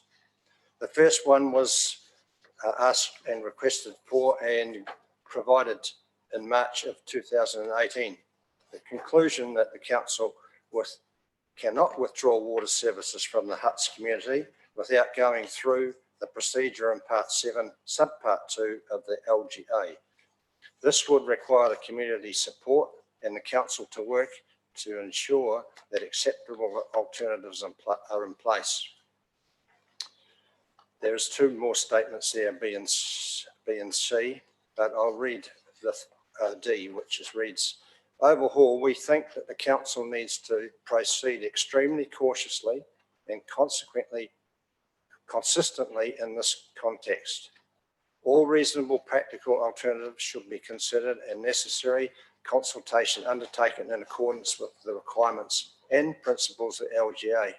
Ultimately, all various potential issues related to the huts need to be considered. They are very carefully by the council in and around, and without illusion that any given course of action will be straightforward. The second input from Buddle Finlay on March of 2019 related to this Christchurch City Council and the outcome from discussions on Taylor's mistake batches. They have an extension fixed term of 35 years at market licence fee, with licence offered to family members, and with no member wish to take up, then the licence will be surrendered to the council. They may be offered as holiday accommodation. The predominant reason given for supporting the retention of the batches was heritage and character.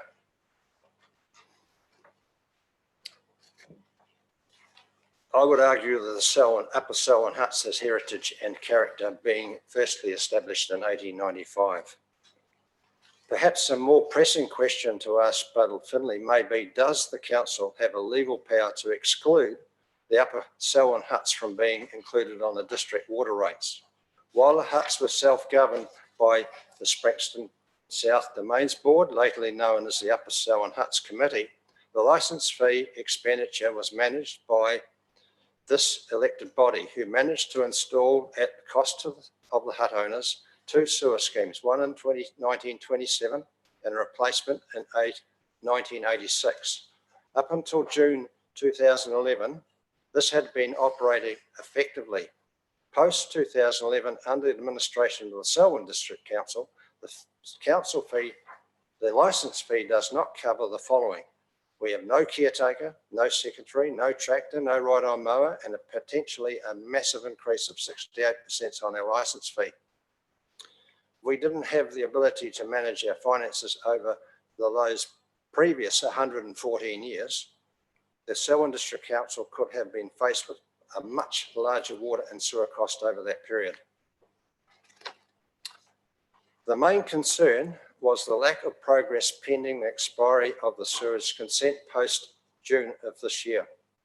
The Selwyn District Council requested a report from Tina Von Pen to research the views on those affected, which were ECAN, Ngā Tahu, Selwyn District Council, and the hut owners of the Selwyn. This report was presented to the Selwyn District Council in August of 2018. That had been extended by 2 reports commissioned by the Selwyn District Council requesting Buttle Finley in investigating termination of our licence to occupy. We now have further concern that the licence to occupy will terminate at the completion of 15 years, although this is a sudden reversal on all previous discussions, which were looking at a 30-year period. One of the questions asked of Councillor Hassan was, her answer was, if the people don't increase the level of service, it has to be funded somewhere. Yes, just like all the other ratepayers and via the rates. In the previous discussion, Deborah Hassan mentioned include in the district ratings system the water and sewage. It was stated that Lincoln community would not be prepared to contribute to the cost. But covered in our description of rates, we pay for recreation reserve rate, a community centre rate, a water race rate, and referred to in the LTP 2018 through to 28, page 19, how will it be funded? The cost water treatment is funded by district-wide rate paid by all properties connected to the council water supply. I just wanted to conclude with a summary of total rates expected to be paid by the Upper Selwyn huts, with the increase of the 68% for 2020, give the community, the Selwyn district, a community total of $212,051.70. That relates to previously last year $160,000, and then carrying on to 2021 another 29%, and on top of that another 29% in 2022. That concludes my presentation. Thank you very much for that, Graham. And there may be some questions from councillors. Just one question from me is, during the time that you were the committee, the community representative on the subcommittee that was working on what the solution would look like for Selwyn huts. Yes. What was the feedback that you received from the community through that time that led you to support this proposal going to consultation? The support we had, unfortunately, we had 3 packages delivered to us post the COVID-19 lockdown, which meant that we only had 2 days going into level 2 that we were able to meet. So the committee met, and as a result of that, a week later, the submissions closed. Prior to that, the committee had met and frequently had a general meeting with the hut owners. The first meeting we had a 60% representation from the huts. Our feedback was via minutes or a general meeting that we would have to hold the feedback. Thank you.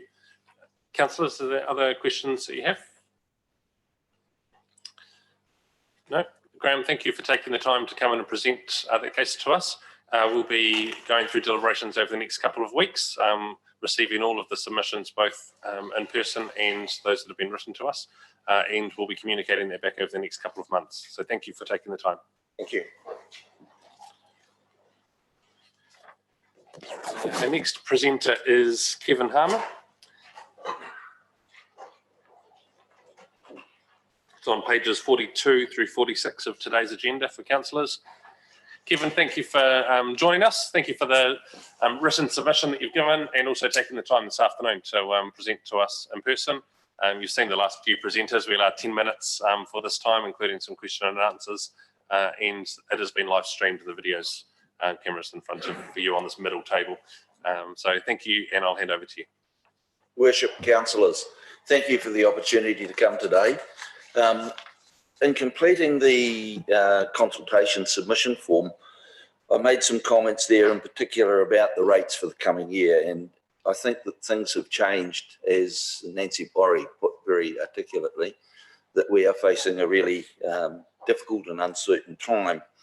And I think that there will be many projects from this current year which will be incomplete at the end of the financial year, and therefore there'll be a considerable carry forward of work into the following year.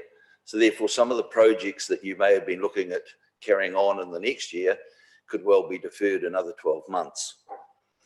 In regard to the work in specific communities, and the 2 or 3 that I note are Prebbleton, Leaston and the Darfield sewerage, I believe that the communities that benefit should pay, and they should be the ones that make the decisions.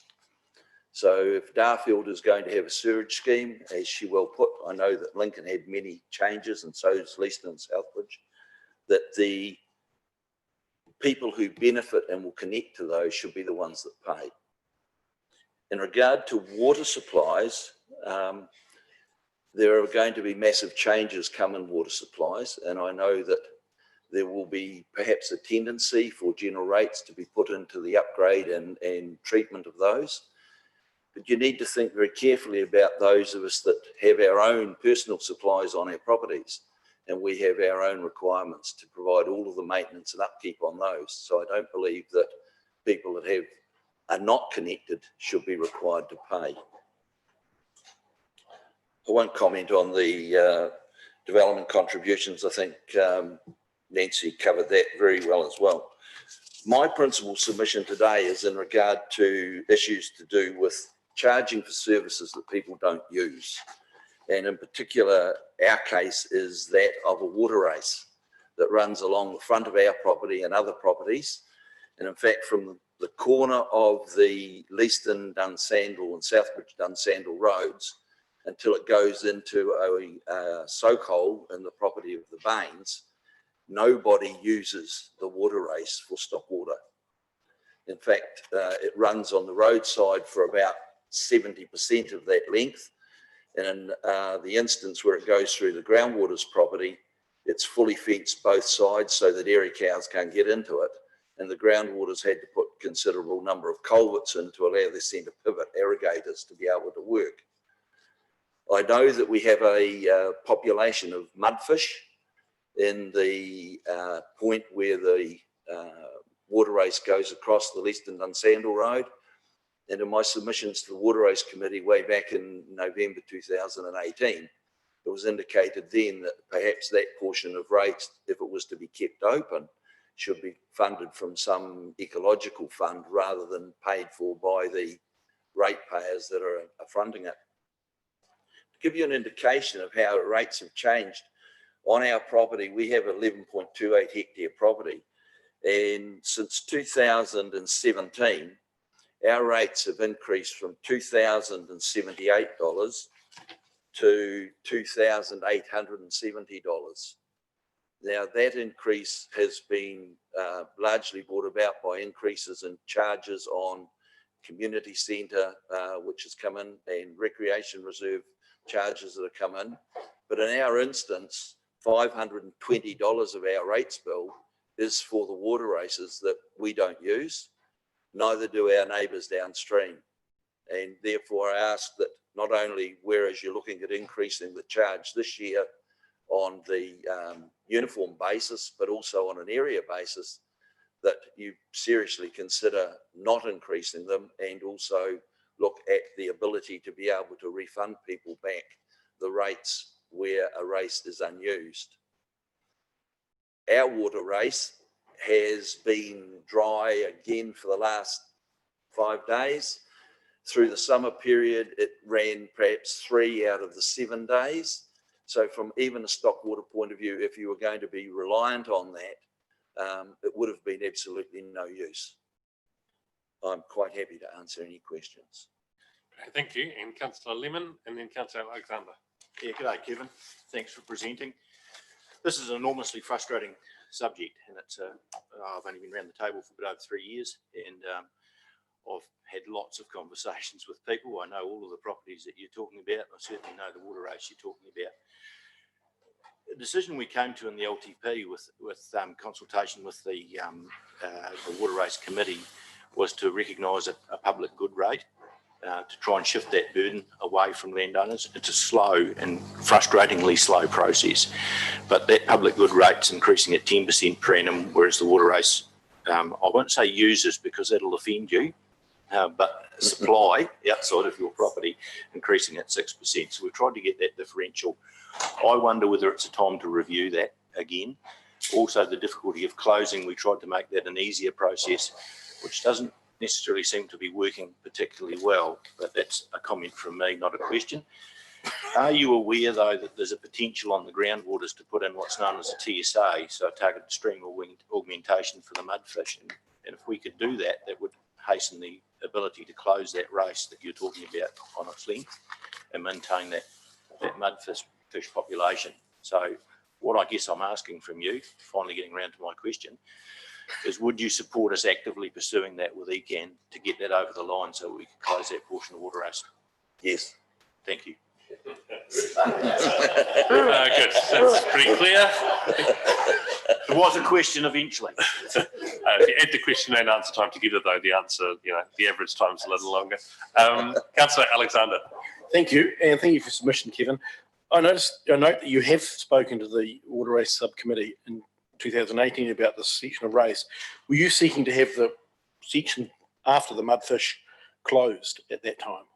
Initially, the discussion that I had with the groundwaters, with the Dunshays and the Bains and ourselves, was to close that whole race.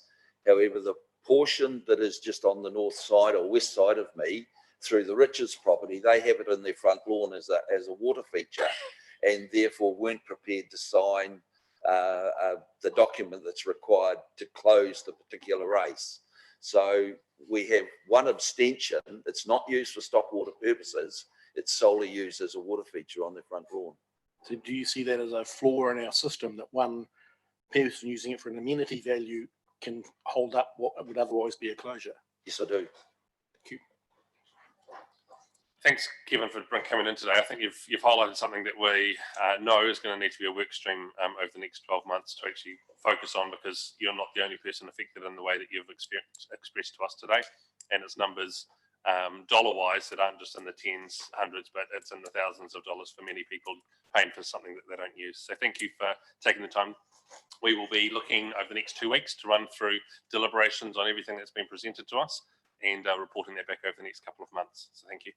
Thank you, councillors. Okay.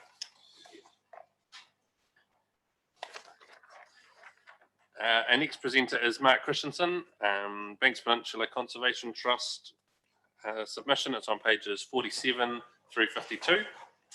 And Mark, this is probably the first time you've seen all councillors here too. And Mark is a member of the Central Plains Water Trust, and was appointed to that end of last year.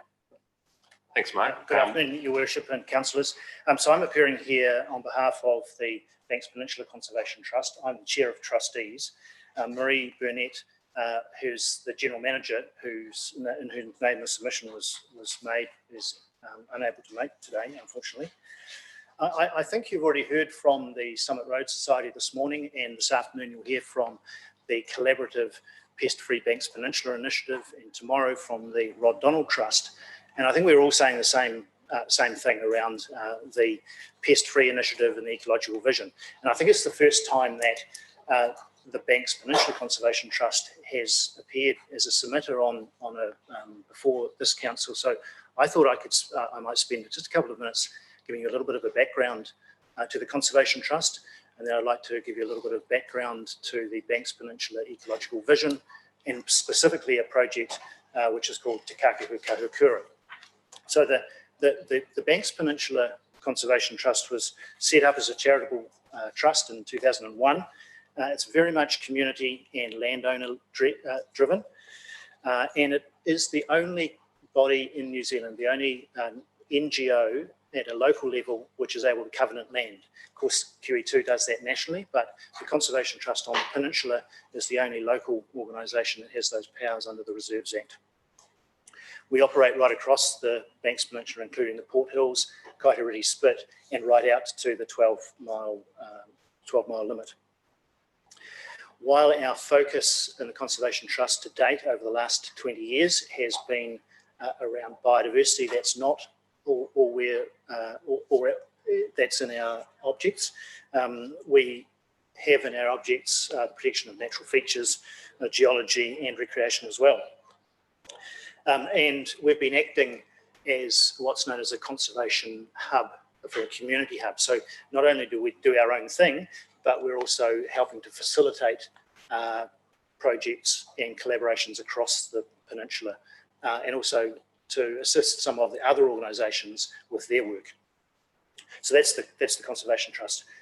2016, the Conservation Trust led collaborative work which came up with what's called the Ecological Vision 2050 for Banks Peninsula and the Port Hills. And this is a collaborative, again, a collaborative view on what the ecology could look like across Banks Peninsula and the Port Hills by 2050. And it, of course, there's a rich geological basis for the peninsula, and there's a rich cultural basis for everything that's been happening across the peninsula. And building on that, we've come up with these 8 ecological vision goals. And the submission refers to these goals. And I just wanted to refer you specifically to, or mention 2 of them in particular. The first is around goal 8 of the Banks Peninsula Ecological Vision. That's pest-free Banks Peninsula. The Trust is facilitating a collaboration. The Selwyn District Council is part of that, a member of that collaboration. Councillor Bland is with me on the project oversight group for that for that initiative, and the Conservation Trust is acting as really as a secretariat for that. I think there's 14 signatories to a memorandum of understanding for that work. That happens right across the peninsula, but we're interested here in that area within your district in the Southern Port Hills.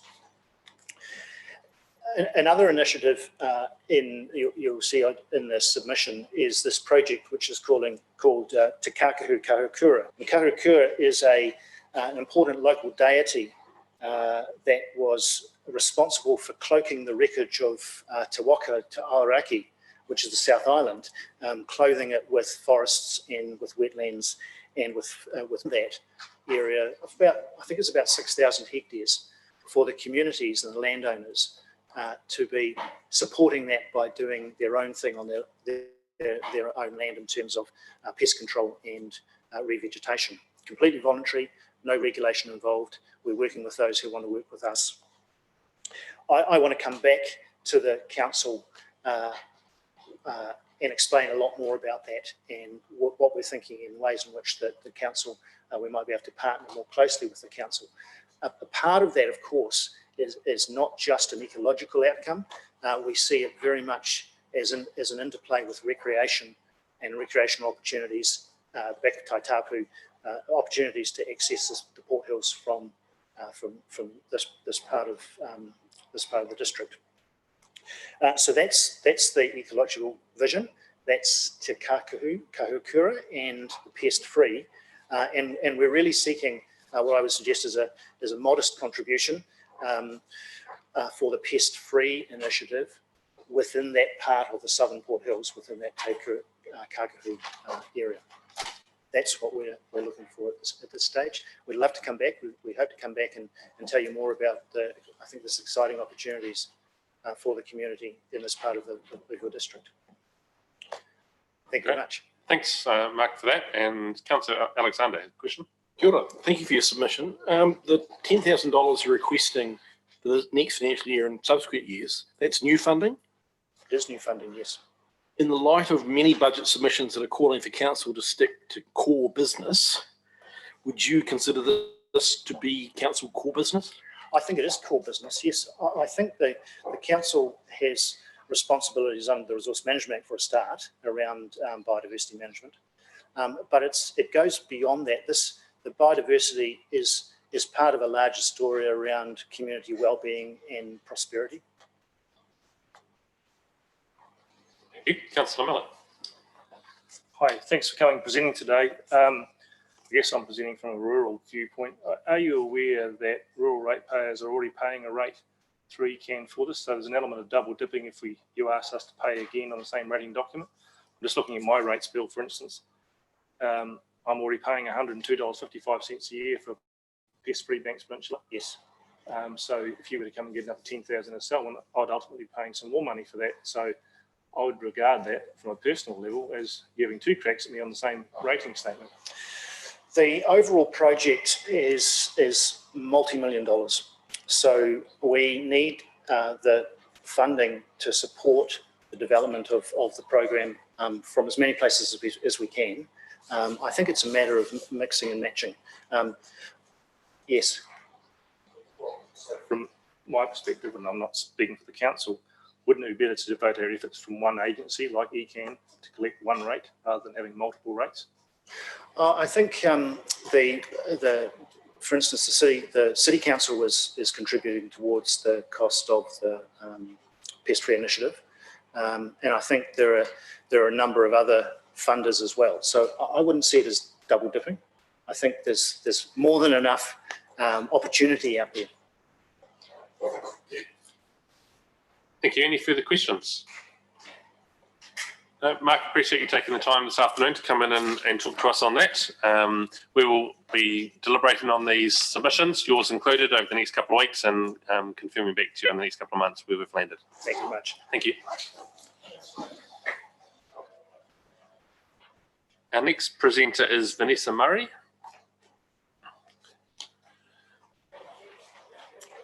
It's pages 53 and 54 of the agenda for today. Vanessa, thank you for joining us. Thank you for taking the time to write your initial submission and taking this afternoon to come and present to us in person. Your initial submission has been shared with all councillors and they've been able to read that. You're welcome to highlight anything that is in that submission and add to it anything today as well. Okay. We allow 10 minutes for this time. That'll include some question and answers from councillors. And today has been live streamed. It's on the council website and the camera is just in front of the waka in the middle table. Okay. Thank you. Excellent. Thank you. What I've come today is to ask, there's one question I want to ask. Why is there such a huge difference in the rates from where people live? Because it says on the council website it's to do with location and services provided. So I have to question why someone would be 2.5 and another person would be 7.3. What, like in Horata, if you classed as you're rural and you can be on half an acre, so and the neighbour next door to you is residential, so your rates will go 7.3 and their rates will go 4.9. How do you get to juggle it that one's there and one's there? We'll be able to answer the specifics of that after this meeting, today is really a chance to listen to the questions that you have and to Okay, take those on board. that's the main, because a lot of people I've asked them, they're not happy over it, and I've asked them why they didn't put a submission in, and they said because it's a done deal. I said nothing's done until it's all signed. That's one of the things. And what I want to know is, like I've talked to the Waimakariri, they were going to go 4%, they've gone down now to 1.5, and that's where they're staying. Christchurch isn't confirmed yet, but they're going to come in around the 3.5. So we are sort of a way out. And I think, like, give and take, you've got Prebleton, you've got Lincoln, Rolleston, you've got West Melton, you've got huge subdivisions. Now they're bringing in a massive income with just alone those rates. So where's the shortfall that you need to put them up? That's one of my questions I need to ask. Right. And what will the people get by putting the rates up? What are they going to get for the paying more? Like, are they going to get a street light? Are they going to get a footpath? Is the flooding going to stop in certain places? Like, what is going to be achieved by putting that up? Because the Selwyn Council need to remember that the ratepayers are not a bank. Like, if there's a shortfall, you can't say, well, let's put our ratepayers' money up. If you need to do more budgeting, well, then that needs to be achieved within the Selwyn Council so that it doesn't go back on the ratepayers continuously.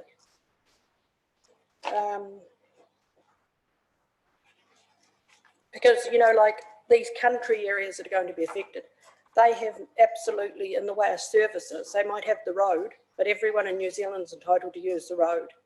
They have their wheelie bins that they pay for. They have their own septic tanks they look after. So, and a lot of them are on shingle roads still.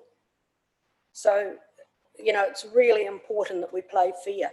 If the council feels they need to put the rates up, well, then they need to look at putting them over the board at 3.5. And then that is fair to everyone. But when you read what was published in the thing, it's not fair, and it says services provided and location. So that's basically me. That's all I've got to say. Thank you. The examples that were in the documentation that was sent out were examples, and so there will be specifics related to those examples that will lead to the 6 or the 3 or the 1 or whatever the number comes out. So if you're interested in a particular property, staff will be able to talk with you through how that functions for your property or your neighbour's property, or those that you're advocating on behalf of as well. And we'll get back to you on those specific questions that you have too. As a council, we've tried to have as many rates as a targeted rate as possible so that you're paying for the service that you're getting rather than it just all being lumped in the one pot.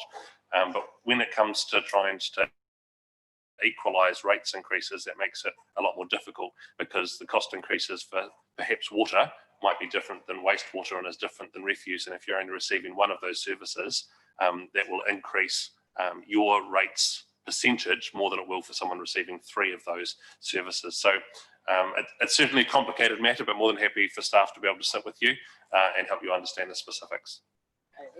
Thank you for taking the time. Councillor Miller. Well, I just want to say great questions, because those are the questions that a number of ratepayers are asking me, exactly what you're asking us, and you deserve and want the answers, and is not the only one, as you say, that wants the same answer. And particularly our rural ratepayers, they are asking the same questions that you are. So thank you for coming out and asking that question. And particularly, like, as the ones that are on half an acre, and there's no income they can possibly ever make off it, or on an acre. And, you know, that sort of is a huge increase. But thank you very much. Thank you. Any further questions, councillors? No. So we'll be deliberating over the next 2 weeks, and we'll get back to you over the next couple of months. Thank you. Thank you.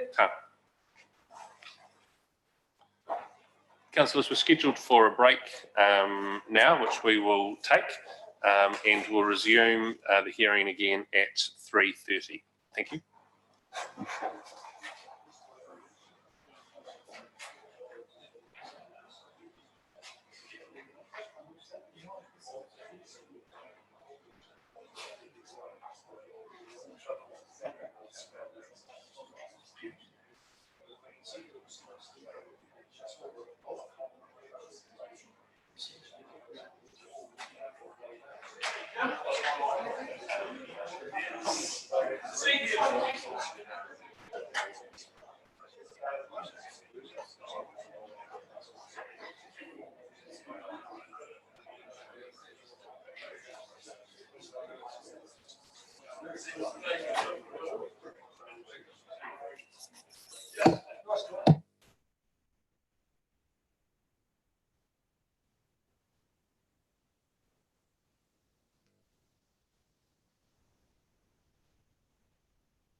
Liz, thank you for your attention for the last session of day one of our hearings. And I just invite David Miller to present to us from Pest Free Banks Peninsula. David, thank you for taking the time to write your initial submission and also to come here this afternoon and present in person. We allow 10 minutes for this time, which will include some question and answers from councillors, should there be any. Just so you're aware, this afternoon is being streamed onto the council website, and the camera is sitting in the front of the waka in the middle of the room. You know, just if you want to show them your good side. Otherwise, I'll hand the floor over to you, and the button on the right-hand side of the microphone will just turn. If you press that, a little red light will come on, and then your microphone is live. So thank you. Kia ora, thank you very much, and tēnā koutou katoa, everybody. I'm David Miller. I'm here representing Pest Free Banks Peninsula. I have the honour of chairing the Pest Free Banks Peninsula Program Management Group or Project Management Group. And that means that in the egalitarian spirit of the Pest Free Banks Peninsula project, everyone is accorded roles according to their expertise.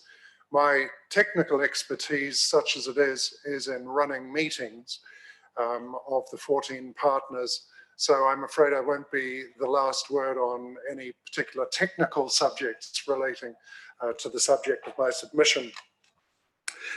I'm very grateful for the opportunity to speak today. Thank you very much. And I hope all of you have come through the current crisis without too much family disruption or illness.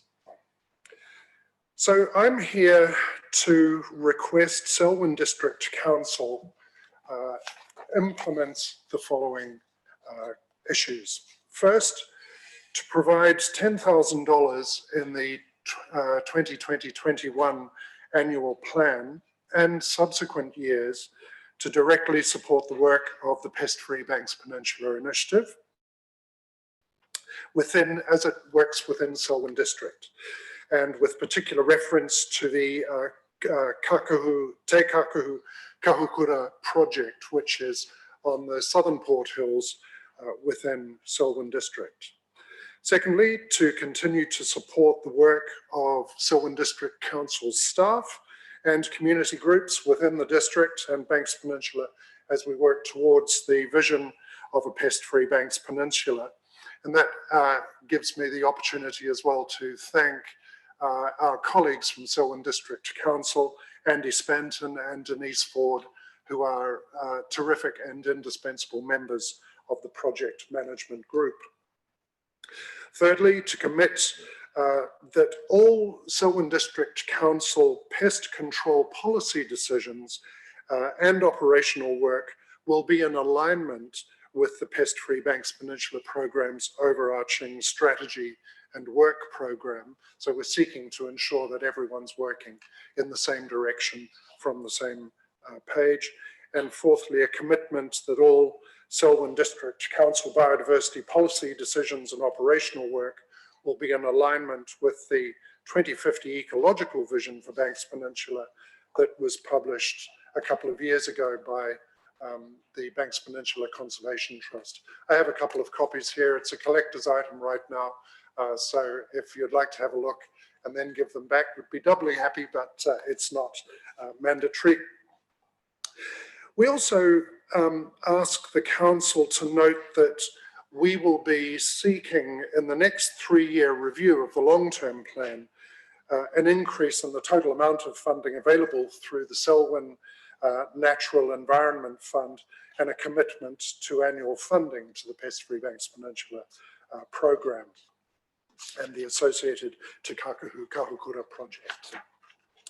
So I'm not sure how familiar you are with Pest Free Banks Peninsula. I'd be happy to answer questions on that in a couple of minutes.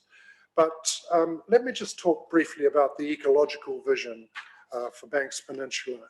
This is a vehicle for a collaborative and overarching biodiversity strategy as it applies to all of Banks Peninsula. It was launched in 2017 and it sets out 8 ecological goals that are aspirational but we believe achievable our approach has been thoroughly peer reviewed at every stage, and we're using it to guide conservation management work and to achieve a substantial improvement in the state of Indigenous biodiversity here on the peninsula. The goals build on and seek to implement the Selwyn-Waihora Zone Implementation Plan, the Te Waihora Joint Management Plan, the Canterbury Conservation Management Strategy, Christchurch City Council's Biodiversity Strategy going into 2035, Environment Canterbury's Regional Biodiversity Strategy, the Mahanui Iwi Management Plan of 2013, and the Banks Peninsula Zone Implementation Plan. Let me talk a little bit about Te Kakahu Kahukura. This is a multi-agency organisation landowner initiative, and it's focused on the southern part of the Port Hills and lies partly within Selwyn District. It contributes to the realisation of the fourth of our ecological goals in the plan, which is that there be 4 core Indigenous forest areas of more than 1,000 hectares each, which have been protected by 2050. Contributors to this project include yourselves, the Banks Peninsula Conservation Trust, Summit Road Society, Christchurch City Council, ECAN, the Department of Conservation, Quail Island Restoration Trust, Te Hapu o Ngāti Wheki, the Rapaki Runanga, and Te Ara Kakariki Living Springs, and private landowners. So there's a lot of people involved.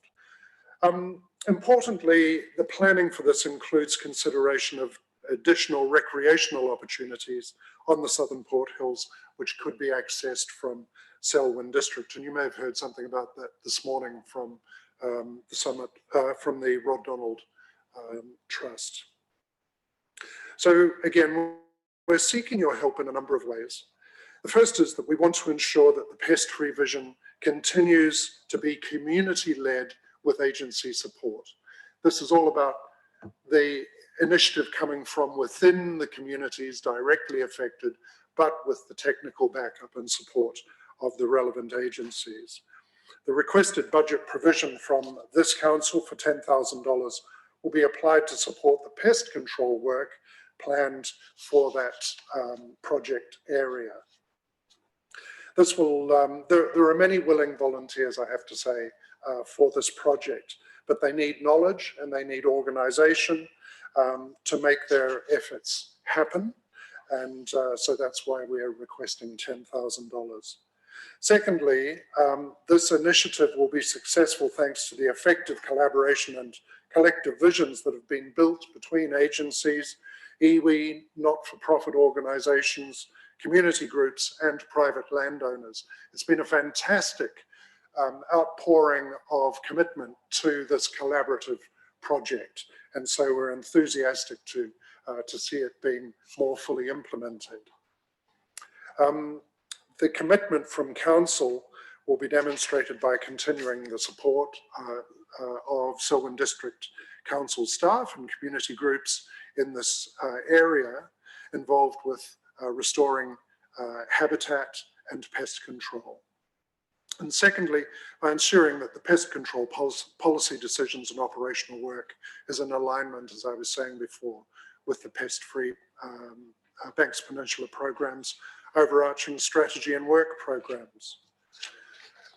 Timing is everything, as you know, full well, and so it's reasonable to ask, why are we making this submission now, and particularly in the light of the current fiscal constraints that are appearing and which are expected to worsen.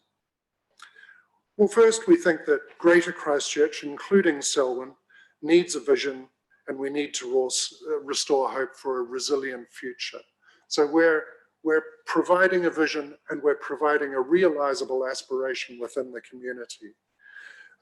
We believe that projects like Pest-Free Banks Peninsula are among the flagship legacy projects for the people of Greater Christchurch to focus on and help restore resilience and a greater sense of community, as well as providing job creation opportunities. Secondly, there's a lot of evidence showing that there are contact with a wide range of natural environments are good for the body, for physical health, for psychological and social well-being, for community resilience, for emotional, social and psychological benefit.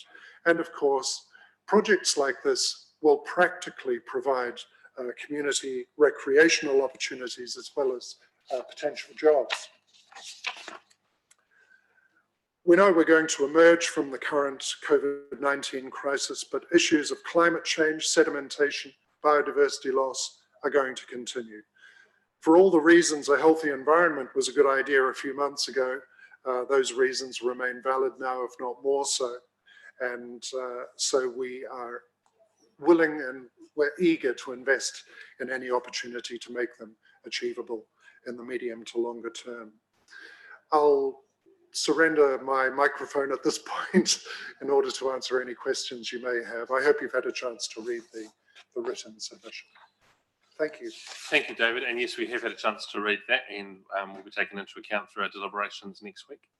Councillors, is there any questions you have for David this morning, this afternoon? No. It's you're the second or third today that we've had focused on the Port Hills, and it's good to see that there's real enthusiasm within the community for the continuation of the work there. So thank you for the work that you're doing and the continuation to grow that work. We'll be deliberating next week and communicating that back over the next couple of months. So thank you. Kia ora. Thank you all.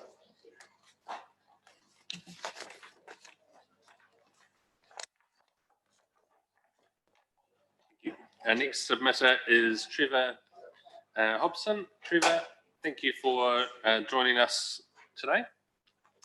Feel free to take a seat up the front of the room. Councillors, this is on page 60 of today's agenda. Trevor, we've allowed 10 minutes for this conversation. It forms part of the hearings process. Councillors have already been able to read over the last week your submission in written form. And today's a chance for you to emphasise any points you have there or any new points that you would like to raise with councillors. That 10 minutes allows for question and answers. And as you've heard me say to other submitters, it's been live streamed today, and on the waka in front of you is where the camera is on this table in the middle of the room. So thank you for coming down today, and I'll hand the floor to you. Oh, thank you all. Thank you, everybody.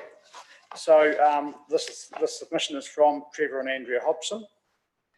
Our primary concern is the unjustified yearly increase in council rating, in particular the unfairness for rural landholders who are rated per hectare rather than per household.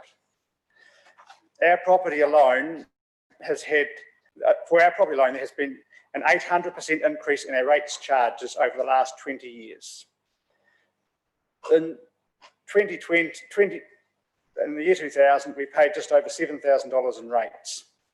For the 2019-2020 year, the sum is $59,982.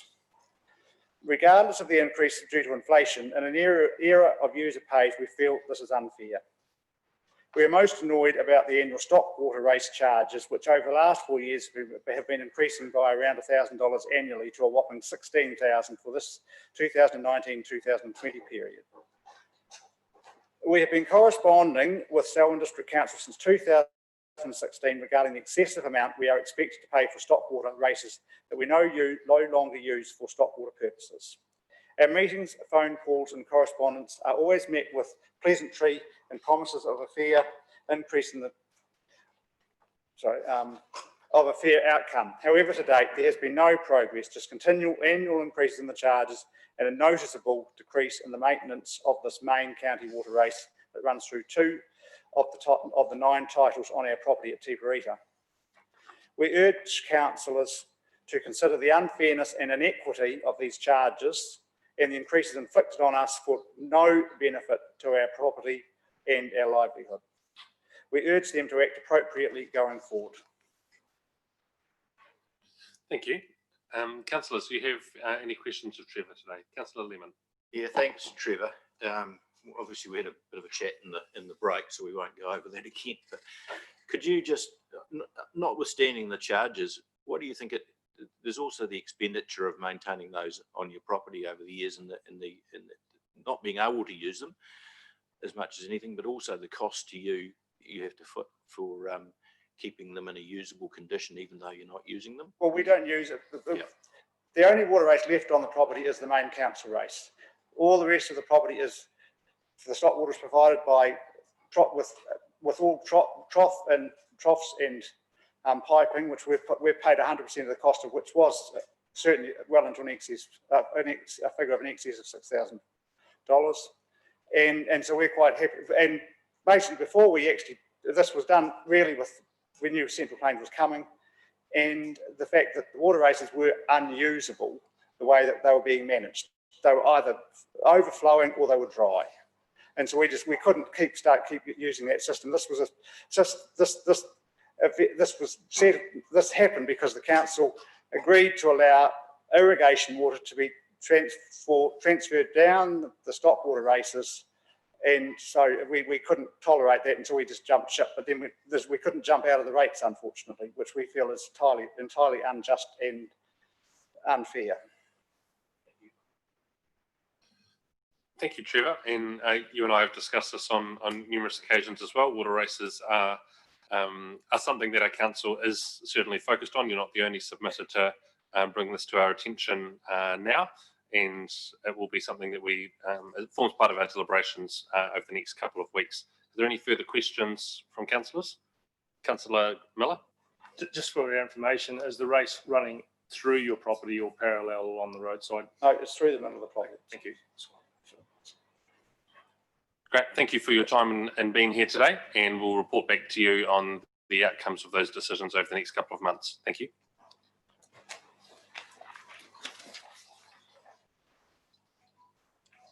The next presenter is Jens Christensen. Jens, welcome along. Councillors, this is on pages 61 and 62 of your agendas today. Jens, the same format as public forum for council meetings. We'll allow 10 minutes for this, and including some question and answers. Today has been live streamed, and the cameras on the walker table in the middle of the room. Thank you for your submission in writing, and you're welcome to elaborate on anything that's in there, although councillors have had the chance to read that. And if there's any new information you'd like to bring to us today, we're open to hear. So thank you. Thank you, Mr. Mayor, and just outlining the background of my submission at point number 1. I'm quite happy to see the potential reduction of the 3.5% rate increase, but especially by an audit identifying staff areas that are not council core business. I can't help feeling when I look at what I call it, for a point of example only, the social welfare department of council. It's got huge in the last short period of time. I don't see a lot of those positions down there as being core business. I think the hard decisions have to be made. As a board of governors, you need to look at pruning the areas where we can do without. You've got to make the hard decisions. You've got to prune staff. Everyone else is facing the same problem. And this council is no different. I read the same thing in this morning's paper. Mike Yardley's column, same thing, criticising the city for its top-heavy number of staff. I think $190 million staff bill, 40% of their overheads of council. Too heavy, too heavy. You've got to make the hard decisions. You're the governors, you've got to do it. Next issue I want to wander through is the matter of the Darfield surge. The costs were the suggestion by staff that they be borne by the ratepayers of the district.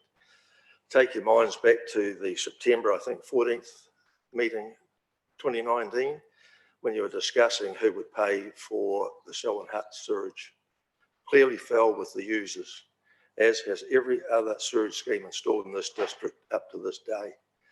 And I think there's some confusion creeping in to the word district-wide rate, and that those people that are thinking of the district-wide rate are confusing it with the actual capital costs versus the operating cost. Happy to see the district-wide rate for operating costs applied to Darfield, but not the capital cost. Councillor Miller, I noted your comments last week that we are going to build a reticulated sewer system, aren't we, in Darfield? I've noted it here because I was present. I think you've jumped the gun a wee bit. We're only consulting on it. We're not building it yet. And as I said in my submission, I don't know a township yet that's had sewage retrofitted that hasn't applied it to every household in that area. Why would you even consider just doing the main street and some other areas of pressure so they can develop and leave the rest of the township out? As I've said, there more bums on seats must help to pay for the scheme and put it over a 20-year rating loan for the benefit of the people of Darfield, not the benefit of the people of Selwyn, and they can afford it. I'm sure there'll be some pretty serious protests organised if you try and get away with charging the district for that.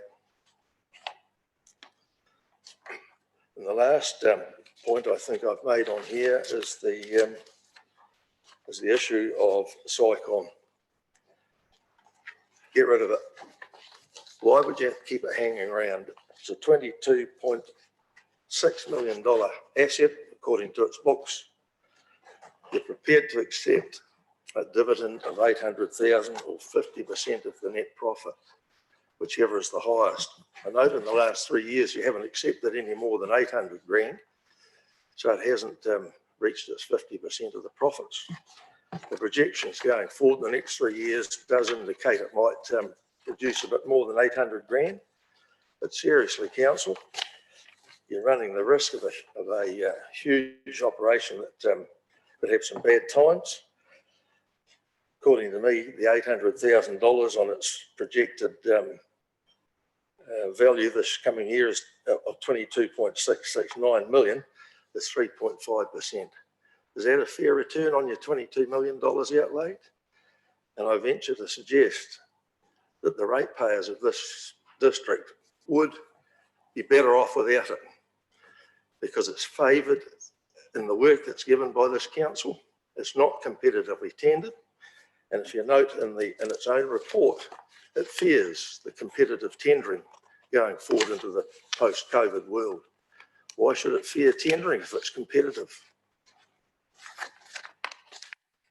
It says there in the statement of corporate intent, which I watched on Zoom go through this council, brief précis by the chief executive of the salient facts of the SOI, not one question from councillors, not one. Your eyes glazed over, it was moved and seconded and accepted. Why wasn't it criticised? Why wasn't it critiqued? As I talk about tendering,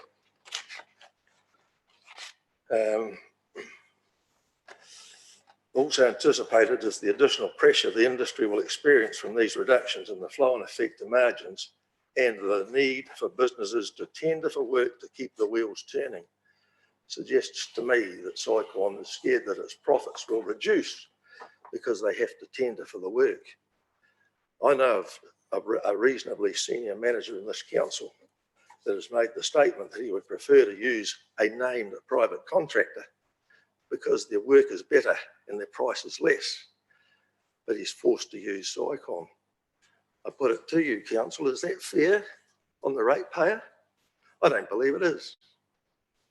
Any time as my position of reserve management chairman for Rolleston, I've tendered the mowing. SICON comes in, 3 or 4 tenderers, always the dearest, without fail. It's not fair on the ratepayer, but the staff are forced to use them.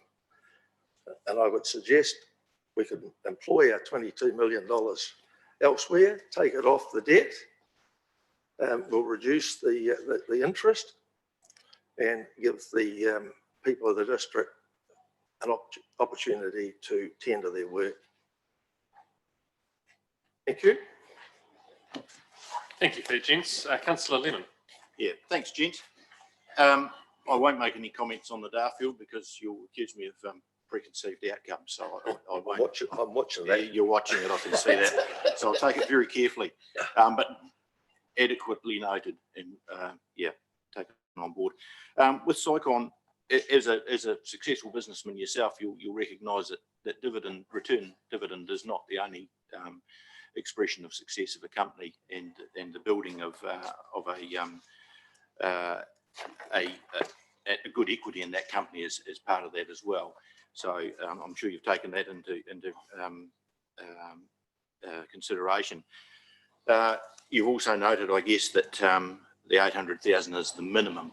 So what would you expect as a reasonable return on that level of asset to make it viable for us to retain? Because would you be advocating us selling in a time of recession at fire sale values? Is that what you're saying, Recycler?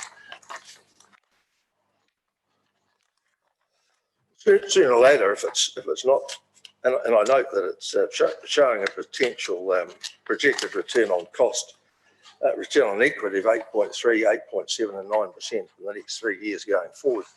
I mean, anybody can pluck those numbers out to make it look good. That's the return to the company. It's not the return to this council. But yes, even going forward, if we get 50% of the profit, 2021 year would return 4.1%, 22 year 4.3, and the 23 year 4.4%. It's a little bit up on the projected 3.5. To me, it's still, as I say, running the risk of having to go to tender more often than getting the work on a plate. And in that case, the numbers won't look so good. Councillor Reid, and then Councillor Alexander. Thanks, Jens, for that. You're talking about identify areas that are not key council business. What's your thoughts on what you think key council business is? Because we've had different people coming today and giving what their thoughts are, and there are some differences between what some people have said. I think I alluded to the what I call the social welfare department of council. Well, we don't actually have a department called social welfare, so I'm actually asking you. could call it that. Okay. Give me a list of the people working in that department, and I'll tick off the ones I think are surplus. It still doesn't clarify my answer to a question, but I'll leave it at that. Councillor Alexander. Thank you. Good afternoon, gents. You mentioned that you wear the hat as chair of the Rolleston Reserve Management Committee, and it follows on from Councillor Reid's question about what is called council business. We've had a number of submitters in their written submissions said we shouldn't be doing things like cricket nets on reserves because that's not core council business. Can you offer us your expertise on your view of that? Councillor Alexander, I'm actually also waiting for the report on the charging for usage of reserves, because I have a very strong fixed view on that as well. And that is the health and welfare of the community is very, very important. And provision for leisure activities on reserves is also important. We supply nets for netball and tennis, and why shouldn't we supply cricket nets and wickets? We supply rugby fields, why not cricket wickets? They're all part and parcel of the same package. Thank you, Jens, for those views. Is there any further questions from councillors? No, thank you for taking the time coming in this afternoon. We'll be in deliberations over the next couple of weeks and be responding over the next couple of months. Thank you, Jens. I'm sure I can read the outcome already. Thank you, Mr. Mayor. Might I just approach Councillor Lyle with a piece of paper? Yeah, sure.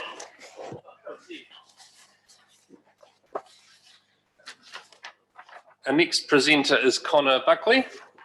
Connor, welcome along. You're welcome to take a seat down the far end of the room.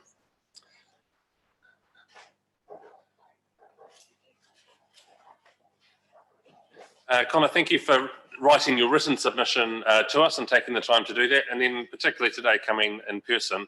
It adds a whole lot more weight to what you're saying by being here in front of us today, so we really appreciate your time. We also don't get many submissions from people in your age bracket, and so it's valuable to have your voice in this conversation today, and I'll note that we've got the Youth Council presenting later today as well.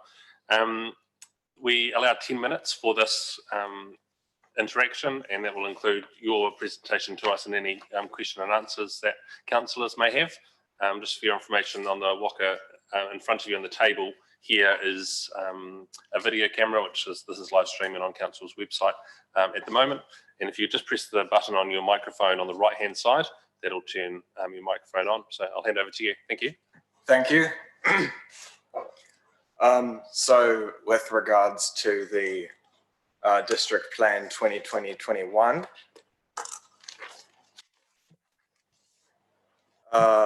well, firstly, I'd like to discuss the proposed rates increase. The initially planned 3.5% average rates increase, I understand the requirement for that. However, I believe that through streamlining operational costs and reducing expenditure on small scale or low impact programs, we could perhaps reduce the required rates raise to somewhere lower than 3.5%. I was thinking around possibly 3%, if it would be possible to identify savings of that magnitude. Secondly, the Prebbleton Community Centre project, I believe that consultation with the public and community on this is critical, because if the community do not enjoy the centre, then it won't be used and the funds will go to waste. And with all the different views on what the centre should be used for, I think it's important that proper discussion be held and that a compromise be reached. With regards to the Leaston Community Facility project, it is important for the building to be safe, for us to be certain that it is safe, and for the public to feel safe in it, because again, if they don't want to use it, then it will be a waste of time and money. Also, it needs to be up to earthquake code, earthquake resistant, and have the proper amenities.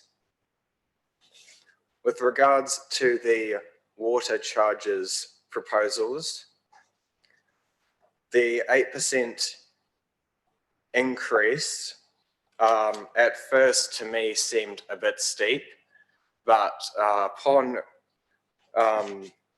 reflection, I think a pay by volume system would work quite well, where people pay for based on the amount of water that they use.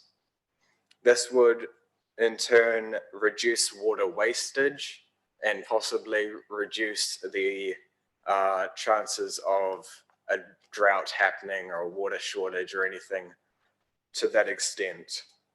This would also not disproportionately target people who don't use water all that often, whereas a blanket increase would affect people the same even if they, for example, never used the water. With regards to the Darfield reticulated wastewater scheme, I think it's a sound idea. However, more community consultation and consultation with professional groups involved with the construction of the system would be beneficial, and communication with contractors and anyone carrying out the work would enable perhaps a more efficient and cost-effective program if there's that communication there. Finally, finally, the amendments to the development contributions policy I support, and with issues around COVID-19, I believe that the main issue is if a rates rise does go ahead, it should be gradual and staggered so as not to affect people too much, too severely, too soon. Yes, that's all I have. Great, Connor, thank you for that. Just thinking through some of your initial comments and looking for a reduction from 3.5% to somewhere near 3%. What council services to you are the least important? Which are the things that should be cut first? So to me, I think more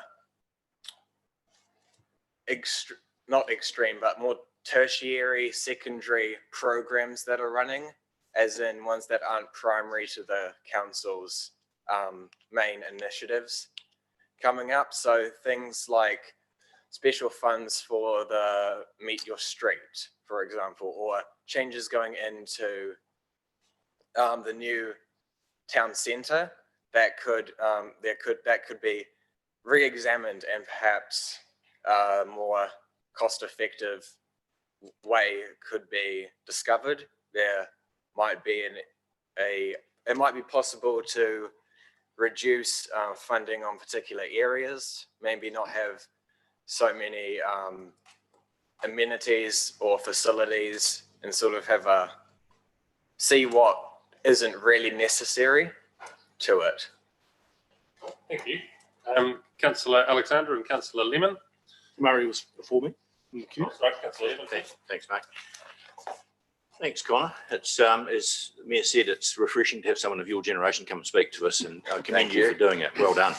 And you've also taken the time to read through and get an understanding with the information that was available to you anyway. I guess to some degree, the Mayor's asked the question as to what you see core business, but I'm particularly thinking about the projections that say the impact on your generation will be particularly hard with COVID-19. So I'm really interested to get your opinion as to whether you have conversations with your age group about where you see the next 5 years and the impact it will have upon you, and what you would think the support from council and Greater New Zealand could be, and to be blunt, my generation can be for you. And secondly, a wee bit facetiously, when are you running for council? Well, firstly, with regards to what it would look like in 5 years, I think you don't want the younger generations to be bearing the brunt of any COVID-19 caused deficit. However, I understand that events have forced the initiatives and programs to be pushed back, but that obviously slows down the entire schedule for development of the district, meaning that it's more work in the future, meaning that overall the district has essentially lost time because of COVID-19. And I think youth engagement is at good levels so far from what I've seen, but I think there could definitely be some more engagement with younger people aside from the Youth Council. What form would you think that would take, Connor? What are you suggesting? For youth engagement, I would say perhaps going into schools, giving talks, perhaps running programs during maybe the holidays, doing more of these sorts of things, but maybe ones that aren't so scary. Thank you. Councillor Alexander. Thank you, and thank you for coming, Connor. I know that we're a scary bunch. I can assure you most of us here so, are parents, so we're familiar with youth issues. But I actually have a question for you with regarding development for youth. Are we doing enough? Should we do more or less in terms of you're a Ralston resident, you're a young person. Do you think that we're doing enough for you and your generation here? Should we be doing more or less? I think with regards to policies and programs for younger people, I think you're doing well right now. And I think you definitely the town centre project, that'll be good. There's a way for essentially a place for younger people to sort of go and be with their friends and with each other and spend time with their families. Thank you. And David Ward. Excuse me. I thought councillors might be interested to know that about 12 months ago, Connor approached me to see if he could come and spend some time with myself and with some key staff, just to gain a bit of an understanding about the role and the responsibility of councillors. And I can tell you that Connor made a great impression that day with all of those people that he met. I want to thank you for your continued interest in the affairs of council, and really want to congratulate you on a well-researched and very, very well-presented submission, Connor. Well done. Thank you. Thanks, Connor. We'll be in deliberations from your submission and all the rest of the submissions we're receiving. We'll be doing that over the next couple of weeks and reporting back to the community in the next couple of months. So thank you for taking the time this afternoon. Thank you.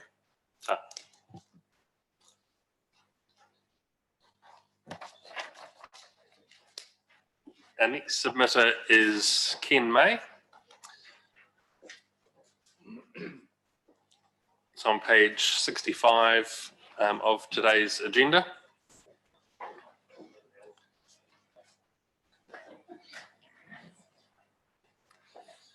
Ken, thank you for joining us here. Thank you for your written submission in the first instance, and councillors have had a chance to read that. And for coming down here today to present. And as I said to Connor, the weight of a presentation in person is a lot greater, I think, than just reading it. So thank you for taking that time.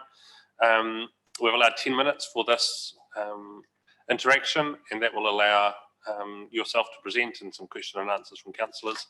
The microphone is in front of you. Just press the right-hand button. Will turn a red light on, and that would mean your microphone is on. And just so you're aware, this has been videoed and streamed on the council website, and the table in the middle of the room has got a camera on it, which is pointing at you. So the floor is yours. Thank you, Mr. Mayor. Thank you, councillors, for your time. I'm speaking with my submission basically about the Kerwee Hall, which, as most of you are aware, is a privately owned hall on Courtenay A&P land and mortgage shared between the Courtenay A&P and the community. I submitted a couple of years ago with regards to assistance from council to upgrade the fire detection system and projected costs of improving the kitchen and other facilities there. Kerwee Hall is approximately 140 years old in its original condition, and in the 1980s and 90s, the Kerwee community came together with other interested parties and fundraised and did some upgrade work, which included building a kitchen on the side, areas on the side of the hall, and they had money, but it wasn't abundant. So some savings were made. The problem that we have had for the last couple of years is that we have recognised that things need to be improved in the hall, but with the council's move to district-wide funding for community centres and halls, the ability for us, in just talking to our local people, you know, on the side, is that to get funds out of them is going to be a real problem, because they see it going to the council and believe the council should be sharing some of the benefits of that with the communities. We had, during the lockdown, Stu Begg was working around the hall in his little bubble by himself and noticed a lot of water on the door sill at the side of the hall coming out of the kitchen. When he wiped it away, it immediately replaced itself with more water. So he went inside the hall and found that the kitchen was flooded and it was starting to go through the carpet down the hall. And he got up into the ceiling and found that there was a coupling in the water supply to the building, had a crack in the plastic just on the coupling, and it had been spraying for quite some time up there. Consequently, a group of us went in and we had to strip the kitchen out. And the more we stripped out, the more we found that had gone bad. There was rotten cabinetry. The original cabinetry right down at the end of the kitchen, under where the water leak was all screwed and doweled together. And because it was floor to ceiling, there was no ability to actually get it out without breaking it up. And that is the problem that I face at the moment in trying to get an insurance claim in. We had water under the vinyl had to be stripped out, and we're sitting at the moment with an incomplete cost assessment in the region of $51,800. The hall committee has got $39,000, of which we believe $10,000 should be retained for emergency maintenance work. And on top of that, the Courtenay AMP have advised that they're going ahead with the Courtenay AMP show the weekend after show weekend. Without a kitchen, that does put a lot of those things, a lot of the other events that could be held in the hall at risk. So as chairman of the hall committee, I am asking that council seriously look at giving us some support. We know that in the past, Prebleton Hall is privately owned and has been supported by council, and their chairperson advised me of that. And I would like to think that council could see its way clear to look at supporting the Kirwee Hall in this case, to try and get this kitchen basically up and running again. Mr. Mayor. Thank you, Ken, for that. Councillor Alexander's got a question. Yes, thank you. And thank you for your presentation, Ken. As the Kirwee Community Hall isn't the only privately owned facility in the district, should other owners of private facilities used by community groups be similarly supported by council? I believe that when needs must, council should look at what they can do to support them because they are community facilities. Thank you. Councillor Long. Yeah, Ken, it is an issue. I mean, I'm aware that pre-district-wide rating, Prebleton Hall did receive funding. It, like you, is an incorporated society, and that was served them well for being able to apply to pub charities and various other funding organisations to be able to help keep the place afloat. Has your community thought about coming on board and donating your hall to the Selwyn District Council so we can district-wide rate it, look after it, and have it going to the future? I'd like to defer to Councillor Gallagher, but I'd better speak for myself. I believe that ultimately it is inevitable. That's a personal opinion. It's not supported necessarily by the rest of my hall committee. I know that it has been carefully considered, and I know that there are some people on the committee who do concede that that is the way of the future. But the hold that certain members of the associated organisation have is in conflict with that line of thinking.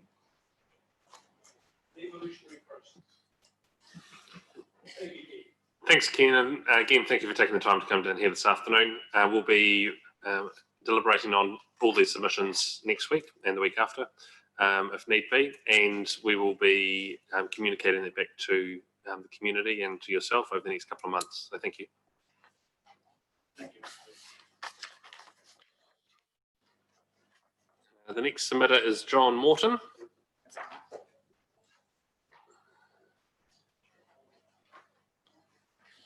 Chairman of the Melbourne Community Board, ex-councillor.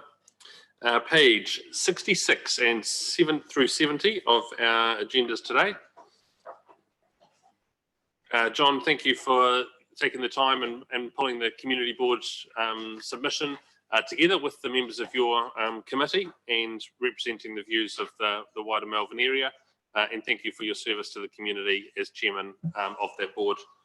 You're aware of this process and councillors have read your submission, but anything you'd like to highlight in it or bring new information to light today is more than welcome. We've allowed 10 minutes for the conversation, including question and answers, and the camera for today, which has been streamed on the council website, is just on this middle table in front of the waka if you are interested. So I'll hand the floor to you.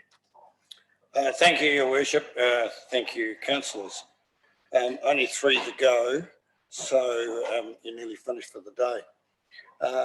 And at this time of the day, I don't think you need someone prattling on too much. I don't intend to talk or read anything from the submission, which you've obviously had the ability to read. I just want to talk very briefly about the process of how we put the submission together, to probably reassure councillors that we have done our very best to represent the views of our community rather than a handful of people sitting around a table. So each board member was instructed to make representation, gather views from the committees they represent, then submit that information separately to put it together for a draft document, and then to have a couple of Zoom meetings to get the final document. So I believe that it is a reasonable representation of the community's views. The main subjects or the main topics in there obviously is Darfield sewage, which is quite a controversial one, but the rest I think are pretty straightforward. The board's view or the community's view. But I'll just allow the time if anybody would like to ask me questions. I'll attempt to answer them. Yeah, John, first of all, just the views that we've had today and through all of our submissions have been quite varied, but with most people wanting council to, tighten its belt and spend less, think about spending very carefully and understand prioritisation. Are they the same views that Melbourne community has expressed to the community board, or has there been a different vibe in Melbourne about spending more in new projects? Whether you like it or not, the Melbourne ward is, inverted commas, without getting a snigger or a laugh, is slightly different to the rest of the ward by the nature of its population, because it's mainly rural, and I've got a lot of ratepayers, obviously, who are connected and own a lot of land. And they have a view that they pay an excessive amount of rates now relative to the services provided anyway. But I think there is a general view across the district that the essential things such as water, infrastructure are number one. And I'd say to those ratepayers that the first priority is to provide those essential services, and certainly is to maintain the roads so that they can get from point A to point B as we rationalise around buildings, etc. So, and I think that's a pretty common theme across the district. They have an expectation that council will be frugal. It will be very rational in its decision making, and will obviously look at areas that possibly people would consider to be nice to have but not necessarily need to have. That obviously is your task, but maintaining infrastructure is the number one priority as far as my community would be concerned. And they are obviously concerned about the state of the roads, which would be one of their number one. The amount of traffic that's on those roads servicing and producing income for the country which in many cases are not adequate. But that's the general theme, Sam. Thank you. Councillor Alexander. Thank you. I've got 3 questions, John. Thank you for the board's submission. The first question is very similar to the one that Sam has just asked. That given the rural nature of the ward, does the board have any opinion on the calls from rural ratepayers for a reduction in the general rate component of our rating system, because this impacts more heavily on larger rural properties? I'll ask all 3 questions and then perhaps you can respond to them. With respect to the Darfield wastewater system, who does the board believe should pay for this? Those properties in Darfield that will connect to the system, all of Darfield, all of Malvern, or all of Selwyn? And finally, having heard the submission from Mr. May, does the board support the Kuwi Hall submission seeking council funding support for this privately owned facility? Let's take them in reverse order. The board actually hasn't addressed the issue on the Kuwi Hall, and so I can't really comment what the board's view is, and I could only give a personal view there, but I would just support Ken and say, if the building in this community is seen as fit for purpose and provides a facility for that community, which is the equivalent to a normal community facility, I think they have a case where they can possibly look for some assistance. And also, once we went to district-wide rate, it's pretty hard to fundraise within a community when you're already paying once and then you're expected to pay again. Now, but that community itself, I think, has to unite and come back to council and say, look, we think an ownership change here is the only solution. And they're not quite at that point yet. So, but I think it's council's role to have a discussion around that request, to look at the options, and maybe you can find a common goal. But it's a great facility. The Kiwi players are an outstanding group which contribute to the health and welfare of the community, and they need a building to maintain to do that.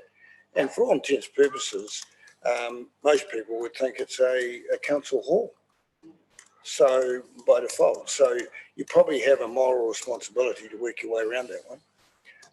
What's the second one? The second one was Darfield sewer, who should be paying? Darfield connectors, Darfield Township, all of Malvern, or all of Selwyn? It's a very interesting question, isn't it? Because you personally have to be very careful, because you've expressed a view many times on what your view is. So you might be possibly conflicted. Look, once again, this is a solution that has to be solved, and this is one of the details in looking at how are you going to meet the challenge of providing reticulated sewage for the biggest town in New Zealand. And I can assure you, as governors from a higher authority, if you do have a problem in that township, an excuse to suggest that you're arguing about how it was going to be paid for won't fit the bill.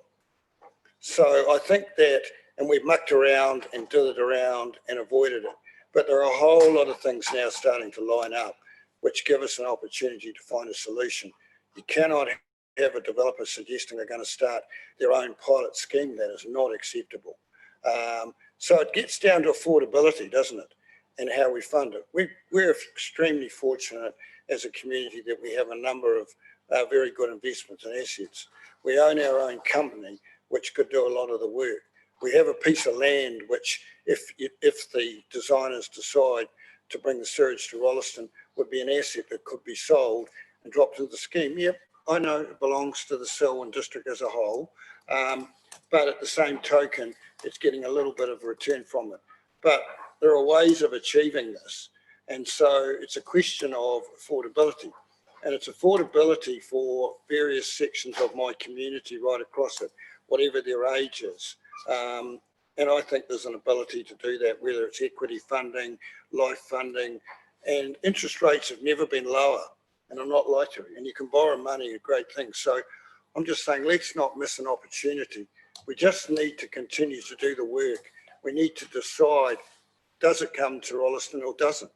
And if you keep ticking the boxes off, then we can finally get to the community and ask them the question, and rather than talking about a number. And then you'll get down to the nitty-gritties. That's your job to decide.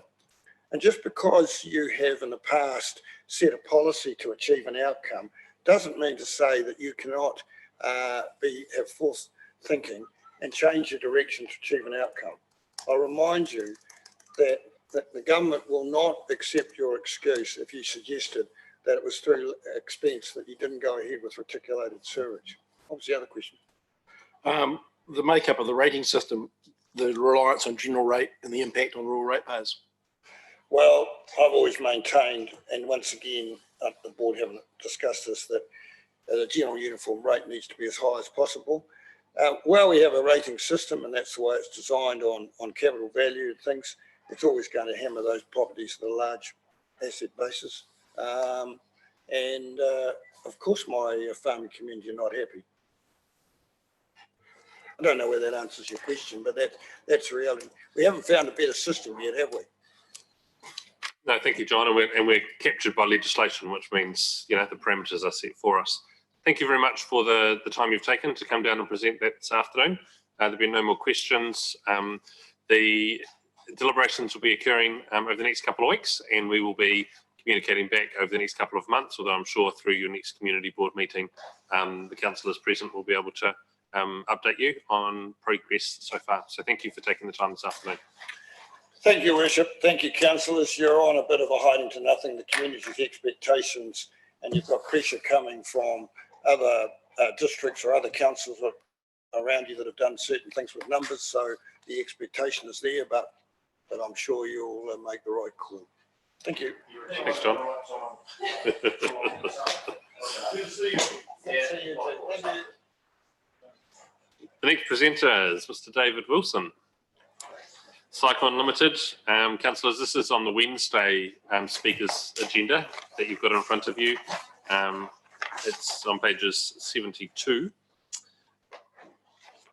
Dave, thanks for coming along. This is a slightly different format from your usual presentations to council. Today is about us listening and asking any questions of clarity around the next 12 months. And your submission forms part of the 237 others that we've received and we'll be listening to over today and tomorrow, and also receiving, having read them all. Next week, we'll be going through some deliberations on decisions that we need to make around projects and rating for the next 12 months. And we'll be communicating that back over the next couple of months. Cyclone's part in that is particularly important to us at a time when other revenue streams for council are changing and in flux. And so the Cyclone dividend is an important way of subsidising Selwyn District's rates. And so I want to acknowledge that up front and thank you for what you do and what your business is able to provide there. And look forward to hearing more from your submission today. Thank you. Thank you, Mayor. And I'd like to thank John Morton for acknowledging your company and that we can do lots of work for you. But I really wanted to just come here based on my submission that I put in. I wanted to come and reiterate my submission to you and my belief that Selwyn is on the right track with its investment plan around infrastructure. Despite the climate investment, despite the current climate, investment in these hard times is still important. Even more so when you're spending, when the spending that you do ultimately goes back into the local community. Selwyn is a leading light in relation to community infrastructure investment. I see that around the councils that we've been working with, and has been wise in its approach to where it has been spending. Taking this progressive approach to reinvest during these growth periods means it will continue to be an attractive place to live, both now and in the future. What you are doing is leaving a solid legacy for future generations. The decisions you make today have a significant impact on how well the next generation can weather the good and the bad times that we know come along. What you are doing now will be a key differentiator for the future. Many councils are facing very tough decisions about their infrastructure, and to be honest, most of them are well behind Selwyn. They will leave a legacy of hard times and tough choices. A core function of the council is maintaining its infrastructure balanced against the lives we are here to serve. Cyclone's mission statement is helping communities to thrive. We are local, we're as local as they come, and we're here to help Selwyn in delivering for the community. When we once lived in complicated times where there were lots of things, but they were all very predictable. We are now moving to very complex times, where there are so many things that impact the world and our environment that being able to predict the future is more of an art than a science. However, it is clear to me that making decisions on sound information and doing it well will help keep our heads above water and ready for the resilience for the future. Uncertainty can often lead to procrastination, and then nothing happens, and then we leave troubling times in our wake. As a council, you have not done that. You have made decisions early on, and I would encourage you to continue along that pathway. Thank you for allowing me to speak. And we certainly acknowledge the part we play in helping, especially in these tough times, in our dividend, as you've mentioned, and we're certainly trying to do all we can to help that along the way. Thanks, Dave. Questions from councillors? None. Thank you for. Well, that's a first. Thank you, Councillor Alexander. Well, I'm actually going to repeat the question that a previous submitter. You weren't here to hear it, Dave, and you can choose to say it's not your job to answer, that it's the board's job to answer it, because I'm not sure whether it's yours or the board's. So I'm happy for you to kick to touch. We had a previous submitter challenge us and say on a $22 million cap investment in Cycon, an $800,000 return is not a great return, and we should look at selling it and using the money to pay off debt or other purposes. What's your response to that challenge? You can choose not to answer that if you believe that's more a question we should be asking the board. Sure, and I appreciate the question. I can understand the question. I think the bigger picture is that we get consolidated into the Selwyn accounts as a group and not just based on our dividend. So a return is larger than what we just returned back in dollars and cents to the council, I believe. And having a company that can that you can help direct in its local benefit, and that's certainly a focus for us about where we're spending our money and looking more locally about what we're doing, is greater than just a dividend. If it's just seen as a dividend amount, then personally I think it's bigger than that.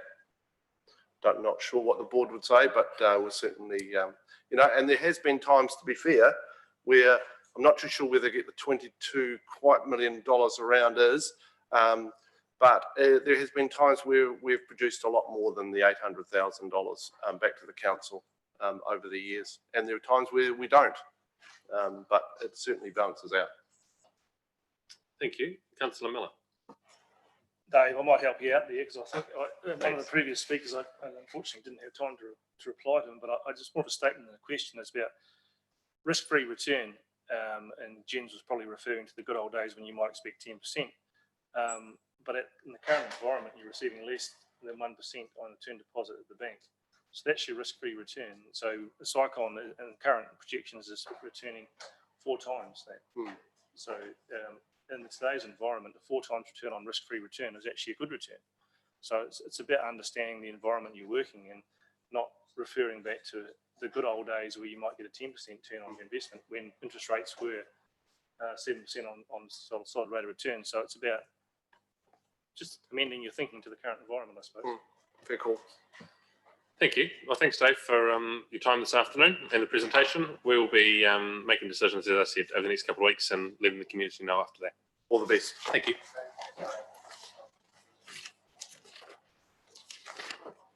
The next presenter is Frank Sharp.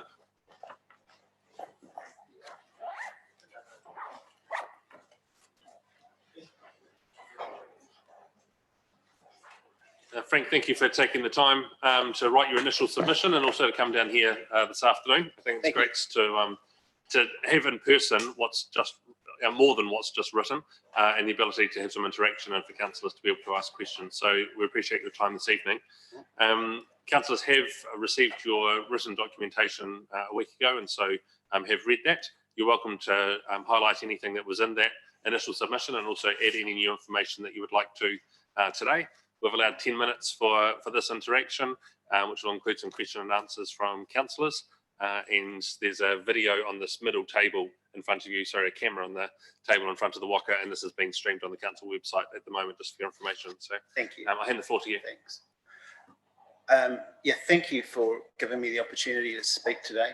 I appreciate the fact that so many of you have given up your time to hear my submission. I wanted to say thanks to the council for the work that they've done over the years in supporting Selwyn Huts and the work that they've done to create a plan forward for the community. There's been a considerable amount of time and effort on council's behalf to do that.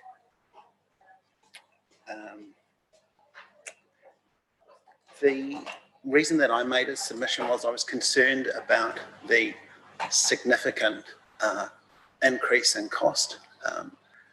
I understand some of the rationale for that, but I did feel in the documentation that I read, there could have been more consideration given to the social well-being of the community there.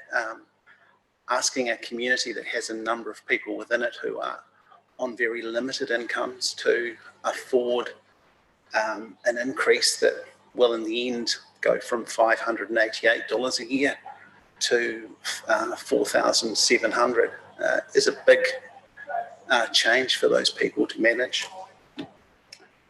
I think I've pretty much said everything that I wanted to say in my submission. I wanted to come in person and kind of be available to hear the council's feedback as well, and answer any questions that they might have from my submission, any clarification that they need. Yeah, that's really where I'm coming from. Well, thank you for that. First question from me is, I'm not sure if you were at the meeting in the hall there that I attended with a number of the other local councillors, and I think Councillor Lemon was there as well, maybe 6 months ago, where some of the options were talked about, and where 3 community members were asked to join a subcommittee with myself and other councillors to work on a final solution. I'm not sure if you were at that meeting. No, it's not always easy for me to get to those meetings. Sure. So I've kind of managed to sneak a wee bit of time off work and come today. So I wasn't able to attend them. Okay. And I guess the follow-up to that is, has there been any communication with you and the rest of the community from those 3 community representatives that were working on what this final solution could look like? I received an email just outlining that the opportunity to make a submission to the council, and the email address, which is what I've done. Okay, so nothing previous over the last 6 months? Nothing that I can recall, no. Okay, thank you. Councillors, any further questions? Yes, Councillor Miller. G'day, thanks for coming along and making your submission. I'm really interested in getting a feel from the community how they view climate change and how it will affect Selwyn Huts, or if they think it will affect it at all. Is there any acceptance or belief in the community that climate change will affect the community, or is there a belief that the community should be able to continue in the longer term? How are you feeling about that?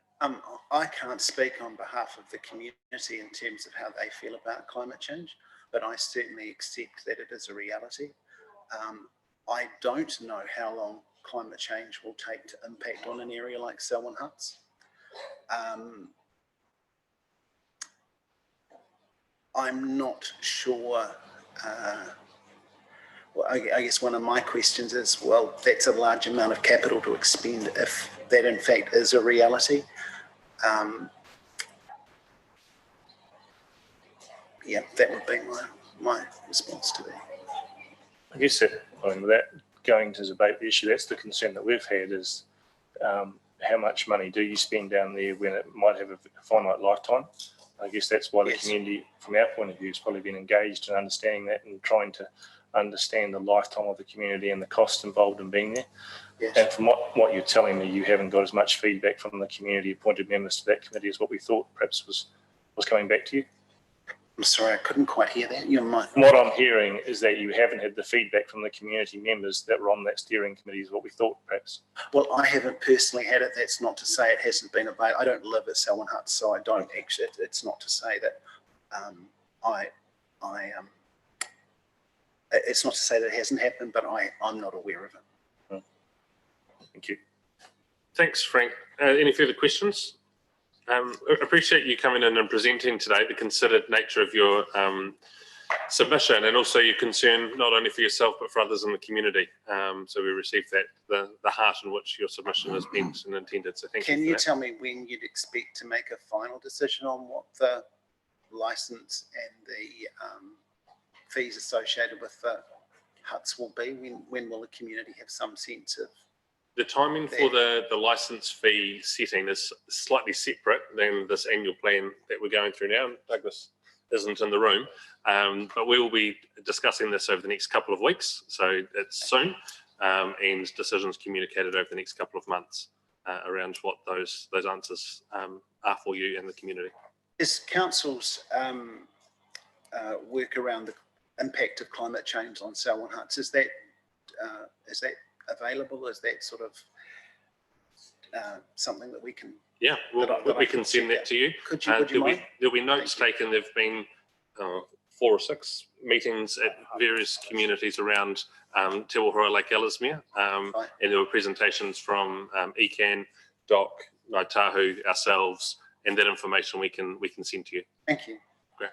Thank you for coming in this afternoon. Appreciate your time. Thank you. Mr. Mayor, I'll spend a few minutes going through the written submissions. Before we leave this booklet, though, I just want to formally receive on page 23-25, Stephen Bain, in which he said there should be no increases and council should be extremely prudent spending in the foreseeable future. And he has a list of projects that he wants us to focus on.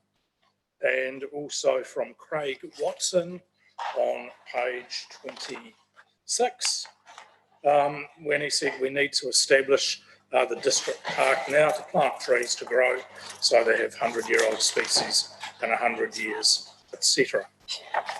Mr. Mayor. Thank you. We've got our last presenters for the day, Chloe and Arana. So thank you for coming in this evening. For the written submission that we received from the Youth Council, it was good to have. Councillors have had that for the past week and have read that. And so today is an opportunity for you to highlight anything in there that you'd like to emphasise, but also bring in any new information that you'd like to put before us today.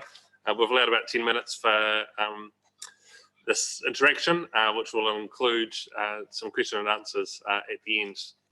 Today's meeting has been live streamed on Council's website as well, and the cameras in this middle table in front of the waka, just so that you're aware you're on TV. I'll hand the floor to you, and you're welcome to run through your submission today. Thank you. Here, cool. Kia ora, I'm Chloe. I'm Deputy Chair of the Selwyn Youth Council. And I'm Irana, member of the Selwyn Youth Council.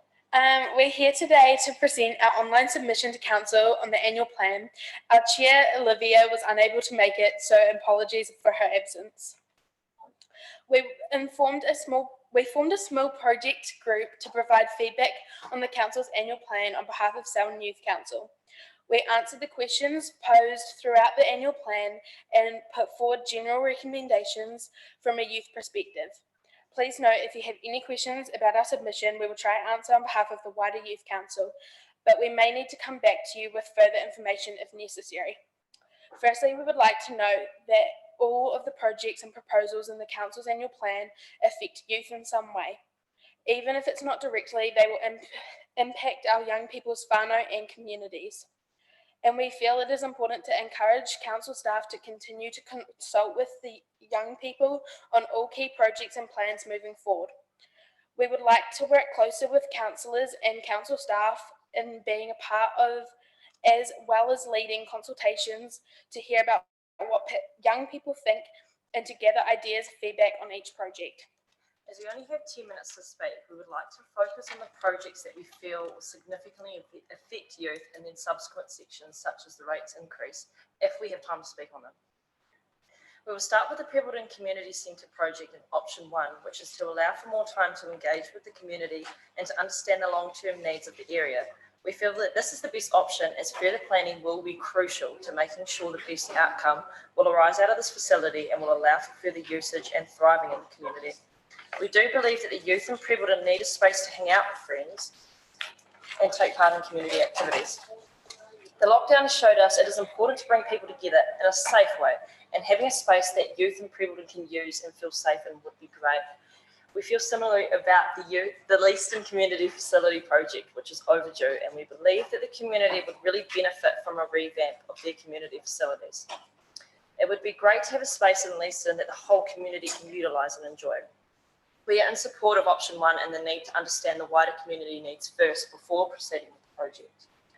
The Selwyn Youth Council supports development plans for Te Ara Atia or Rolleston Town Centre. We loved being included in the retail partner consultation and saw it as a massive opportunity for us to have our say in the town centre, whilst also seeing what actually goes on in the decision-making process behind the scenes when developing spaces. As reiterated in the feedback, Rolleston has never had a real heart of a centre, so it would be an awesome way to get our community humming. There's nothing worse than not utilising space that has so much potential. Young people tend to go shopping in city towns as opposed to Rolleston due to lack of selection. We have shops such as New Order Clothing, which have gorgeous clothing but cannot cater for all age brackets or incomes. Not all youth have money to participate in retail spaces, so it would be important to consider creative spaces to pull youth into this town centre. We're not saying cater for us by bringing in chain stores. We just want to see some reflection of youth in these spaces, even if we can't contribute massively to the economy. Youth space audits can be an awesome tool to not leave out certain groups and draw us in to stay local. In relation to the indoor courts, the Selwyn Youth Council are in support of bringing more variety to what people can do to be active in the community.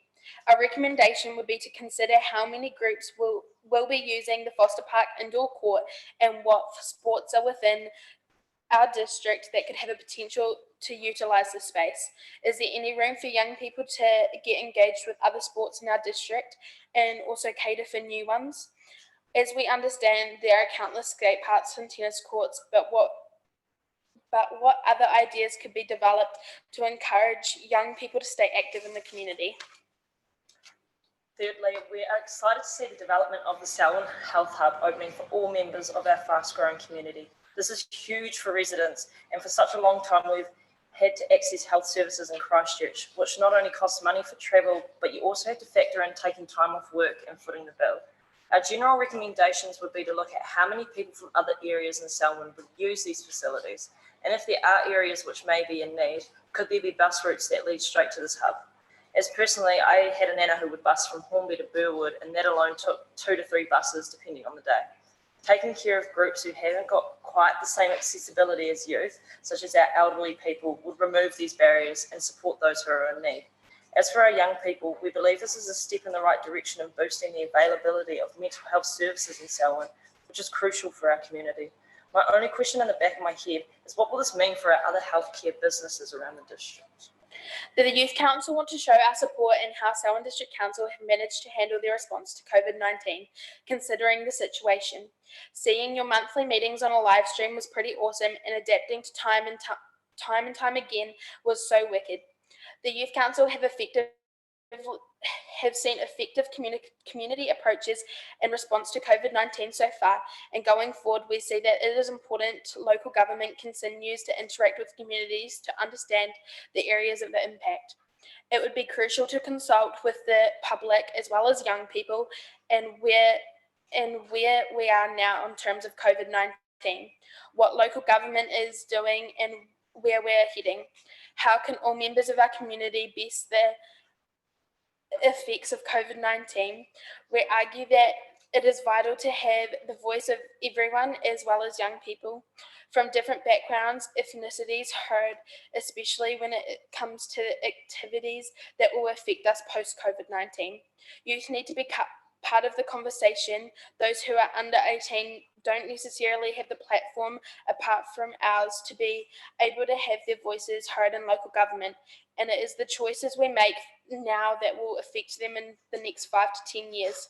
We recommend having the Youth Council involved from the beginning when considering that Selwyn looks like post-COVID-19 and letting us know how we can inform council decision making. We need to know when, what and how so that we can have a meaningful input to council's response. Time. We're right for time. Okay, sweet. Awesome. So rates increase. Roads are crucial for funding projects that contribute to the development of Selwyn and assist council in delivering a range of services when the community use in their daily lives, often without realising it. Option 1 was proposed before COVID-19 struck and was suggested under different circumstances compared to what our communities are experiencing today. The proposed rate increase does continue to support all council projects that were planned prior to COVID-19. What is important for the district's development, however, we do believe that consideration is required for residents in our district who have lost their jobs and for those that now lack financial security. Increased rates could lead to increased financial pressure for many families in our community. Option 2 is likely to affect investment in community services and programs. We will be concerned about the impact of this and what this would mean for our communities. Option 3 to hold rates at the same level as the previous year would no doubt support Selwyn households financially in the wake of COVID-19. Nobody could have predicted this pandemic nor the consequences on our economy and our day-to-day lives. However, we do feel that if council were to freeze the rates, we might be taking several steps backwards and our communities could lose out on years of traction in terms of development. Selwyn has so desperately been waiting for several key projects and new community facilities, so council would need to make it clear to our community what the long-term effects are if the rate increases are delayed. It's important to keep in the back of your minds that there are young homeowners that are just over the threshold for being considered a young person, so first home buyers should be made to feel secure in Selwyn just as much as anyone else in the market. It is important that ratepayers see the benefits if rates do increase and how they can make the most out of the services available to them. Council should be clear in their communication and consult with members of the public during the sensitive time of financial hardship being experienced in our communities. And that is the gist of it. Well, great submission. Thank you for that. Very thorough, and you've examined each of the areas that we were looking for feedback on. So thank you for that. Wondering about your priorities, and you touched on each of the different areas, but we've been asked to reduce our levels of expenditure, which is going to mean some things need to be cut or stopped or peeled back. And so that's a prioritisation task for us. From the Youth Council's point of view, what areas should be the first to be stopped or cut?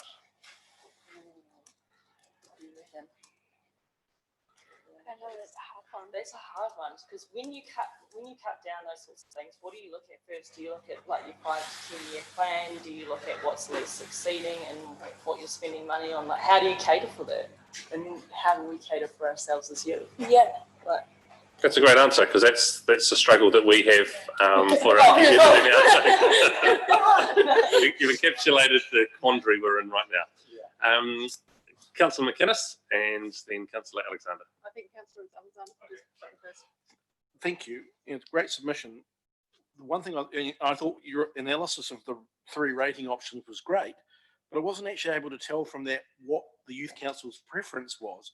You've got a great analysis of the 3 options, same as business as usual, reduction or freeze, but wasn't clear to me which one was the Youth Council's preference. do you want to go first? No, you can go first.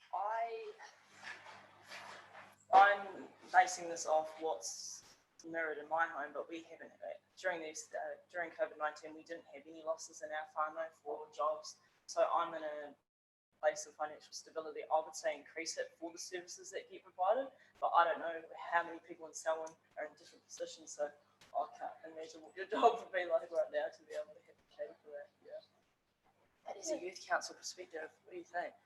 I feel that everyone in Youth Council has a completely different experience with COVID-19, and we all feel differently about how to go about the situation. So, yeah. That's a great answer, that you don't have a position because you're all in different spaces. Is a good answer. Thank you. Thank you. Councillor McInnes. Kia ora, ladies. Thank you very much for coming. Good to see you.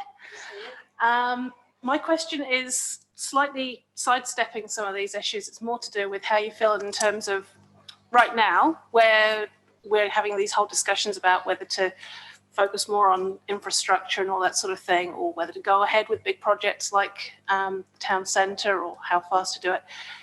From your position as young people, how do you feel about things like jobs in Selwyn? I mean, my first job when I was a kid was working in an op shop, and then I went and cleaned rooms in a hotel, and you usually start with that sort of thing.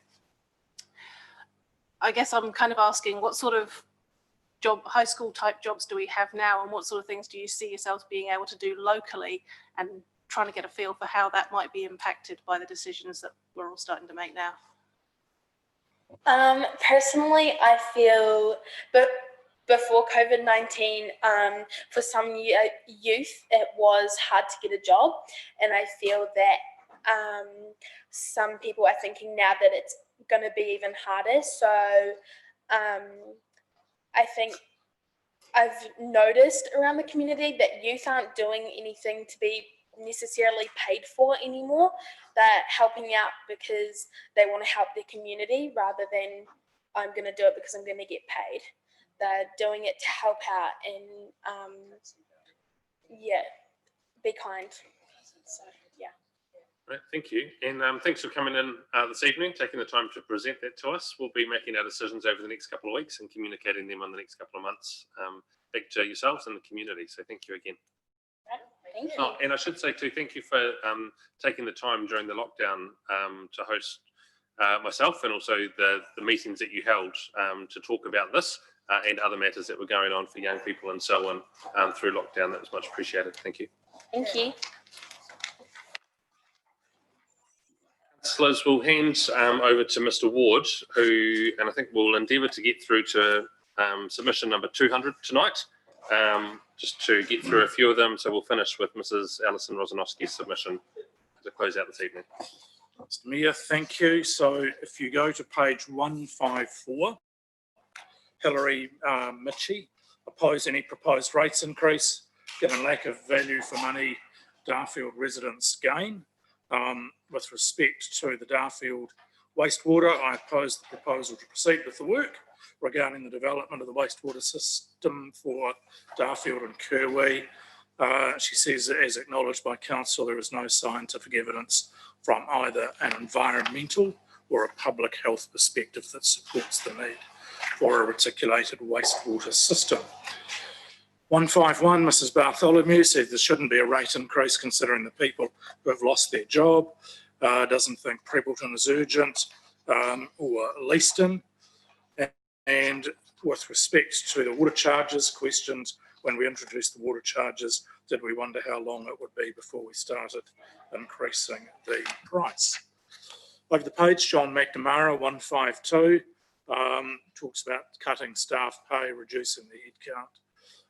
No to a rates increase, also opposes the proposal to proceed with the reticulated wastewater system for Darfield and for Kerwee. Sharon Farrant is submitter 153. Option 2, which is the halfway one with rates. Prebleton Community Centre, again option 2. Option 1 for Leaston, saying a cohesive approach to community centres would benefit the wider community. It says Leaston desperately needs an amphitheatre. With respect to the water charges, notes water should be charged as used, and Darfield, same rule for all areas, user pays. 154, Daryl Smith, on behalf of the Colgate Township Committee, said he would rather see a rates freeze for 12 months, especially with some of the larger projects are looking to be deferred for 12 months to 2 years. Agrees with deferring Prebleton, similarly for Leaston, and with respect to the water charges would prefer option 2. Glentunnel Township Committee is 156. It says, on behalf of the Township Committee, we would support the White Cliffs Township and Domain Committee submission on the walkway / cycleway. They say the route of the proposed walkway is well used, and having a defined walkway / cycleway will greatly help with safety as the road is getting busier. Ron Pankhurst is submitter 157. Says rates must be held at a 0 increase, hold the progress on both Prebleton and on Leaston, increase the water charges, so user pays full cost, and with respect to Darfield is okay provided Darfield receivers of the water pay full cost of the system. Lincoln Community Committee is submitter 159 and go to page 164 and 165. They request council give urgent consideration to the Lincoln Town Centre plan, and also some issues in the 2021 annual plan include the crossing points at Gerald, Edward and James Street intersection, bollards and delineation on Gerald Street, lighting for Myenberg Square and Miss Bartle's Green, connecting the footpath along Boundary Road to the Rolleston Lincoln Cycleway, and a bike pump track, park and ride facility, and maintaining the reserve land around the Ellesmere Country Club site. 161 is Tiara Kakariki, who suggests with respect to rates, a small increase is required because we want to have continued development of our facilities and services. Make a comment under item 7, they're disappointed not to see any biodiversity or restoration projects listed in the booklet, and they say would like to see native plant restoration and local biodiversity be a top priority for council going forward.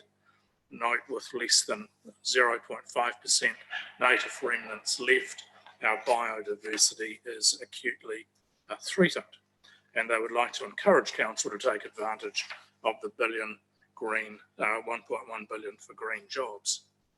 Lou Drage, also under the heading of Tiara Kakariki, similar comments, both with respect to the green jobs and also native plant registration and local biodiversity. Chris O'Brien has submitted 163 and it's on page 168. Defer Prebleton, defer Lincoln, delay water charge increase, and the Darfield project must be user pays, not district-wide rate. Also talks about asking council for consideration for an event fund for the 20-21 season, along the lines of the proposal put forward by Cindy Driscoll earlier this afternoon. Submitter 164, Liam Cunner, does not agree with the current proposal for a rate increase and says, with respect to water charges, as we've gone from a position of having pure water in a Glen Tunnel area to now having heavy granulated chlorinated water, I do not agree if the increase will not be spent on a means of removing chlorine and reinstating the UV filter system, and also supports the Whitecliffs Glen Tunnel walkway cycleway track being created. Claire Michael thinks it is now time to put a hold on new projects and give the ratepayers of Selwyn some relief after COVID-19. With respect to Prebleton, comment is as above, hold future projects. As you were, 166, Elia Kona. I do not agree with the current proposal for rate increase, and again makes a similar comment about Glen Tunnel water, and also supports the proposed cycleway.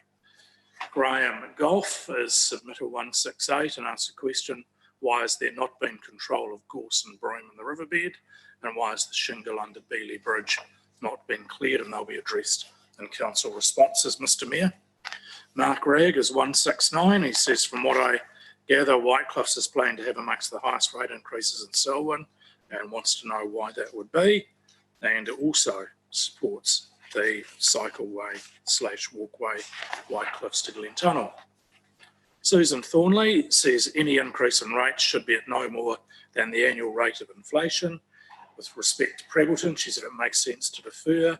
Leaston says it's a great idea of a community facility that can incorporate multiple users, and agrees that water charges should be a user pays system, and acknowledges in her last paragraph council, as you were, Selwyn did all it could as it had to follow government directives. Good work, SDC. Miriam Horsburgh opposes a rates increase and supports the completion of the Glen Tunnel Whitecliffs cycleway. Ted Woodhill is submitter 175. And he talks about fast forward 28. It is hard not to be impressed with the candid and open way that council seeks comments from ratepayers. Goes on page 181 to say, to imply that a rates freeze would result in catch-up increases in future years is seen as unfortunate and unnecessary threat. Says empathy for those who find themselves severely disadvantaged should be council's catchphrase. Over the page, says council has been given necessary breathing space to allow Leaston's needs to be fully explored. And with respect to Darfield wastewater, says it is what it is, I guess, so matters must be progressed as and when possible. Faye Risdon is submittal 177, and it's on the matter of Selwyn Huts, and says we understand the need for an upgrade to wastewater plant, but the costs are far too expensive over a 15-year period. Karen Ratahi asks us to consider supplying rubbish recycling collection on Wairere Road. Windwhistle District Society wish to lodge their objections to the proposed rate increase for the Melbourne rural area. And under question 8, say further to the development of services to the Lake Coleridge community, we request that council begins active investigation into providing rubbish and recycling service for Windwhistle community. It says there are approximately 30 households all actively sorting recycling to contract requirements and getting increasingly frustrated that we have to go to this effort when it should be a basic service provided by the local council. Submitter 181 is Blanche Fryer and David Lloyd Fryer, and they make comments on the proposed charges at Selwyn Huts, as does submitter 181, Julie and Stephen McGeorge. Helen Stanger is submitter 182, and she would like to see a rubbish recycling service also investigated for Wairere Road. 184 is Rudy Jensen, makes some observations on the proposed charges at Upper Selwyn Huts. Submitter 185 is Selwyn Sports Trust. They were writing to show their support for funding allocations and development of the Colgate Bluff track and wider walking trails in the Melbourne community. They say in their submission, our work with the Melbourne primary schools would greatly benefit from the use of linking trail in Hororata, Colgate, Glen Tunnel area, and so we have held Rogaine events on the farm neighbouring the Bluff track, and being able to incorporate the trail would be a welcomed addition. Glenda Hope makes some comments on the Selwyn Huts charges proposal. 188 is Greg and Anne Bluck, and they oppose us for increasing the rates over the last couple of years and ask what services they get for that, based in Colgate they are, and they say they oppose Selwyn District Council using their rates to fund other projects around the area.